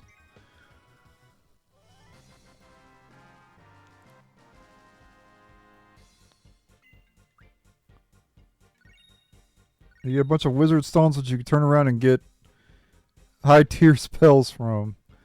Like Blizzaga, Thunaga, Fireaga, and Curaga. Because Square Enix thought it was a good idea to give high tier spells at the beginning of the damn game. I just don't understand the design.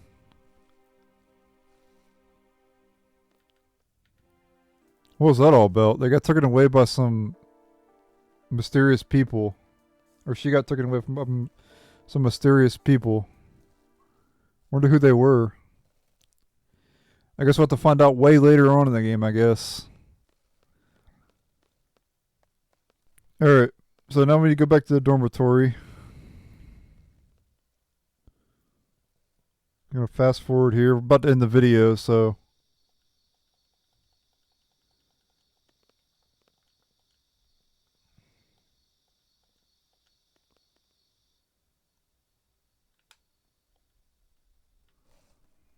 And once you wake up, you get a magazine.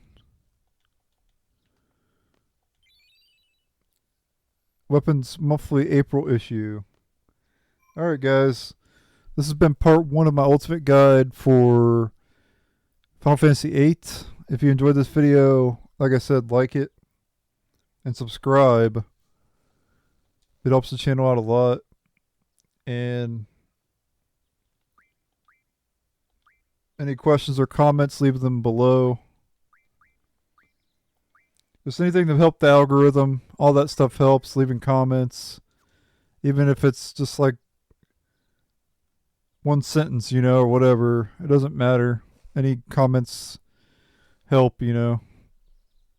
It don't even need to be about the video, but obviously it would be preferred if it was about the video, but obviously it doesn't need to be. And obviously liking the video helps tremendously. And you should definitely subscribe if you like JRPG content and you like Hearthstone. That's all I currently play. I have no plans to play any other types of games. I'm only interested in JRPGs and card games. That's it.